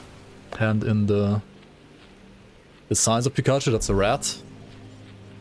I mean, but it's not. Wait. Did I not kill Warlock? I just killed Warlock, right, didn't I? Slay Warlock, wait, what? I actually didn't find him?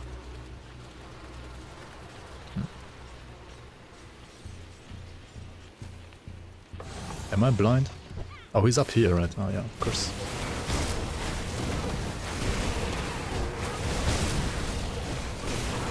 Pikachu's like the size of a toddler. I mean, yeah, but like a rat is not the size of a toddler either, right?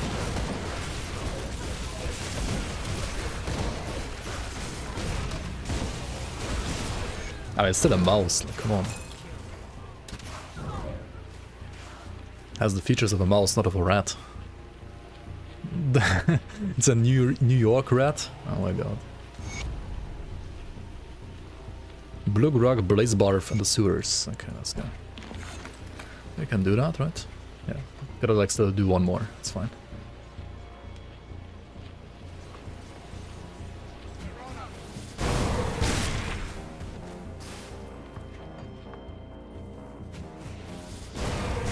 Barf your blaze. Oh, there he is actually. That was convenient. Right around the corner.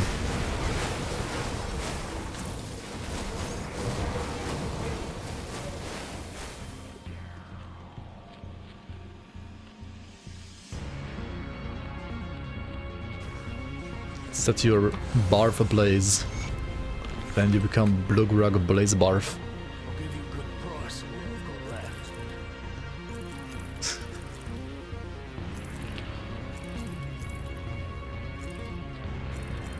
Okay, we're honored. I mean, revered rather.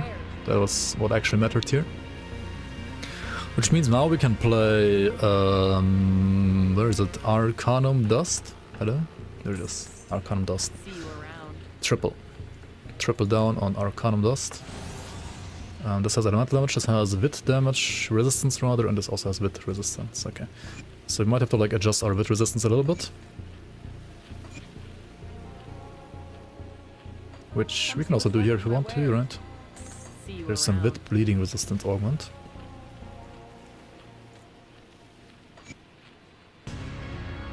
Which we can put on instead of the like fire lightning one, right? Okay. Cool, cool. Cool. But what now? Now I wanna probably finish this reputation from the Ugnenborg, which means we're gonna run Ancient Grove, basically. You had some chicken biryani in your mouth. You were blazing for a while. At least it was worth it. Sounds worth it. Do I want to farm better rings eventually? This is flipping lower level stuff, right? Very low level stuff. Where did I get a good helmet? I get a good helmet in Forgotten Gods, right? I can get either the Star Wars mask, level 94 Star Wars mask, and just play like +1 all skills, or I can play the like Corvin Gaze, I think it's called, like the one that like drops from the Eldritch Armors, if I can get it. Those mobs drop like 5 billion items. It's a little weird. They can like drop 6 different items, like shoulders, like 2 shoulders, 2 chests, and 2 helmets. They are a little overloaded. Which also is reflected in the drop chance for like the individual item, which is like pretty terrible. I wish they would have like not done it like that. Like why does like one mob type basically like drop 6 different items? Like holy fuck, dude. It's crazy.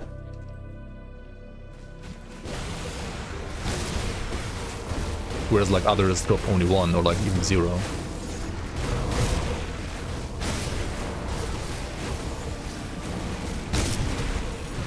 Is a little too much.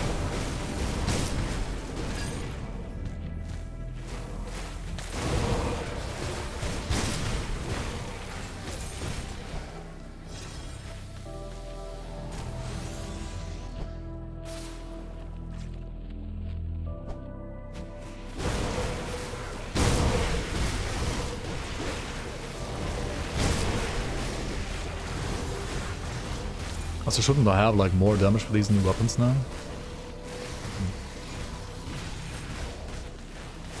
And I guess I do have like some more, but it doesn't like feel that much more.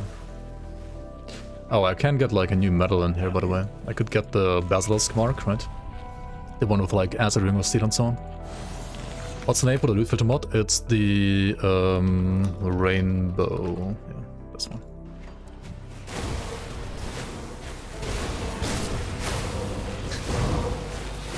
Wreck that chat. Actually, I appreciate like people pointing that out. Or like writing that in chat, then I could technically like save the time and like not do it. And just keep on playing, but I guess I failed.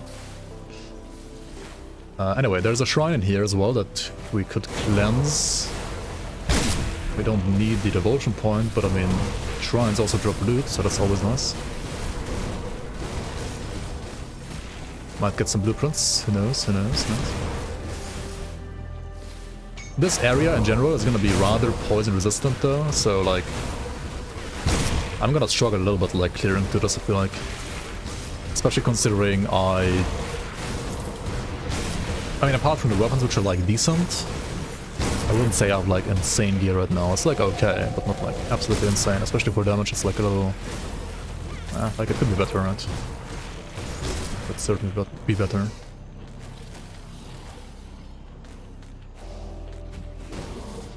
As long as we don't die, as long as we're tanky enough,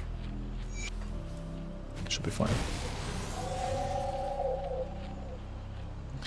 SR is the best place to get the world drops, isn't it? Yeah. Yeah. SR or Crucible. Yes, yes.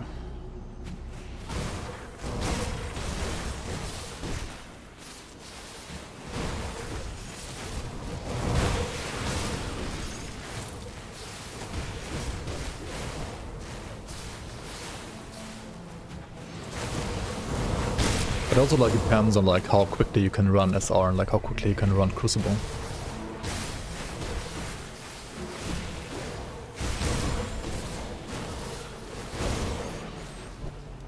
Yo, Farnsworth, welcome.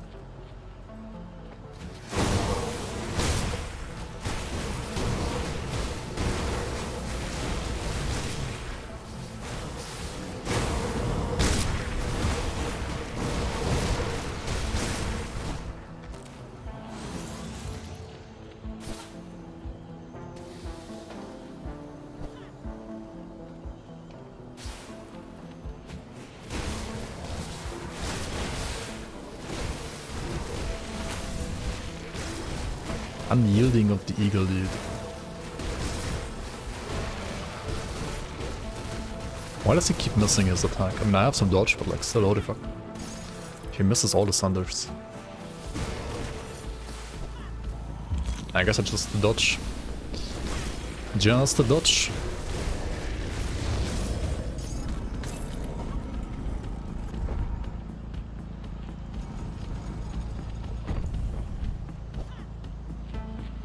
Yo, Swinky.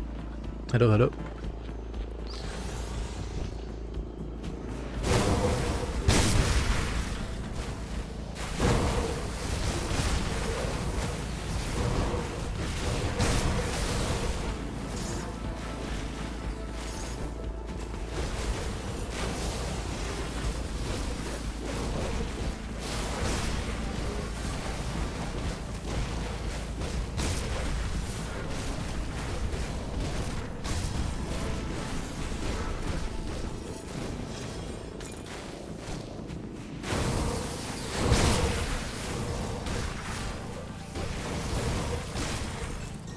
I blessed Barathor on a Savage Revenger, so you can do SR fairly well.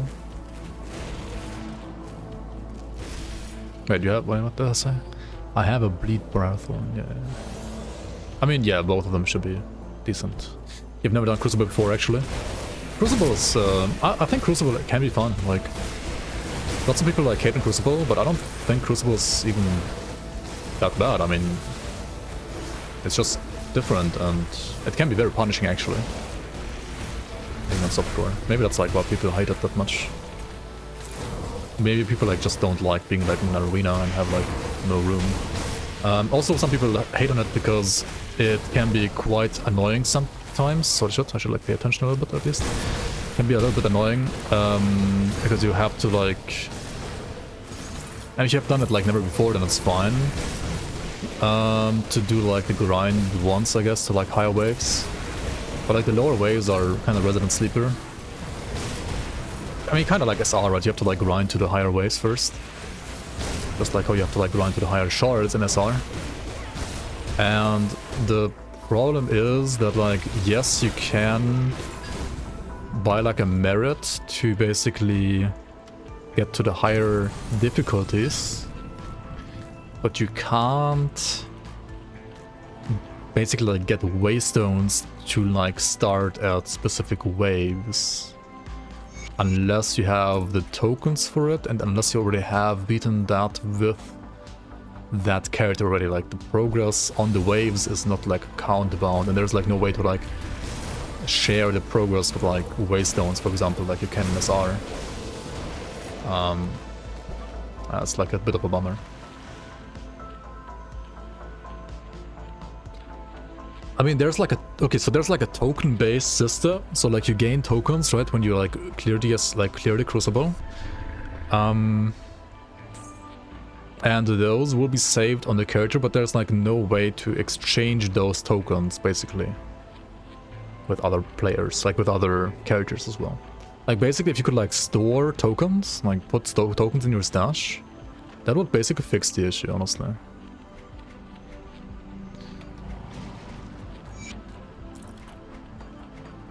It's also like why you won't see me like do Crucible all too much, because like on every single character, I mean, yes, I can start in Gladiator right away, but I have to do Gladiator level like level 1, like wave 1 to 150 first once before I can like run 150 to 170, right?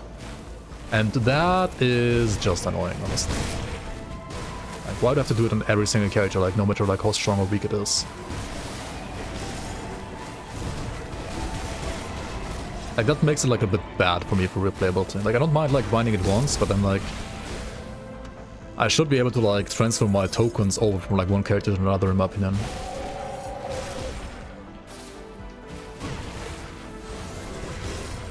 The same keybinds as you.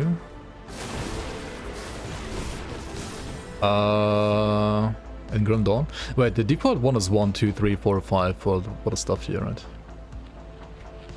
But I changed the default binds, which were like more like Diablo 1 binds, to be like more mobile, like QWER, and then like have 1 and 2 for the pots. Which is basically like what MOBAs use. And you change yours to the same as mine? Yeah, I mean, it makes sense. If you have played like Dota or League of Legends and so on before, then this feels way better.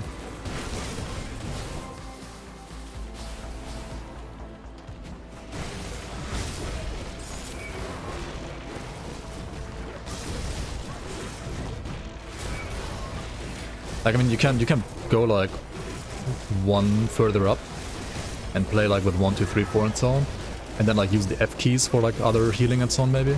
But first of all, my specific keyboard, like the F keys are basically unusable because they're scuffed. It's like a scuffed keyboard. And also the distance between like the F keys and the other like number keys will, or like can vary a lot more on from keyboard to keyboard than like the distance between like Q, W, E, R and like the numbers usually, right? So like QWER with like numbers for pots, like potions, on average will feel like way more consistent like across keyboards. What? Huh? Wait, what?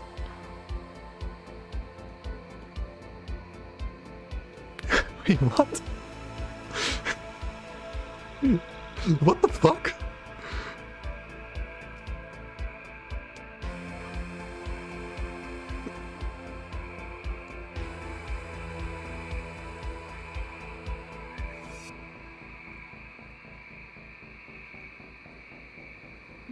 Did I forget to press my Blood of Reek?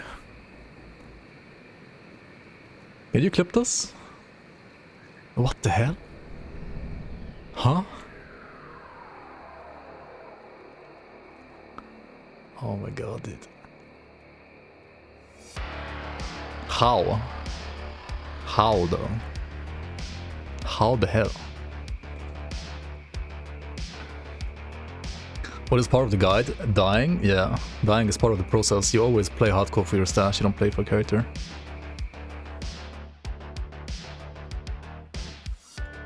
$8k hours and Lil Bro still dies? I mean, how? I feel like way more How do I die here? My Blood of Dreek is like...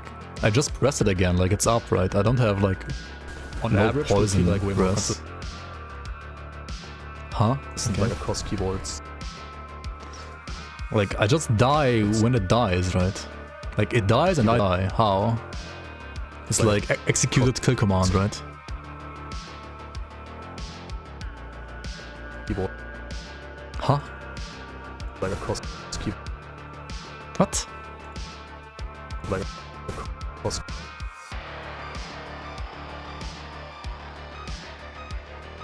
Is it the does he like still what? No, like he's already dead. Like you can like see the loot orb here, right? This is the loot orb he drops. Fix the game crate. Consistent, like across keyboard. The fuck is this? Feel like way more consistent, like across. Huh? He has no death shotgun. Feel like way more consistent, like across keyboard. What? Huh? On average, will feel like way more consistent, like across keyboards. What? Huh?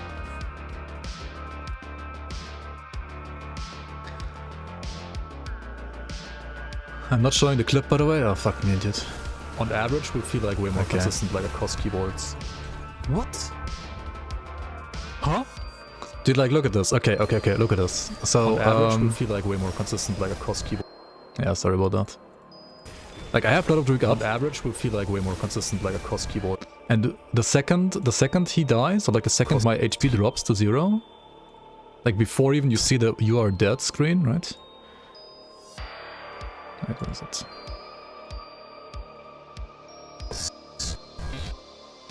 Like okay, like 1 frame earlier, right? Like you see the loot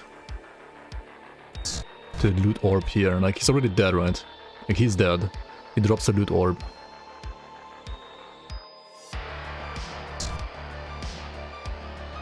That's also like the same frame in which I die. Like, I literally die when he dies. How?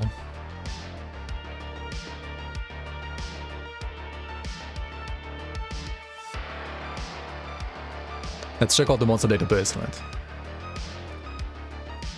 Slavsar. Aether Gaze.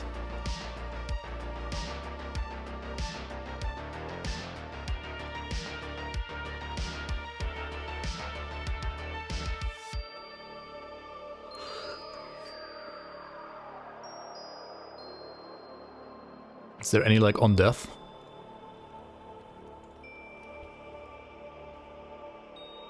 Can anybody check with me? Like, does this have any on death effect? Or is this actually a bug?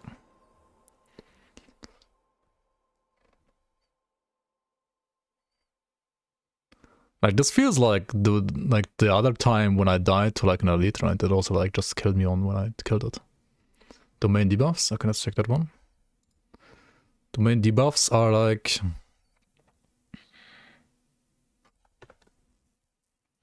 What are these? This is...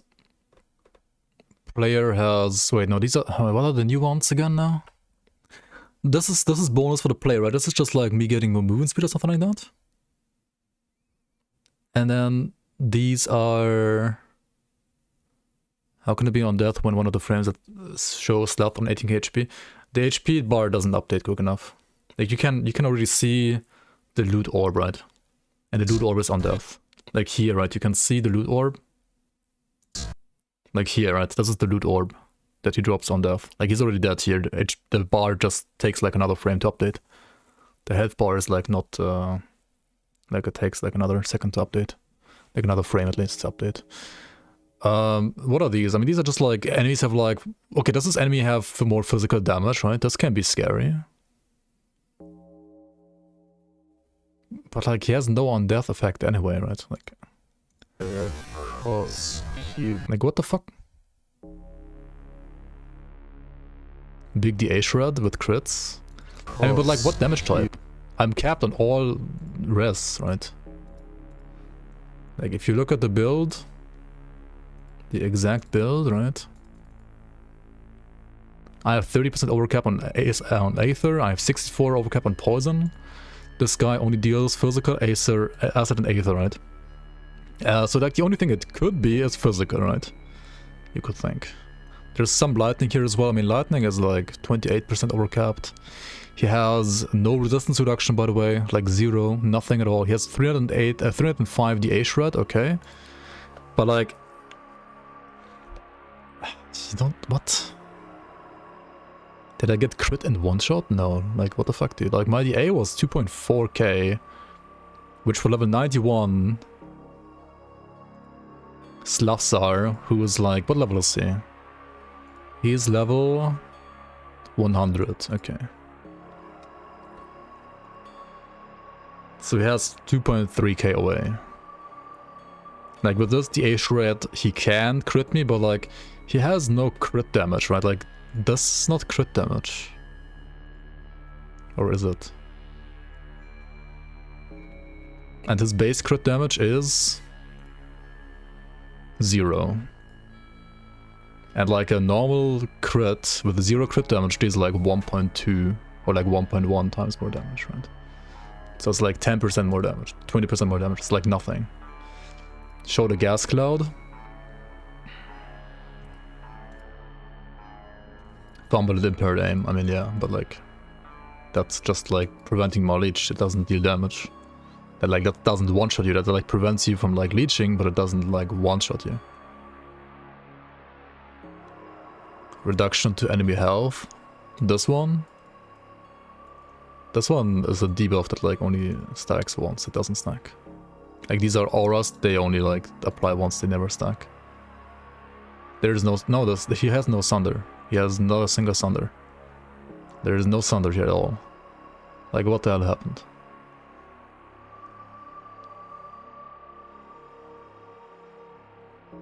Yeah, Matt, it's like the other clip. It's like the other one where I also die. And die exactly like this.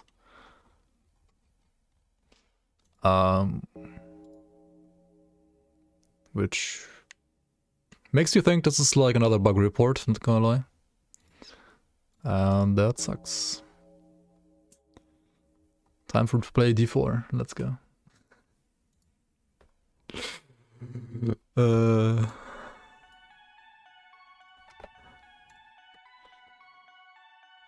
Dude, what the fuck?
Oh well.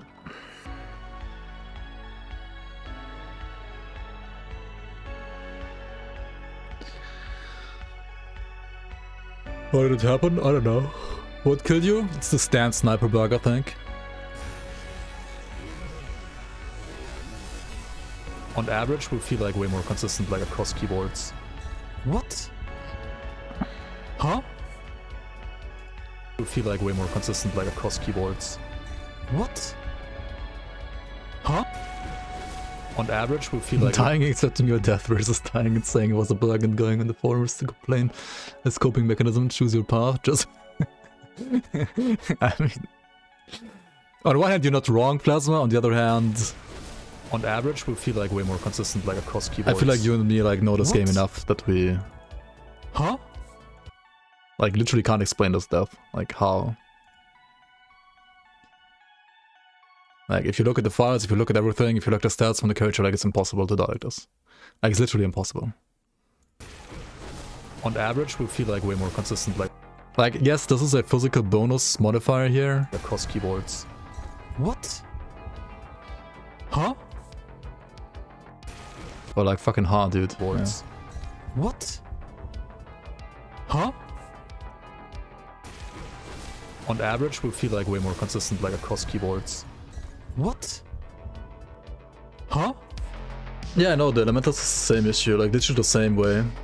I also reported the Elementalist, like it's literally the same way. This was the Elementalist, right? He died the same way. Like, I mean, I had like tons of deaths in this game, right? I don't complain about like deaths that are like weird. Well, these two are... yeah, like, and it's always the second you kill an elite. In this case, actually, it was a boss. There's like partial components, there's like no pickup, like no auto pickup. It's like you kill them, like no auto pickup. It's like an on-death effect, basically. There's like no pickup, like no auto. But these monsters don't have on-death effects. They don't. No auto pickup. What? There's like partial components, there's like no pickup, like no auto pickup. What?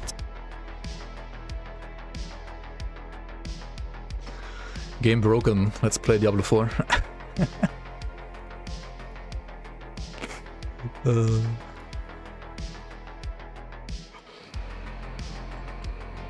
Detonate dead. Yeah, detonate my asshole, dude. Oh my god. Okay, I need some snack. I'll be right back. Oops, I shouldn't mute my desktop audio. What the f-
Holy fuck, dude.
Dude, it's like double H.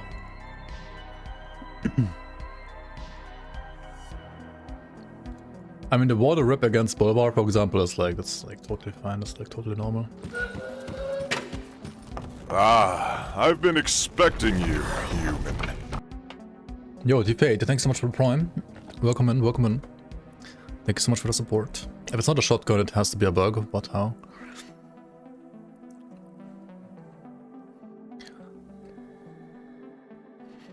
I mean, Slothsar has a shotgun, but like he doesn't have a on-death shotgun.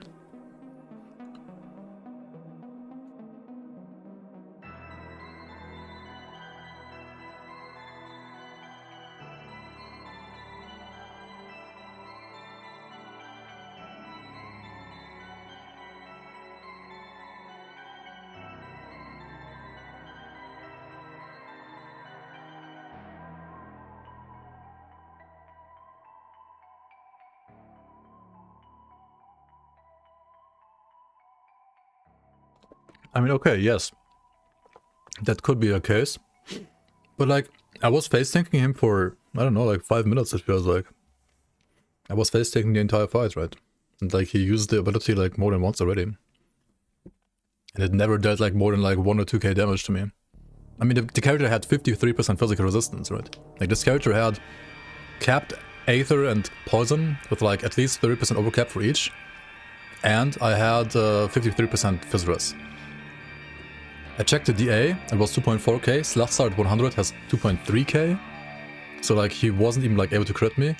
There is one ability that like reduces my DA by like 280, and then I can get crit, yes, but like only by the lower, like the easier, the low value crits, and those have like 1.2 or like 1.1 times the damage, right? They only like deal 10 or 20% more damage basically, right? Because Slothsar has like 0 base crit chance, like base crit damage.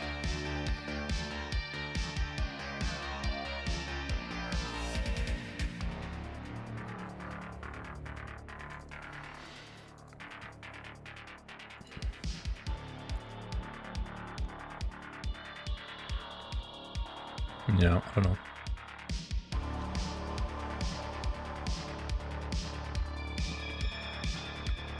And that's how it feels like.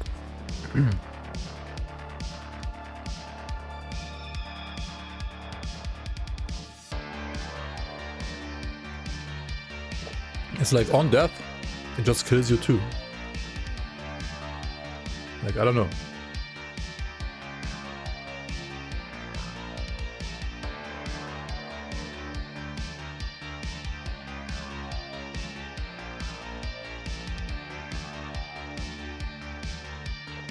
I mean, the face tanking does rely on hitting, of course, yes. But I was like face tanking him throughout like all the farming pools and everything. So like I was already like hitting maybe like every third attack, right? I was like missing at least 50 to 60% of my attacks against him. And I was like just fine, right? Like, also like, not hitting and like not life stealing because you're not getting hit only matters if like the enemy deals like a consistent, like that has nothing to do with like getting one shot basically, right? Like it only is about like, can you sustain after getting hit? I mean, I got like hit before that like a lot of times, right? And it never did like more than like 3k damage maybe, I don't know. Oh my god.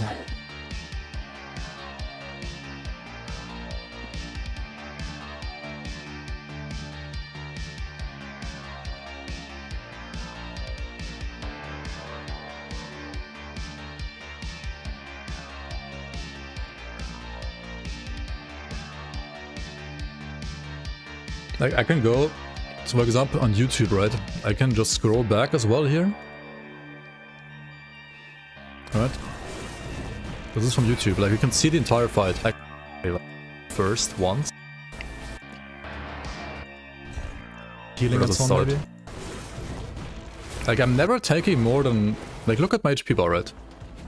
I don't ever take more damage than like, maybe 1k.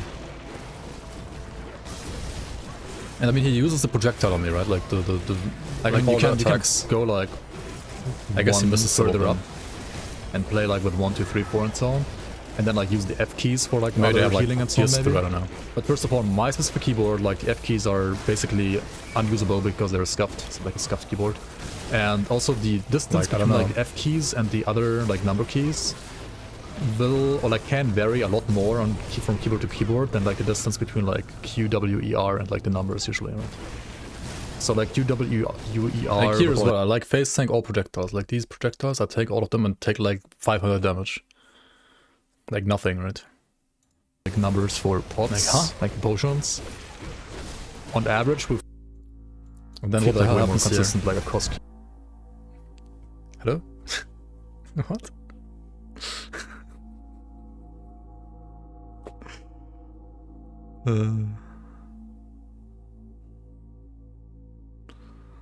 What the fuck, dude? Pop. Just get popped.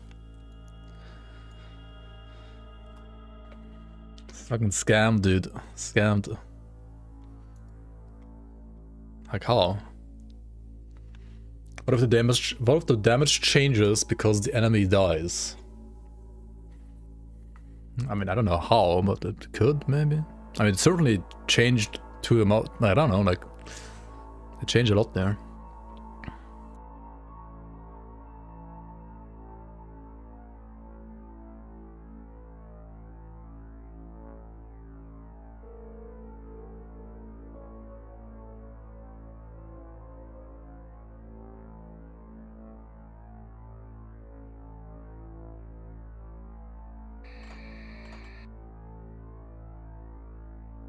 Okay, we can do one thing. We can investigate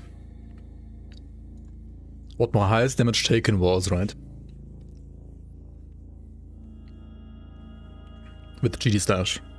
I'm not gonna like revive the character or anything like that. I'm not like that cheesy.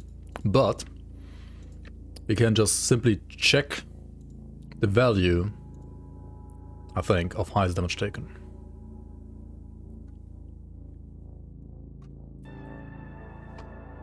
Or can we not?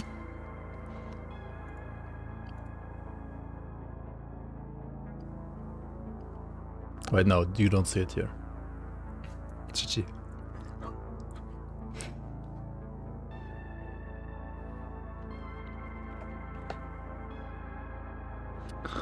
Rest in fucking peace. Okay, for the sake of this video, I will revive it real quick and then kill it again.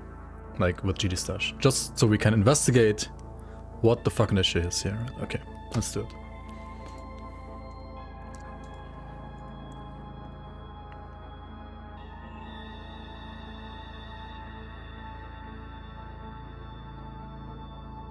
Finally exposed. Yeah, I do this all the time, of course. Like, everything's fake, of course. 2 reps, oh, so noob. Oh my god. Okay. Caught in 4K. Okay, let's see here. What's that value?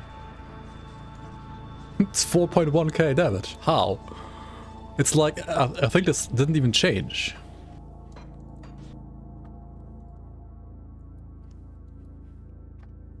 Alright, rest in peace. You are dead.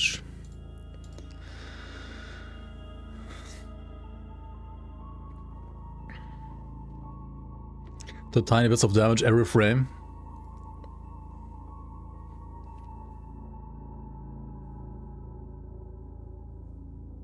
Did it show my last foe's last star? Should we check that as well?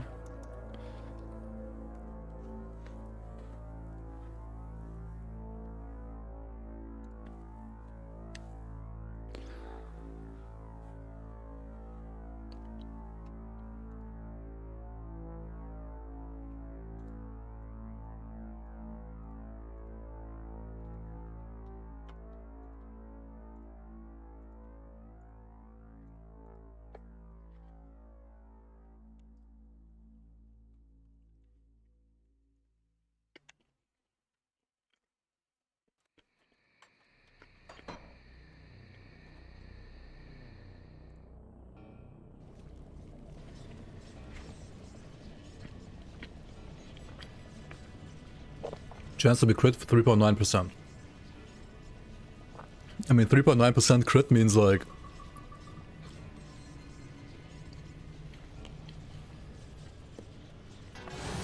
usually like times 1.1, right? I mean, okay, let's actually, with my buffs up, it's a 0.5% chance to get crit. Right?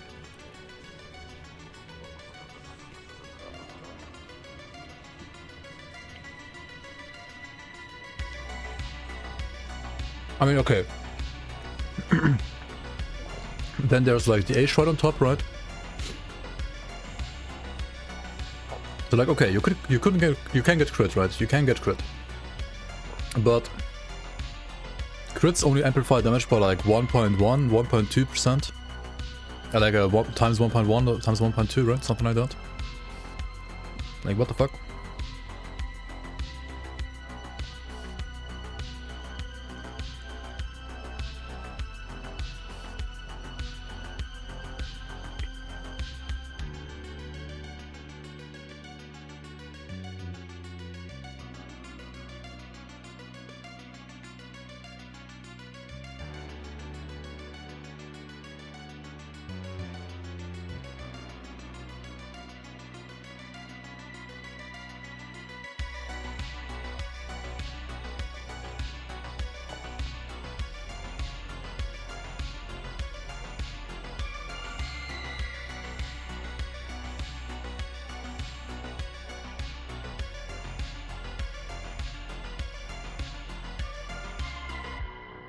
I don't know, this seems so weird.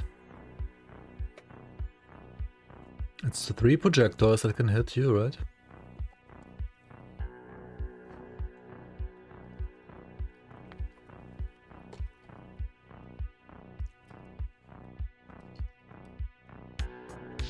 This is before resistances, right?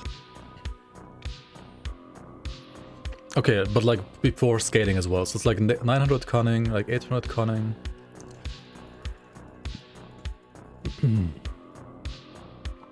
That's like times, okay, that's 360. And this is like 70%, so that's like it's like times 5.3. Okay, so like this much damage, right? Again, like before resistances only. And then like ultimate as well, how much? How much is ultimate again? Adding how much?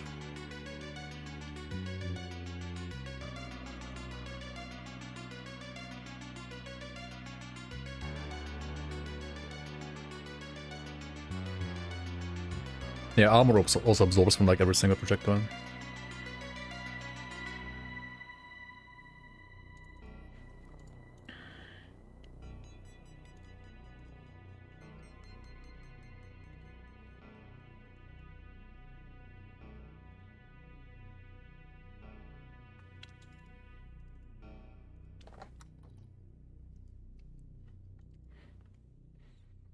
Like ultimate is plus 40%, right? That's additive, not multiplicative. This one is actually the TDM, and this is just additive. Like total damage modifier is actually not total damage modifier, it's plus all damage, and damage modifier is total damage modified. Makes sense, of course. And this is 40%, okay. So it's like even, I mean, it's actually additive and not multiplicative, but like even if it was additive, right, it would be like this times 4.5. And then if you like divide this by 80, it's like 400 damage. I mean, physical is like, you have less than 80% physical resistance, but I mean, you also have armor. And I had 53% phys res. And these are like projectiles and like absorbed from all 3, so it would like more or less calculate like armor absorbing from like all 3. Wait. This is the damage from all 3 projectiles together, right? Physical is like, say, half of that. Wait. Like, even if physical was like half of that, right? And you only had like,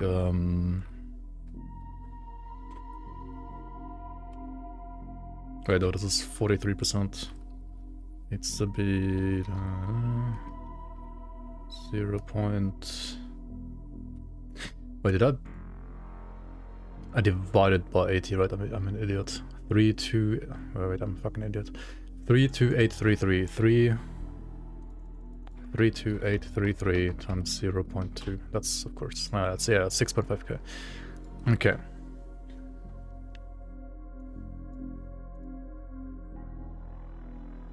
Wait.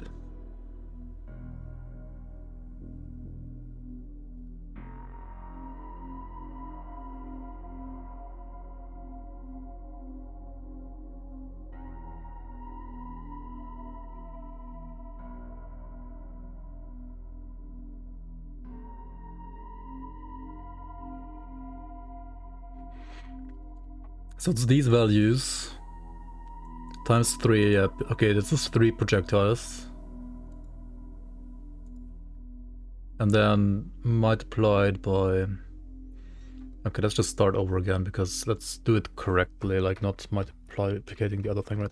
3, 8, 9 plus 9 plus 5, 6, 8. And then I said what? Times 5.3 and so like times 5.7. So what it actually should be like. So this is like the damage of 1 projectile. Multiplied by 0.2 be 1.6k. If you multiply by 0.47, which is what I had in physical, and then like absorb the armor, I had like around, what was it, like 1100?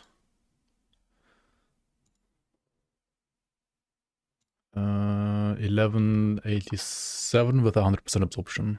So minus 1187. So that's this number. And then times 3. Is that correct?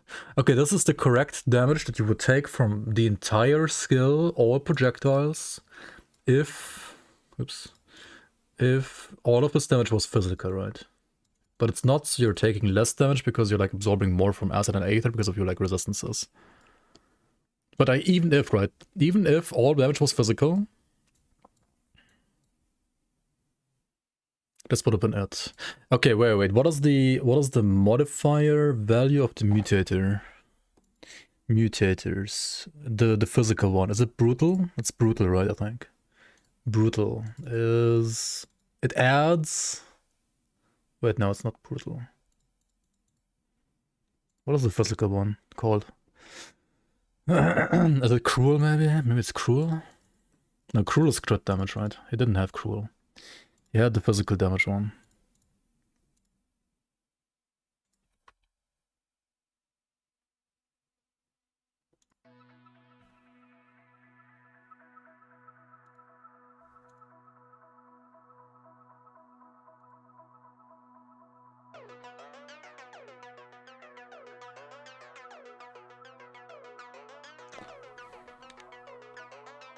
What's it called, chat? The physical one. I thought it's brutal, but maybe it's not brutal. Brutal is pierce. Maybe it's brawling. Okay, it's brawling.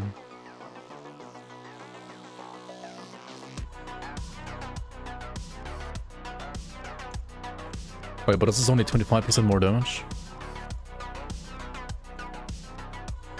10, 15, 25% more. Is it only 25%? Is that correct?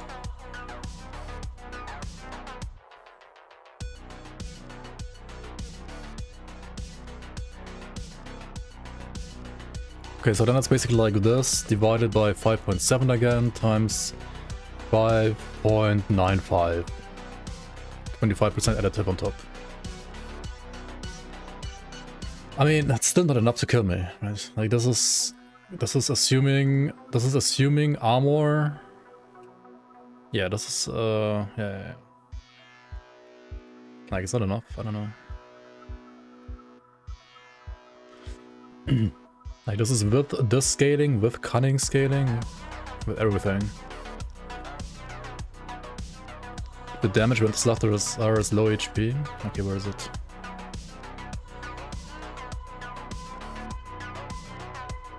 Ah, this one. Okay, 40% more damage.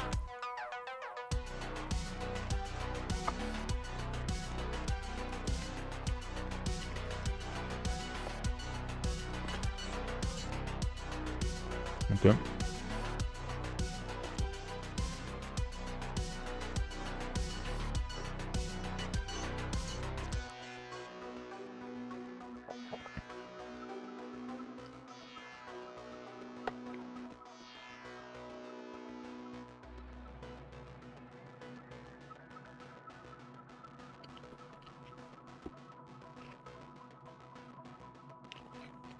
You think this one?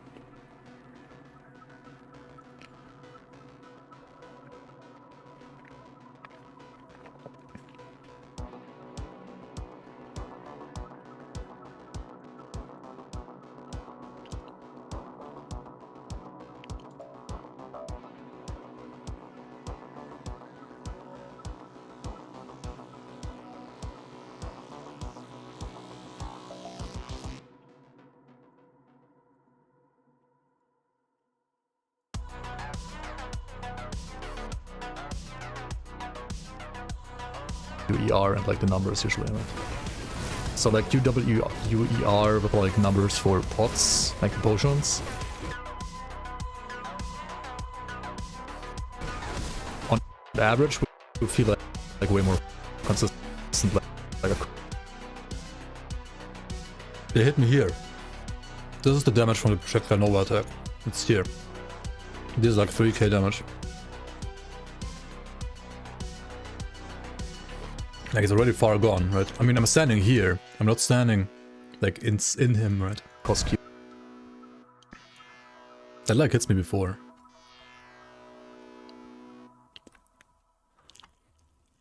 Pots, like potions. I'm standing up here, not inside him. On average, like this boss's hitbox doesn't even allow you to like stand on him. I feel like way more. So you can't really get shotgun compatibility. It's like 3 to 4k. Keyboard. And then it's like you take like 11k at least. And according to according to the game, I didn't never take more than 4k damage. Like can vary a lot more on from keyboard to keyboard than like the distance between like QWER and like the numbers usually, right? So like QWER with like numbers for pots, like potions. On average, we feel like way more consistent, like across keyboard. Like, huh?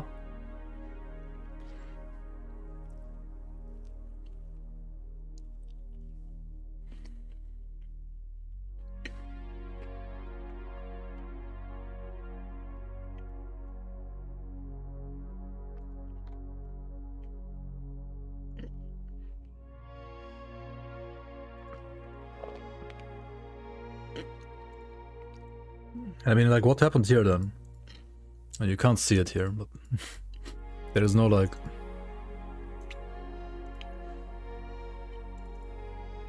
I don't know. It's the same thing, right? The frozen guy has no novas. Like, what's he called? Nox Radarad. Nox Radarad.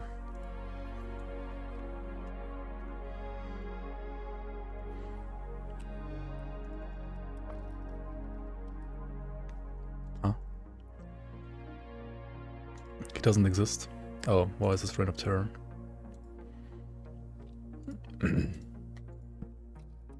He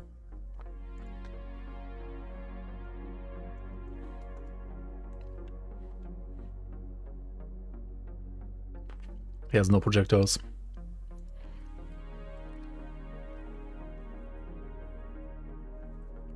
In both cases does ground damage.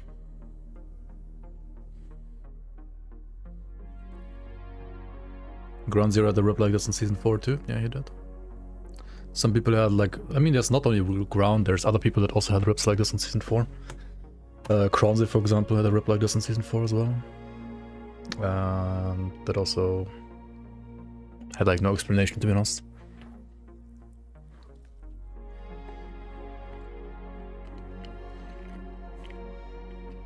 Yeah. Those were the sniper standoffs.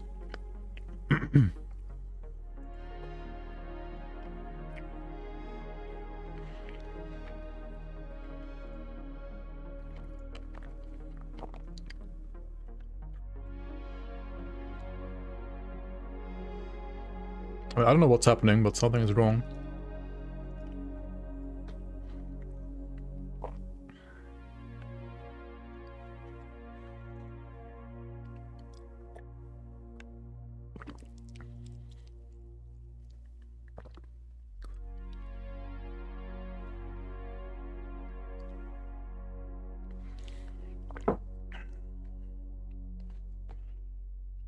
It's pretty rare, yeah. It is like very rare.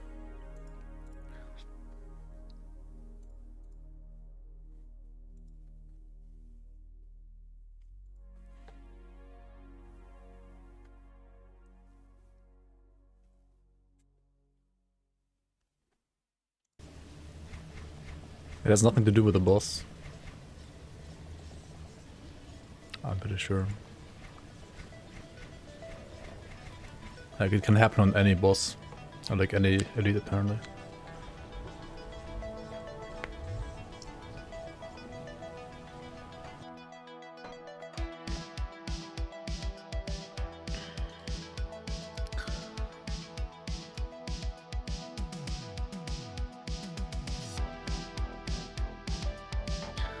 I mean, we could go custom, right? And like load in the boss.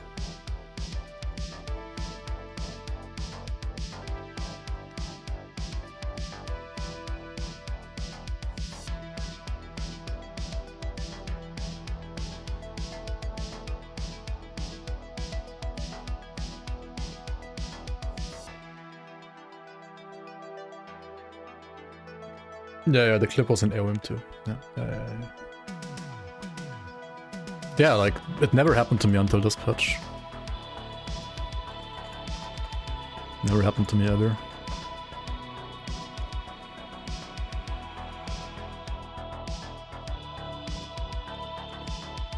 Oh shit, this one has spoilers. Never mind.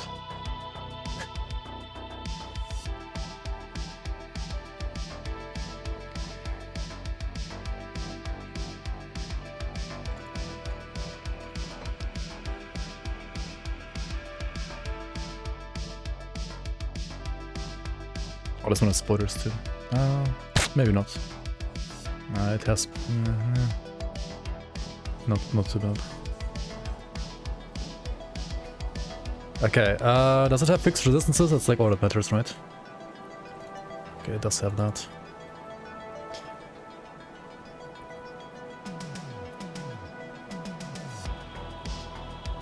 Okay, what's it called? What do you think? Records, creatures... Enemies. Should be easy to find actually. Boss and quest. Hello. And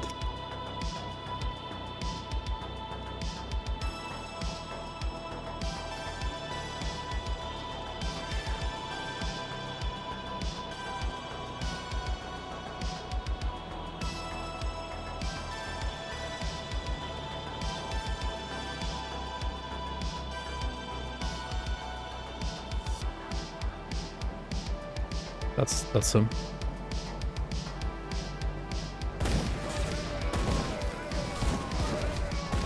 Okay, he's attacking the NPCs. GG.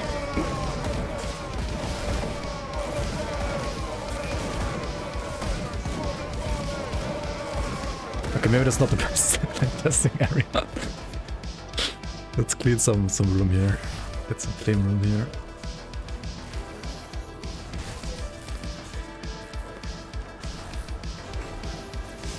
Did he follow? No, he's killing Devil's Crossing. It's fine, guys.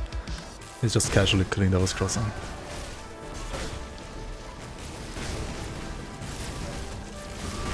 Okay, what do we want to test now?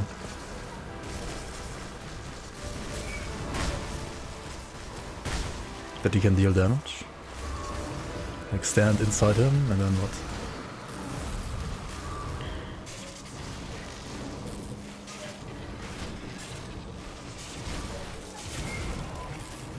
I'd always test in season because that's the only mod I have.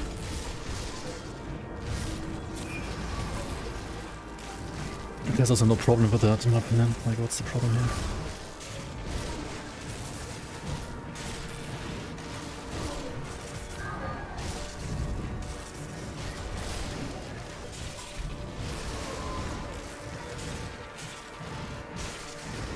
Oh, that's besides the point though, like... Let's focus on like what's really important here.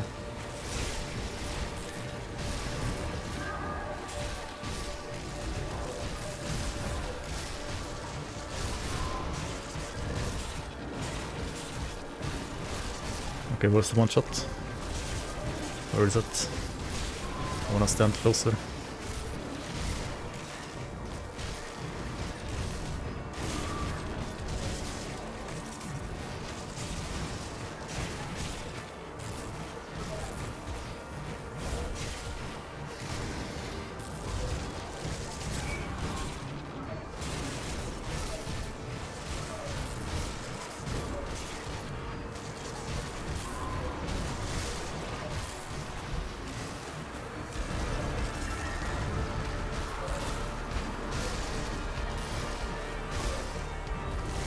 Just need to cause a lag now.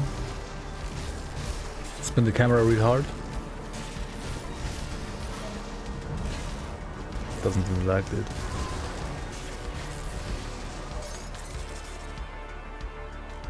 I mean, I don't know how to test this, because like it's not like a thing you can test in my opinion. It's just so fucking weird. Spawning with dungeon mutators. Oh, you could. It would take a bit longer to set up, but yeah.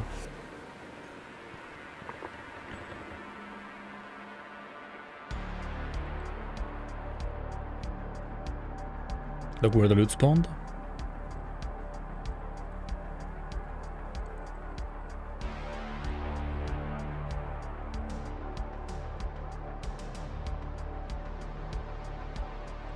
Slow down the 12x projectile animation and kill him during it. Yeah, let Cray figure that out. I don't know, it's not my job. To be honest. But yeah. It's kinda sad that like this stuff exists, unfortunately. I don't know why, maybe. Okay, what did Zantai post? Zantai is just posting memes or what? I reported this, right? And Zantai is posting memes, let's go. Right?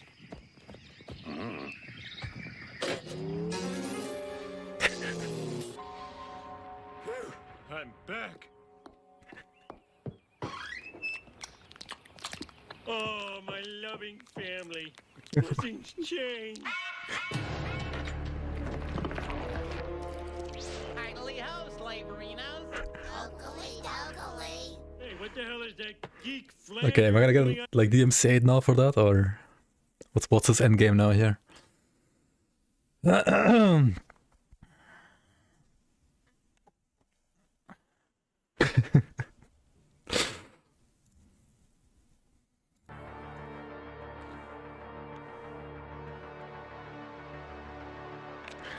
Warlock reveal has happened. I mean, it happened, but also didn't happen, because they didn't reveal everything.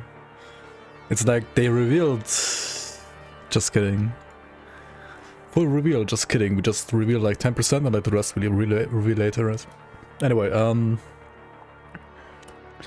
so the reveal, right, is...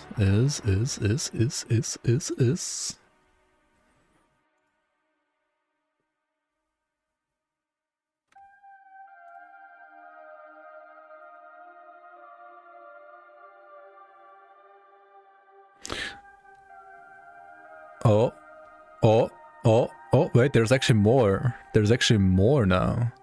There's a new video from Action RPG revealing the entire Warlock passive tree. Just hit 43 minutes ago. Alright. Saving the stream, I guess.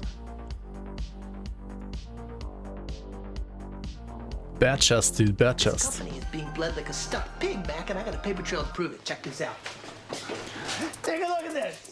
Jesus Christ, that right there. Hello everyone and welcome to Action RPG. I'm your host Aaron, and for today's video we're headed to the world of Last Epoch once again with Warlock Week. So this one,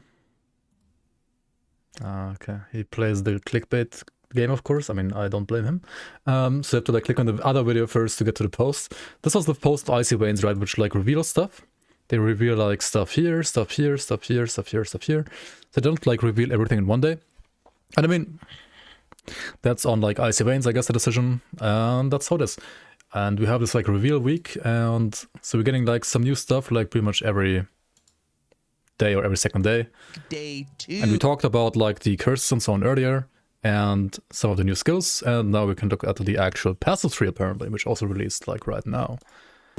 And what do I have for you today? The highly anticipated brand new passive tree for Warlock. Now, for any reason you did miss day 1's video, I will link it in the description and at the end of this video, where we covered the overall theming of the Warlock. We covered the 5 skill basics, and we covered the 5 new Chaos Bolts, curses. Ghost Flame, Soul Feast. Very good video. No translation found for this inabilities. You missed it. And Capone All right, Fisher. Let's jump Nice. into this new highly anticipated I like the skill the passive most, I tree think. for Warlock. And actually, I mean, its Catholic Fisher looked Master insane. Of the forbidden arts, tear into the essence of their foes, corrupting their spirits with relentless curses, necrotic magic, and flames to burn their flesh. Chaos Bolt also seems cool, yeah. Okay, let's just put Now, 1.2 passive speed. bonuses for Warlock: 5% more damage per curse on the target, and a flat 35% fire and necrotic resistance. Now, I was 5% more damage per curse on target, 35% fire and necrotic res. Okay, I mean, kind of basic. Goes in line with like some of the other classes, which are also kind of basic when it comes to passives.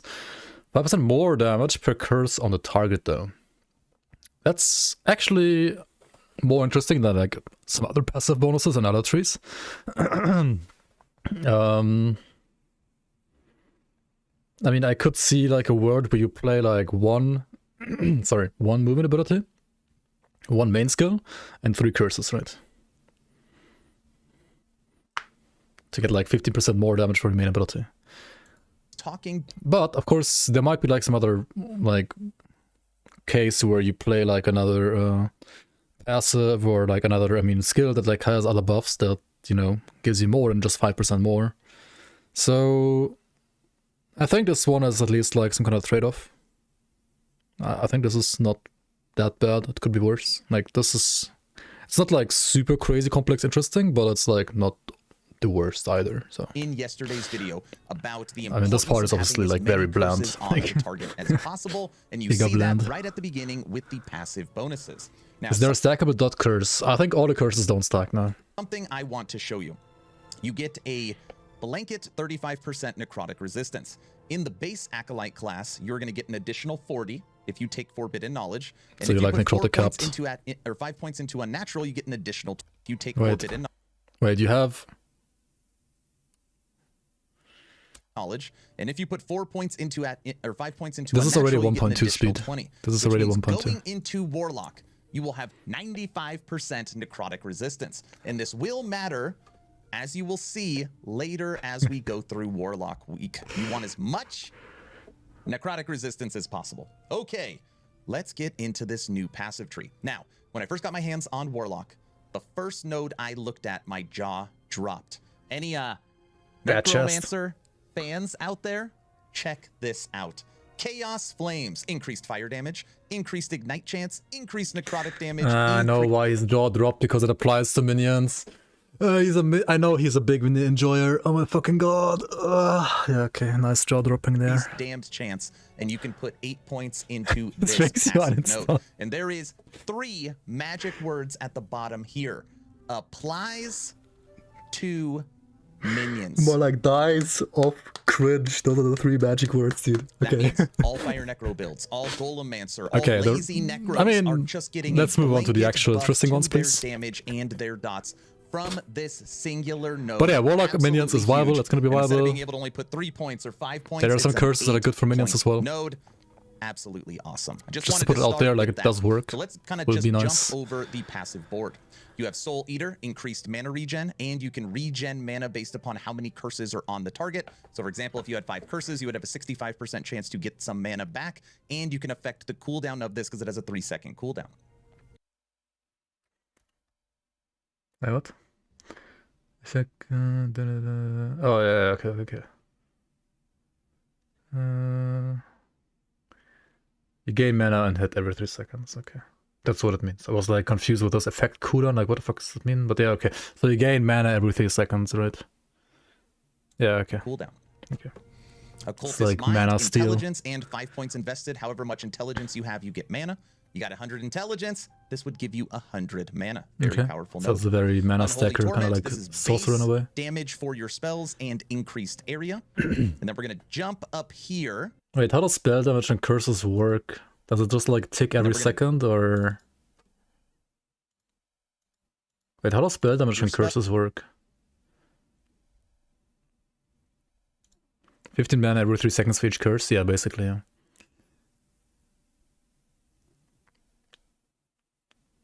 Well, let's move around the tree like that. I don't know why he doesn't show this one first, but yeah. Spells and increased area. Why does it show in the notes show the fucking first 3? And then we're gonna jump up here. Oh yeah. Oh wait, it doesn't show all. Wait, it says all nodes.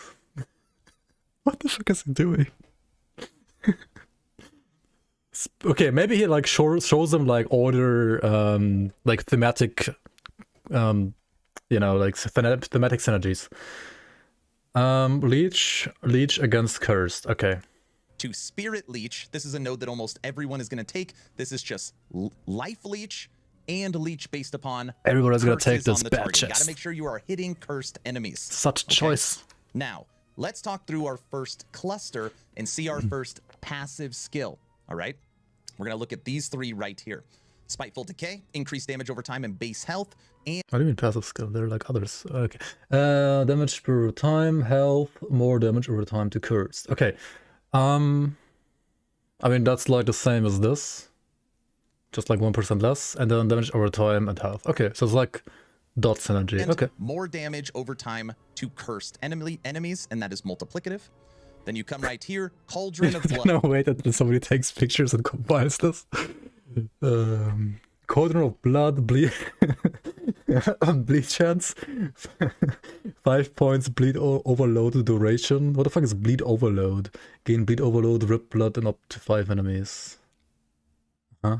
When you cast a physical skill and enemies within 50 meters, you have combined 25 or more stacks of bleed. You cast rip blood at an enemy and at up to 5 nearby enemies and gain bleed overload. Okay, so blah, blah, blah, blah, blah, blah. Okay. This is base bleed chance, and if you invest 5 points, you get access to bleed overload.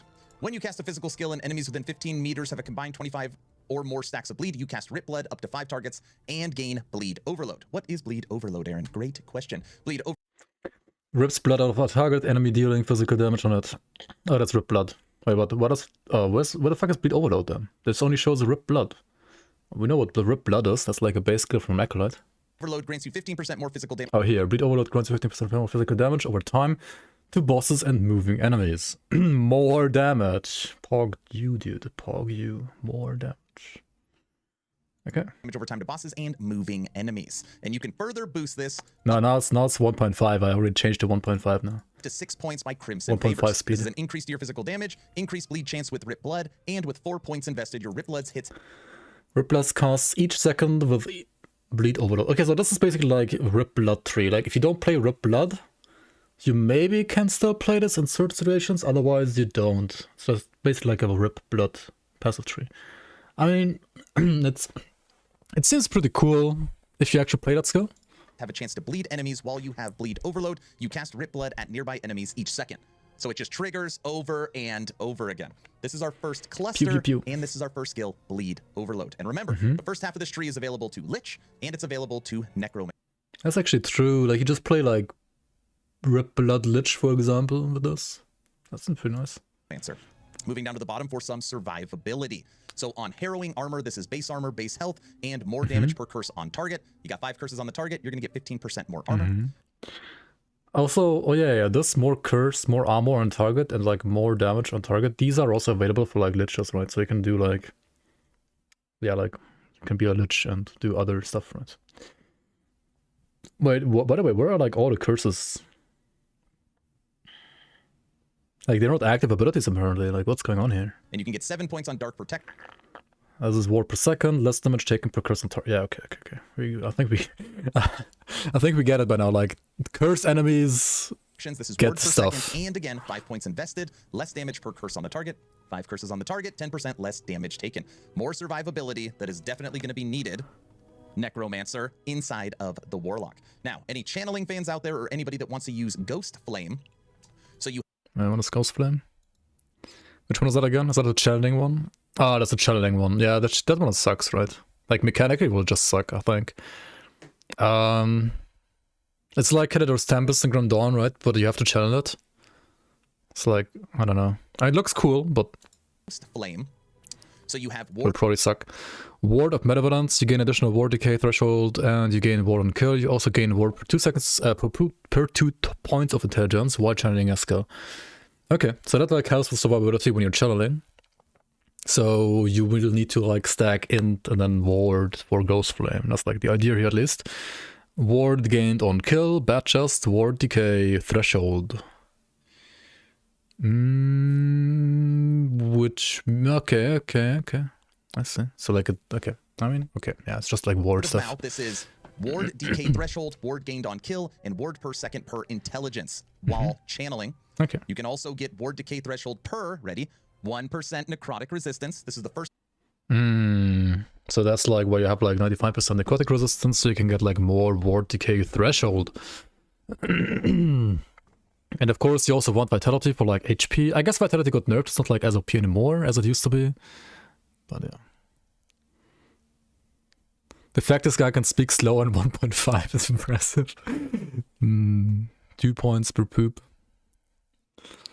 Time in Warlock week, you're going to see a buff based. This needs like 3x speed. I always love the idea of pet builds, but every time I played them it was incredibly boring because the pet played the game for you. Yeah, that's why I also don't like pet builds that much. I mean, some people like them because of exactly them doing everything for you and basically making like turn the game into like a walking simulator. Some people like walking simulators. I don't, but yeah. Where does the necrotic rust come from? You get 35 from the passive here, and then you get, what was it, like if you invest points in the base Acolyte class, you can get like 65 there. No, you get 60% from Acolyte and 35 from Warlock. So like 0 from gear, right? I mean, you can get more from gear, but you don't have to. You can just like get 95% necrotic resistance just because you are a Warlock, right? Necrotic resistance. And so gear doesn't matter, just like always in this game. You're going to be starting. Yeah, the gear like matters less in this game than in other RPGs, I feel like. If you take it the right way, and points to vitality will further buff that. And then you can put 8 points into Doom Herald, which is less damage taken while channeling and more damage to damned while channeling. I know this is a... Okay. Oh yeah, damned is like a debuff that you get from like Doom rings and so on, right? Huge just data dump for the passive tree, but don't worry, I've got some stuff to show off. Huge data dump. Our last 2 nodes that are available to we can't keep up, please slow down. Warlock, and this takes us over to poison overload. So you saw our bleed overload. Okay, it's like bleed and poison stuff. Yeah, I mean, poison lich was already like Giga, and like you just picked this on top then, I guess. Poison overload probably deals the same thing, just like with some defiling Nova on top. Let's talk poison overload with Vile Tide. When you cast a damage over time skill and enemies within 15 meters have a combined 25 or more stacks of poison, you gain poison overload for 12 seconds and cast Defiling Nova, which expands outward, poisoning enemies it hits. Now, I probably should have said right at the beginning of the video that everything is subject to change until we have 1.0. Okay, so tinkering is likely going to happen with these. Makes sense. All right. Now, let's take a look. They're going to like rebalance this, just like how they rebalanced Lagon in the last 3 years. An overload grants you 4% poison penetration per stack of poison on the target, up to 100 stacks, and Defiling Nova has its own skill tool. Is he on cocaine? Nah, he is on 1.5 speed because otherwise he's talking too slow. It is a sub-skill, and you could further buff this with Rancid, which is ward on potion use and mana gained on potion use, while you have poison overload. Using a potion, spread stacks of your poison from all enemies within 15 meters up to 2 nearby enemies. So this. Sorry. Potion spreads poisons during poison overload. Number of poison spreads within 15 meters too. Okay. So you use your pot to get like insane AoE. And you also gain warded mana when you use a potion. Okay. Enemies. So this is what we're going to do. We're going to put some points in. We'll take that. We'll take that. And let's go test out some poison overload. We are now at the training dummies, and we are going to trigger our poison overload. Now, what you need to do is have 25 stacks of poison, be within 15 meters, and use a damage over time skill. So what we are using is Hungering Souls. And we're going to shoot, shoot, shoot, and bam. You see that? The entire screen turned green, and we got this little icon right here, poison overload. You have 4% poison. You also gain 4% per stack of poison on the target, up to 100 stacks, and that is 12 seconds. So you could trigger this every 12 seconds. Wait, so you get 400% pen? Skill built in to the passive tree. Very, very cool. Moving over to the Warlock only nodes on the right side of the passive tree. Now what I'm going to do is I'm going to cover the outside nodes first, and then we will take care of the more complicated skill nodes in the center. Now the first node we're going to look at is Wither. Withering chance on hit 20%, and you can put 5 points in it, which means you have a guaranteed 100% withering chance with 5 points invested. Okay, this is DR, this is premium. Less damage taken from withered, 8%.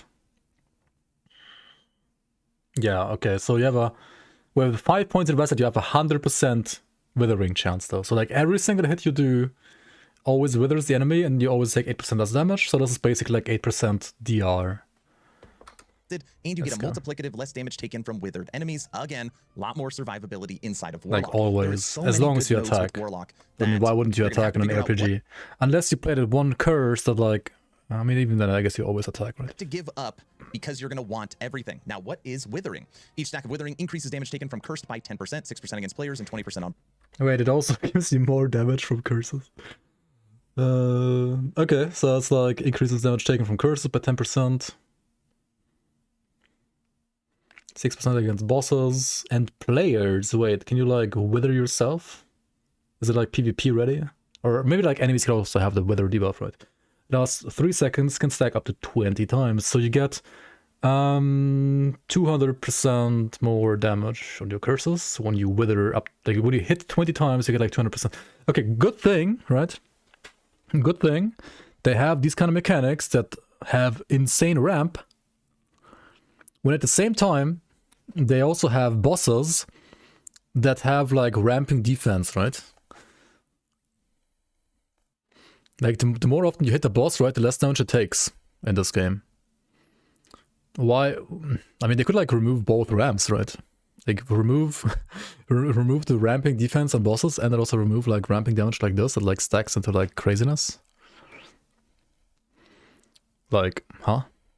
Like ramping gets crazy against bosses, right? Usually, like ramping is also like maybe like what some builds need to like be even decent against bosses. But then again, like bosses have like anti-ramp. I don't get it. Last 3 seconds and can stack 20. They wanted to rework the boss reduction system for 1.0, but just kidding, got cancelled. Yeah. They said that last year. I mean, it's fine though. Like they're doing progress, right? They're like bringing you the Warlock PogChamp. I mean, the skills look cool. Like Athonic Fisher is gonna be like bad chest, dude. Like I'm actually gonna play this. Like not even kidding. So far with the build guides that I've been working on, this is a must-have. Moving over to the right, this is a must-have. Yeah, I mean, yeah, 8% DR every single build. Even if you're playing a fucking pet build, right? You're gonna put 5 points here. Such choice, much wow. Then again, Grim Dawn also has like, you know, passives that you always pick. So I mean, it's not like unheard of. Like not every ARPG doesn't have something like this. When you directly cast a curse skill, you also afflict a number of enemies around the target location with anguish. Anguish. Enemies anguished on curse cast 1 per point. What is anguish? Okay. When you directly cast a curse skill, you also inflict a number of enemies around the target location with anguish. And again, if you don't know what anguish is, this is a new skill for new curse for Warlock. Check out Warlock Week Day. Oh, that's wait. Oh yeah, that's the curse. Okay. Shit. What was anguish again? Ah, the first one. The first one is reduces damage over time dealt.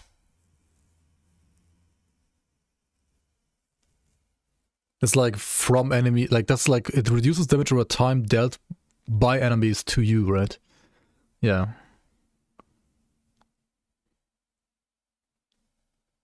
Or is it from yourself?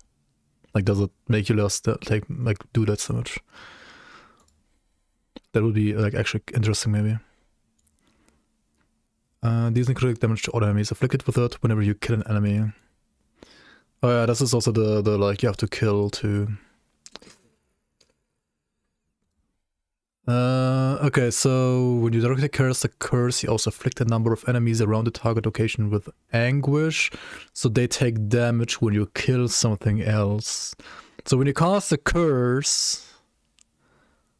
Wait, so what if you cast anguish curse? If you cast anguish curse and then like anguish curse casts anguish, it doesn't stack, right? So like this only works if you don't cast anguish, but like if you use something else, then you also get anguish on all, like, some enemies around that target. Okay, I mean, I guess.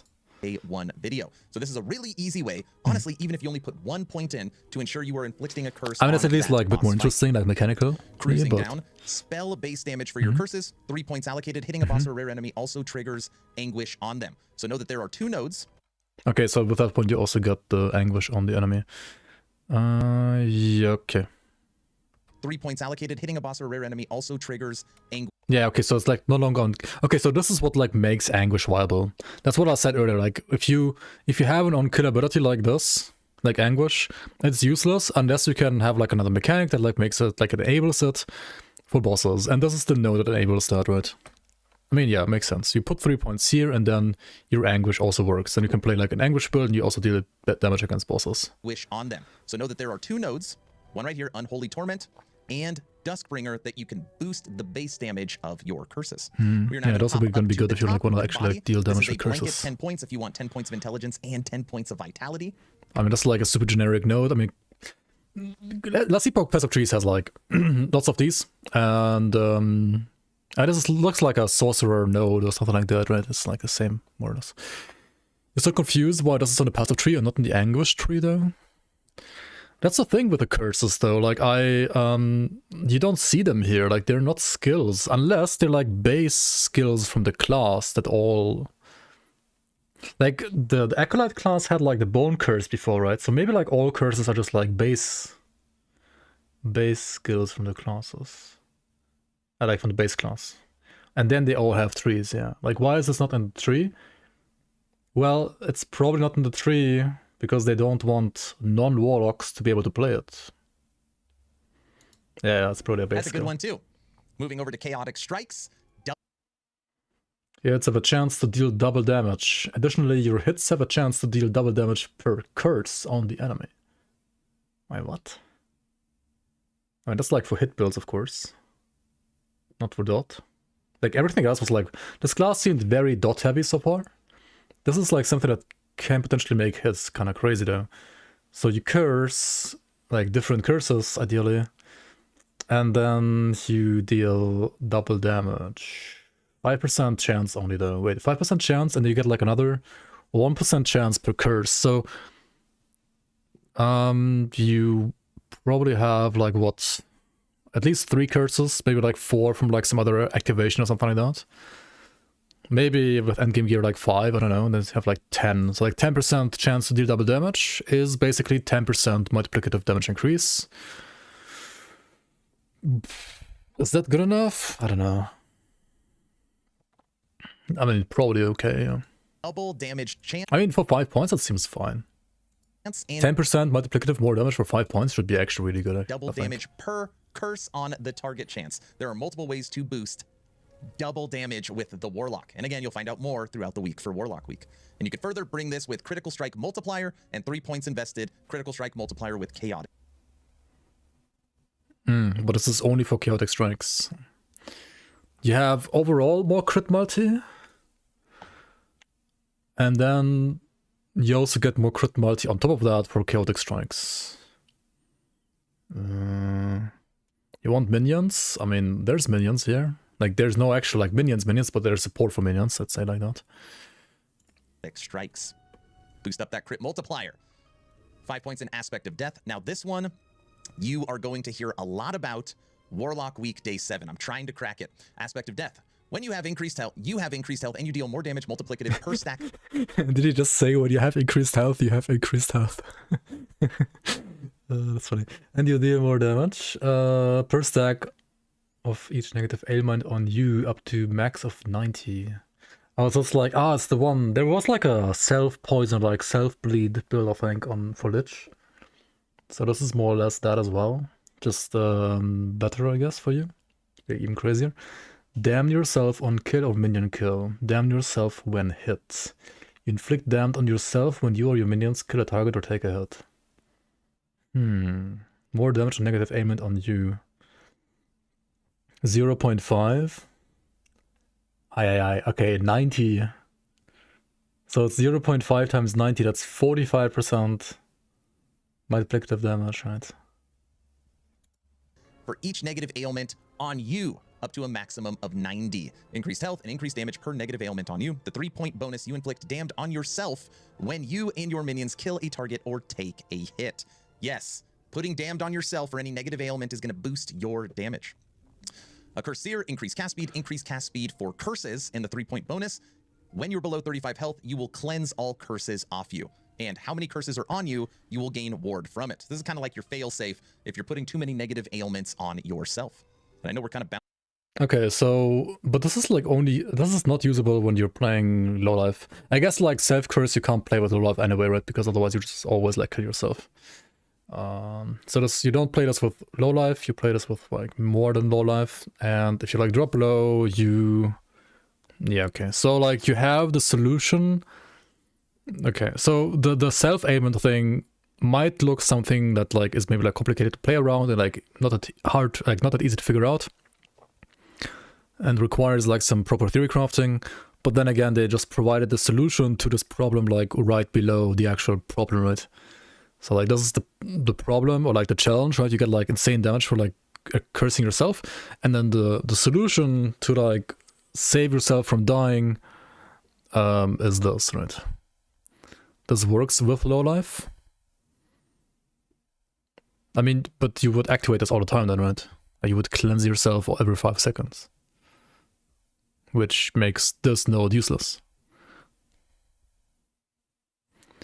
Okay, like it doesn't, the thing is like it doesn't, I mean it just has like when damage leaves you below 35% health, right? So like your own curses might trigger this, or like your own like bleed and so on might trigger this, whatever you have, right? Oh, then again, wait, the curses?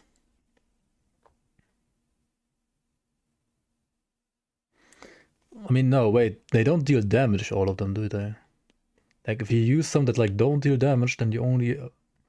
then this triggers whenever you get hit, yeah. Basically, like, whenever you get hit, you always trigger this. So every time you get hit, you trigger this and you get ward. But you also, like, lose all your curses, which is your damage, right? I think this is still like probably better with, I mean, okay, so you can play it with low life, but is it better with low life than without? I don't know. Because it might like trigger way too easily with low life and then you lose all your damage. Curses are on you, you will gain ward from it. This is kind of like your fail-safe if you're putting too many negative ailments on yourself. And I know we're kind of bouncing around everywhere right now. Bleeding Crone, you have a chance to gain haste for 2 seconds when you kill a cursed enemy or hit a cursed. When you kill or hit the cursed boss, gain haste. Okay. That's just haste, okay. Boss or rare enemy. You want to be quick, you could take Bleeding Crone. I'm telling you, there's so many good nodes for Warlock. And the last node before we move into the center. Vessel of Chaos. Increase damage over time, and you deal more damage over time, multiplicative for each active ailment overload. What is an active? Batches, more damage with overload, even ailment more overload. damage. I've already seen a couple of them with poison overload and with bleed overload. So those are all the outside nodes that are Warlock only. Literally, all of them are good. The haste node I never take because it's like, all it's going to do is make me run fast. But if you have great survivability and damage, it's just going to push your clear speed. Either way, all of them are good. Let's move into the center, starting with all nodes are good, okay. Of Ruin. I mean, all nodes are good is like, can be good, of course, because then you have actual like decisions to make. Damned chance 13% per point, 5-point bonus. Damned overload duration 12. Oh, another overload. And chain duration 2 seconds. When you cast a necrotic skill on enemies within 50 meters, have a combined 20 stack or more of damned, you chain all damned enemies to the ground for 2 seconds. I mean, chain seems like a keyword here, so I assume it's more than just like rooting them in place. Back. Local man succumbs to a snake. Thanks for the resubs, you know. Dude, what was that death, man? Like, what the hell? I'm still triggered. I still can't explain how. Like, I mean, I died so many times in Grim Dawn, right? I mean, but like those two, like, how? What the fuck? Know where this is going. This gives this boost your damn chance when you cast a necrotic skill and Appreciate the enemies support. within 15 meters have a combined 20 stacks or more of damned. You chain all damned enemies to the ground for 2 seconds and gain damned overload for 12 seconds. Damned overload grants you 1% more damned damage to enemies per 2% missing health on you and 2% missing health on the target. And So now, okay, so this is like, I mean, necrotic only exists as hit, I think, and no dots at all. So, actually, no, there is necrotic dot. Here's necrotic dot. There is necrotic dot. I mean, this fucking curse steals necrotic dot as well. For some reason, I thought this is only hit, but I guess it's It's again like another... I mean, okay, all the overload stuff is like more dot-oriented, I guess. You can further push your damned overload by grasping Damnation. Increases chain's duration, increased dam's duration, and the 5-point bonus. When you have damned overload, you have a chance to chain nearby damned enemies to the ground each second. Yeah, okay, so this thing is like the same as this, but like different, and the other thing was like the same as this, but also different. Okay. So the theme of Warlock is overload, I guess. Overload lock. And I mean, it's one of the themes where you can like play like 3 different like overloads, necrotic, bleed, or poison. And then you can play some like low life stuff. And the like You double see some, hit necrotic chains thing as well. Those might look cool actually. Maybe we should like slow this down a little bit. Wait, where are the chains?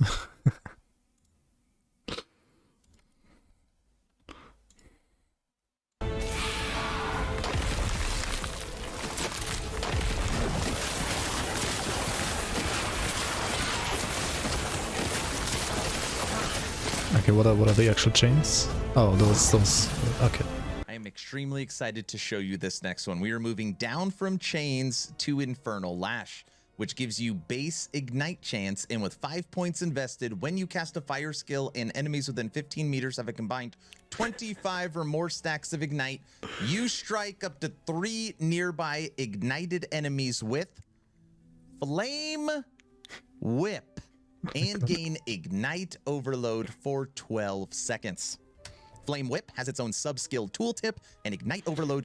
Okay, so there's also ignite overloads, because we have like 4 different overloads, 1 for necrotic, 1 for fire, 1 for poison, 1 for bleed. And there's like when you ignite, then there's like overload, and like ignite makes your ignites deal more damage. And you have a chance to like use a skill called Flame Whip. And then like Flame Whip also like gives you more damage for ignites and overload, because that's how the entire thing works all the time. Okay, cool. Grants you 1% more fire damage to ignited enemies per. And also necrotic and fire like link to this thing with the, what was this? Chaos bolts? But can we convert Flame Whip to Cool Whip? Maybe in the Flame Whip skill tree, which, no, actually that doesn't exist. For 20% global ignite chance for fire skills. In the Warlock, passive tree grants you access to Flame Whip skill. Is this faster speed? Which can be further boosted through Scorched Reach, which gives you base fire damage. And when you have Ignite Overload and you kill an ignited enemy or hit an ignited boss or a rare enemy, you cast Flame Whip at nearby enemies. Okay. Enjoy the new skill, Flame Whip.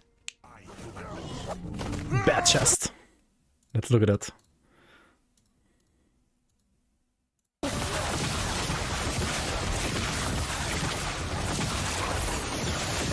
Now, if you thought we were done, Let's do it. Now, if you thought we were These done, like if you 5 thought damage. New.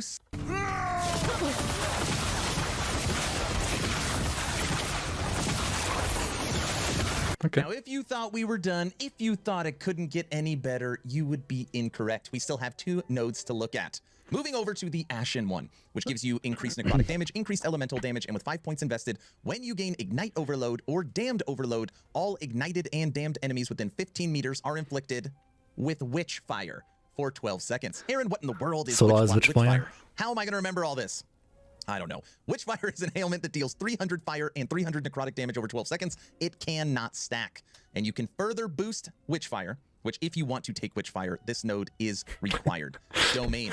Witch Fire that you inflict Witch deals Fire more damage, overload. multiplicative. So this is how you scale the damage of your Witch Fire per global chance to Okay, ignite all your with fire spreads skills and spread per Witch global chance to Fire. inflict damned with necrotic skills. Additionally, Okay, when so you have this is Ignite or like Damned basically overload, your hits spread Witch clock Fire build, to right? a number of enemies within 10 meters. I cast this on that, and then this on that, and then overload, and like more You load. should now have a great understanding of the passive tree. You know the theming of the class. You know all the new curses. And I mean, you it have looks the pretty generics cool on the though, skill. like- For Warlock Week Day 3, tomorrow we're going to be doing a full deep dive, and I'm going to show you what is possible with one of the new Warlock skills, Ghost Flame, which has some of the best particle effects and VFX I have seen inside of Last Ghost Seapop, Flame, Dock and it is Leaf. a very fun channeling skill. So that is tomorrow. A couple of asks at the end of the video. Ask number 1. I'm hoping today is the day I have earned your subscription. I'm hoping today is the day.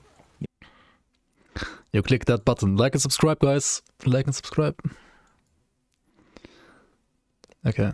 I mean, it's not as crazy as the remaster, mechanic-wise. Did he actually like look at all the notes? I can't tell, because like he went like from left to right to right to left. He did do a decent job actually at like, I don't think it was like that bad for him to like jump through the skill like tree like this, because he did look at like the ones that like work together, like the ailment skill and then like the corresponding like overload skill and so on, right? And that's not too bad, that's fine. But yeah, was this like no translation? This is the one thing where you go like Vladimir like blood pool mode, right? He skipped the bottom. He skipped this, yeah. Wait, he skipped actually like wait no, he showed these two, but did he show these two? Wait, did he actually not show all of them? No, he showed all of them, right? No, I think he showed all of them.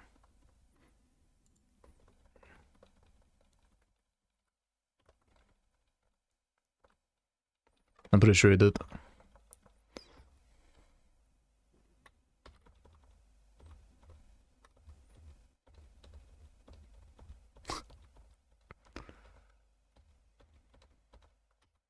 Doom Herald.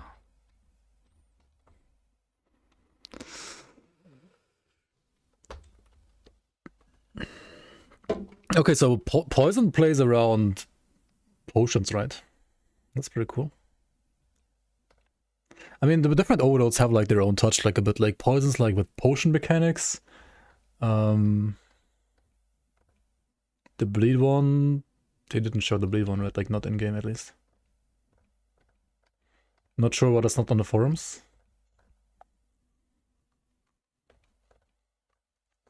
That's like a different approach. Wanting to like boost their fellow like content creators for their game.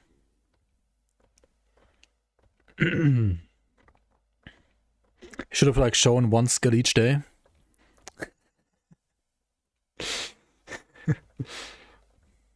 I mean, he does that though, right? He actually does that, yeah. He actually does that, yeah. Like he shows the pass, like yeah, the actual skills like shows one each day, yeah. Grim don't stream, by the way, yeah. This is my Grim don't stream. Wait, no. It doesn't show the dead character anymore, yeah, true.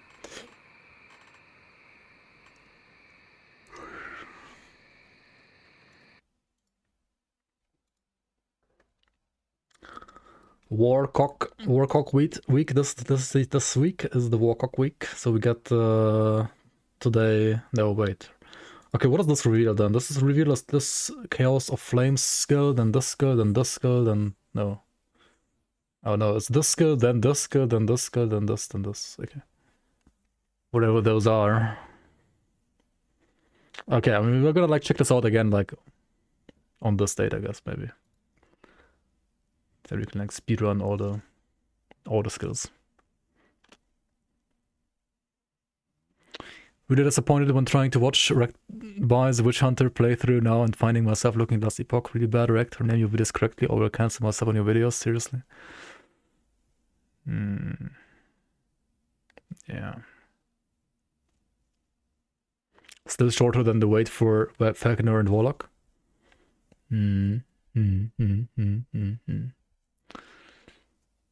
This Aaron guy is like a dad gamer. Good, you're back. It's not just a dad gamer, but yo, Chris Joe, thanks for Prime. Appreciate it. He's also a minion lord, right? He always likes to play minions. How is your surprisingly tanky Witch Hunter doing? Yeah, it's fucking dead, dude. Surprisingly dead, that's what he is.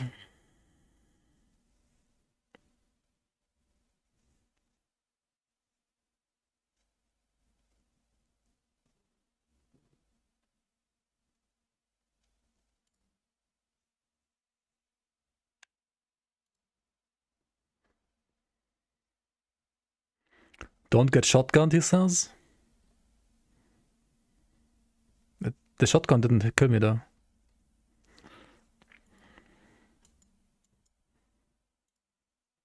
Like the shotgun deals 3k damage. It doesn't kill me. The shotgun is like a frame before that.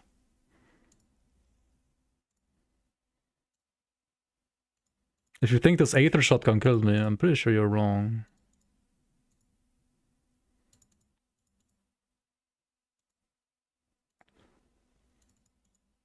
Like, he casts the skill. Like here, right? I'm taking some damage. Like, I'm standing also up here and not down, like, in the middle, right? Like, I don't know. I mean, the skill never deal. Like, I literally, like, face tanked the skill, like, 5 times before this as well. Like, I showed it from the... Let me show you on YouTube real quick the VOD, right? Or like, yeah, like here, right? Let me show you this. Like, I'm AFK tanking this entire thing. Okay, wait. No, this is so me watching the rip clip over and over. Oh yeah, okay, where is it? Like here?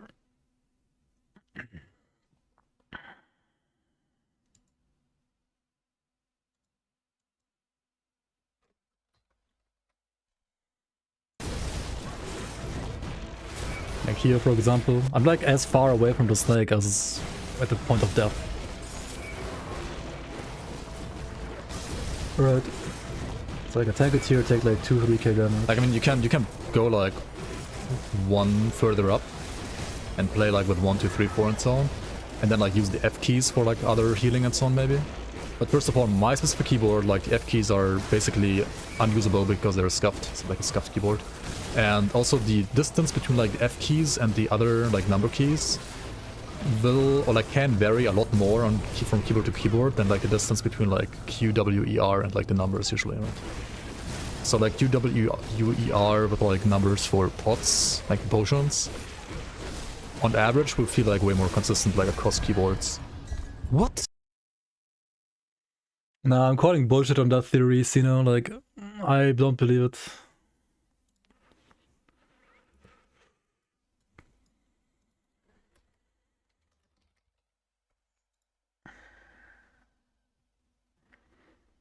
Explosion radius? This one right here. You mean? Detonate against what though? Like if they detonate, like don't they like actually get consumed then? They didn't get consumed though, right? They detonate because the guy dies? Oh, is that... Okay, wait. Is that what you're saying?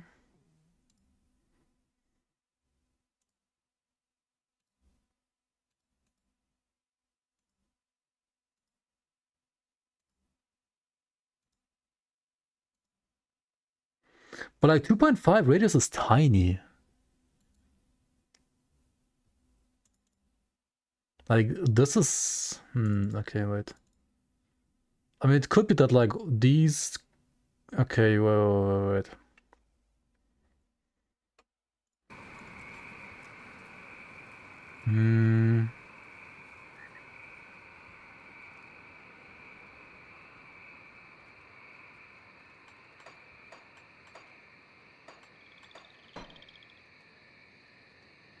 Let's see. Yeah, you might be actually onto something then. Let's see real quick.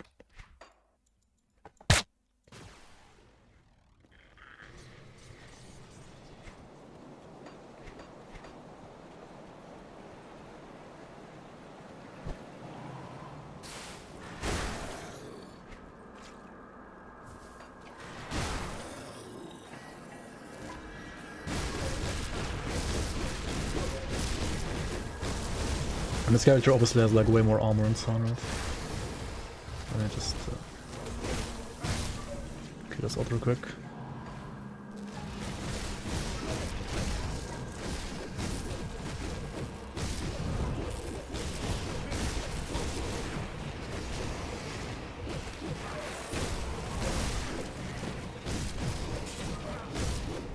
They detonate because he dies.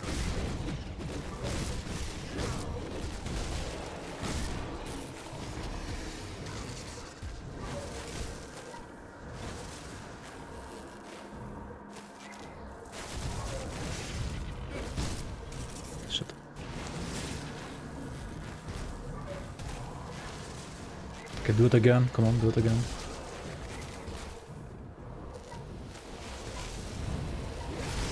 Oh my god. You gotta like kill him exactly when he does the ability, right?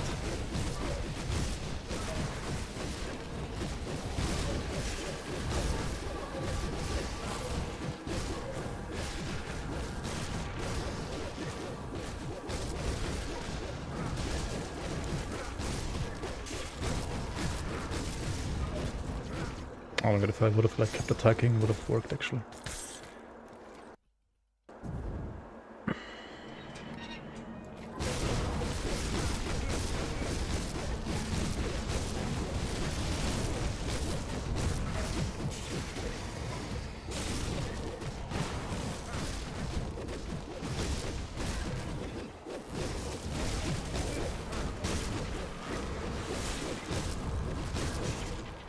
But like, can these kind of abilities even like detonate? Okay, wait.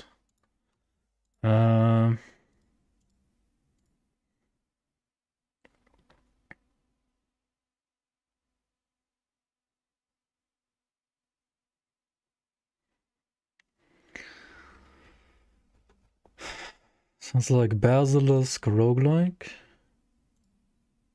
And then what? Aether Burst Roar, that's a skill.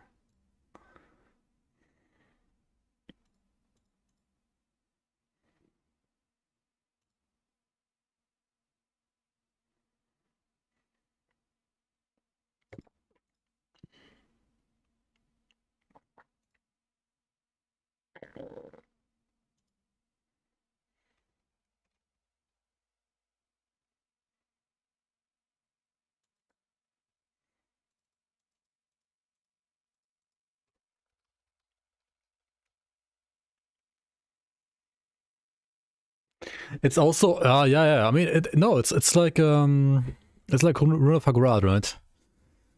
It also the damage scales with distance. So like the closer you are, the less damage it deals.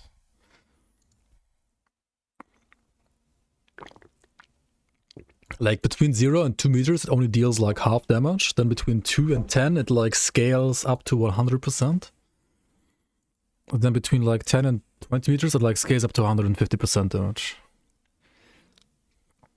So like it already has like basically like a shotgun penalty on it.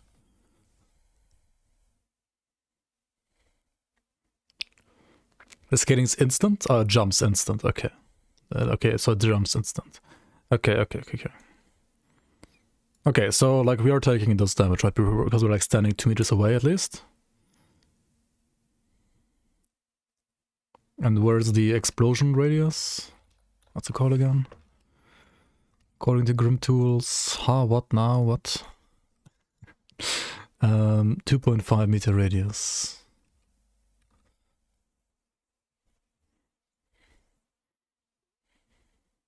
Wait, is that in the projectile DBR?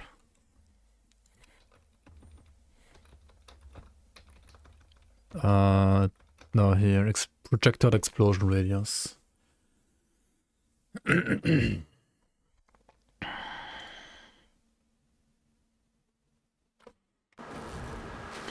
like 2.5 meters, right?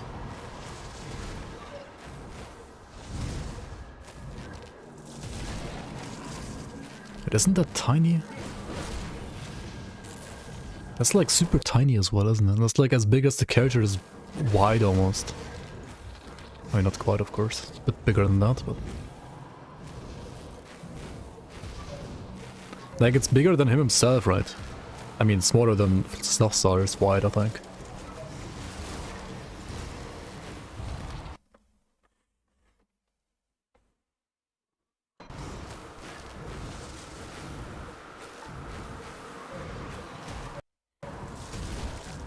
We just do like game, what's it called again? Speed.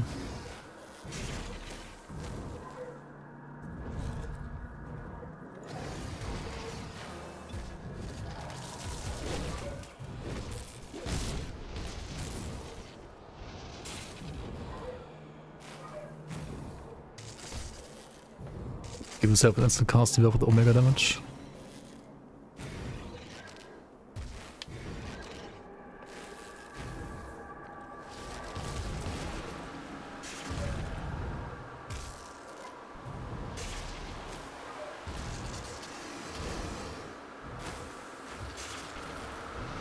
The death belt because of the max stress.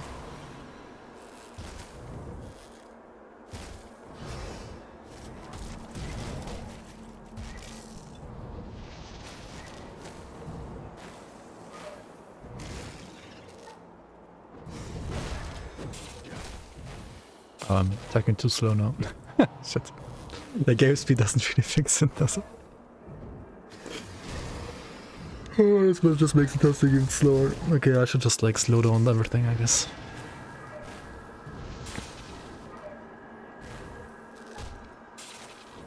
He's gonna die from internal trauma before he can like do the next attack, right?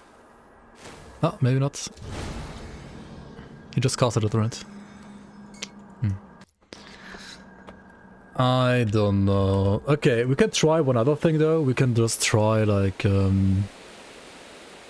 yeah, may not have like actually hit the frame where the projectiles launches. We could try just like adjusting the projectile.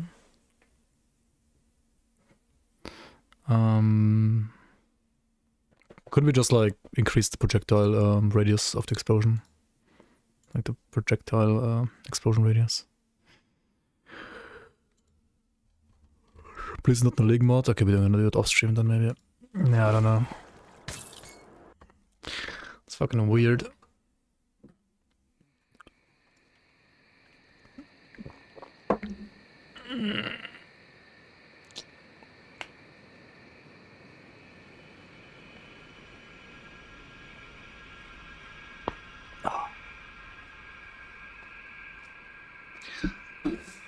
Anyways,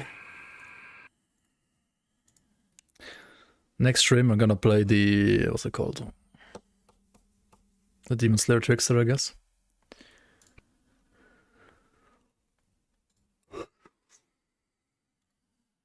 I was streaming on the weekend, I don't know, Saturday or Sunday. Probably not tomorrow, but yeah, Saturday or Sunday. Thanks so much everybody for being here. Thanks so much for all the subs and follows. I appreciate every single one of you being here. I'll catch you around the YouTube Discord. And yeah, are you hyped for the week of the Warlock? Every day, one skill. New kobolds in Season 6, please. Yeah, maybe you can get creative with the new items for Season 6. Anyway. Thank you guys for watching. And I'll see you around on the next one. Good night, good night.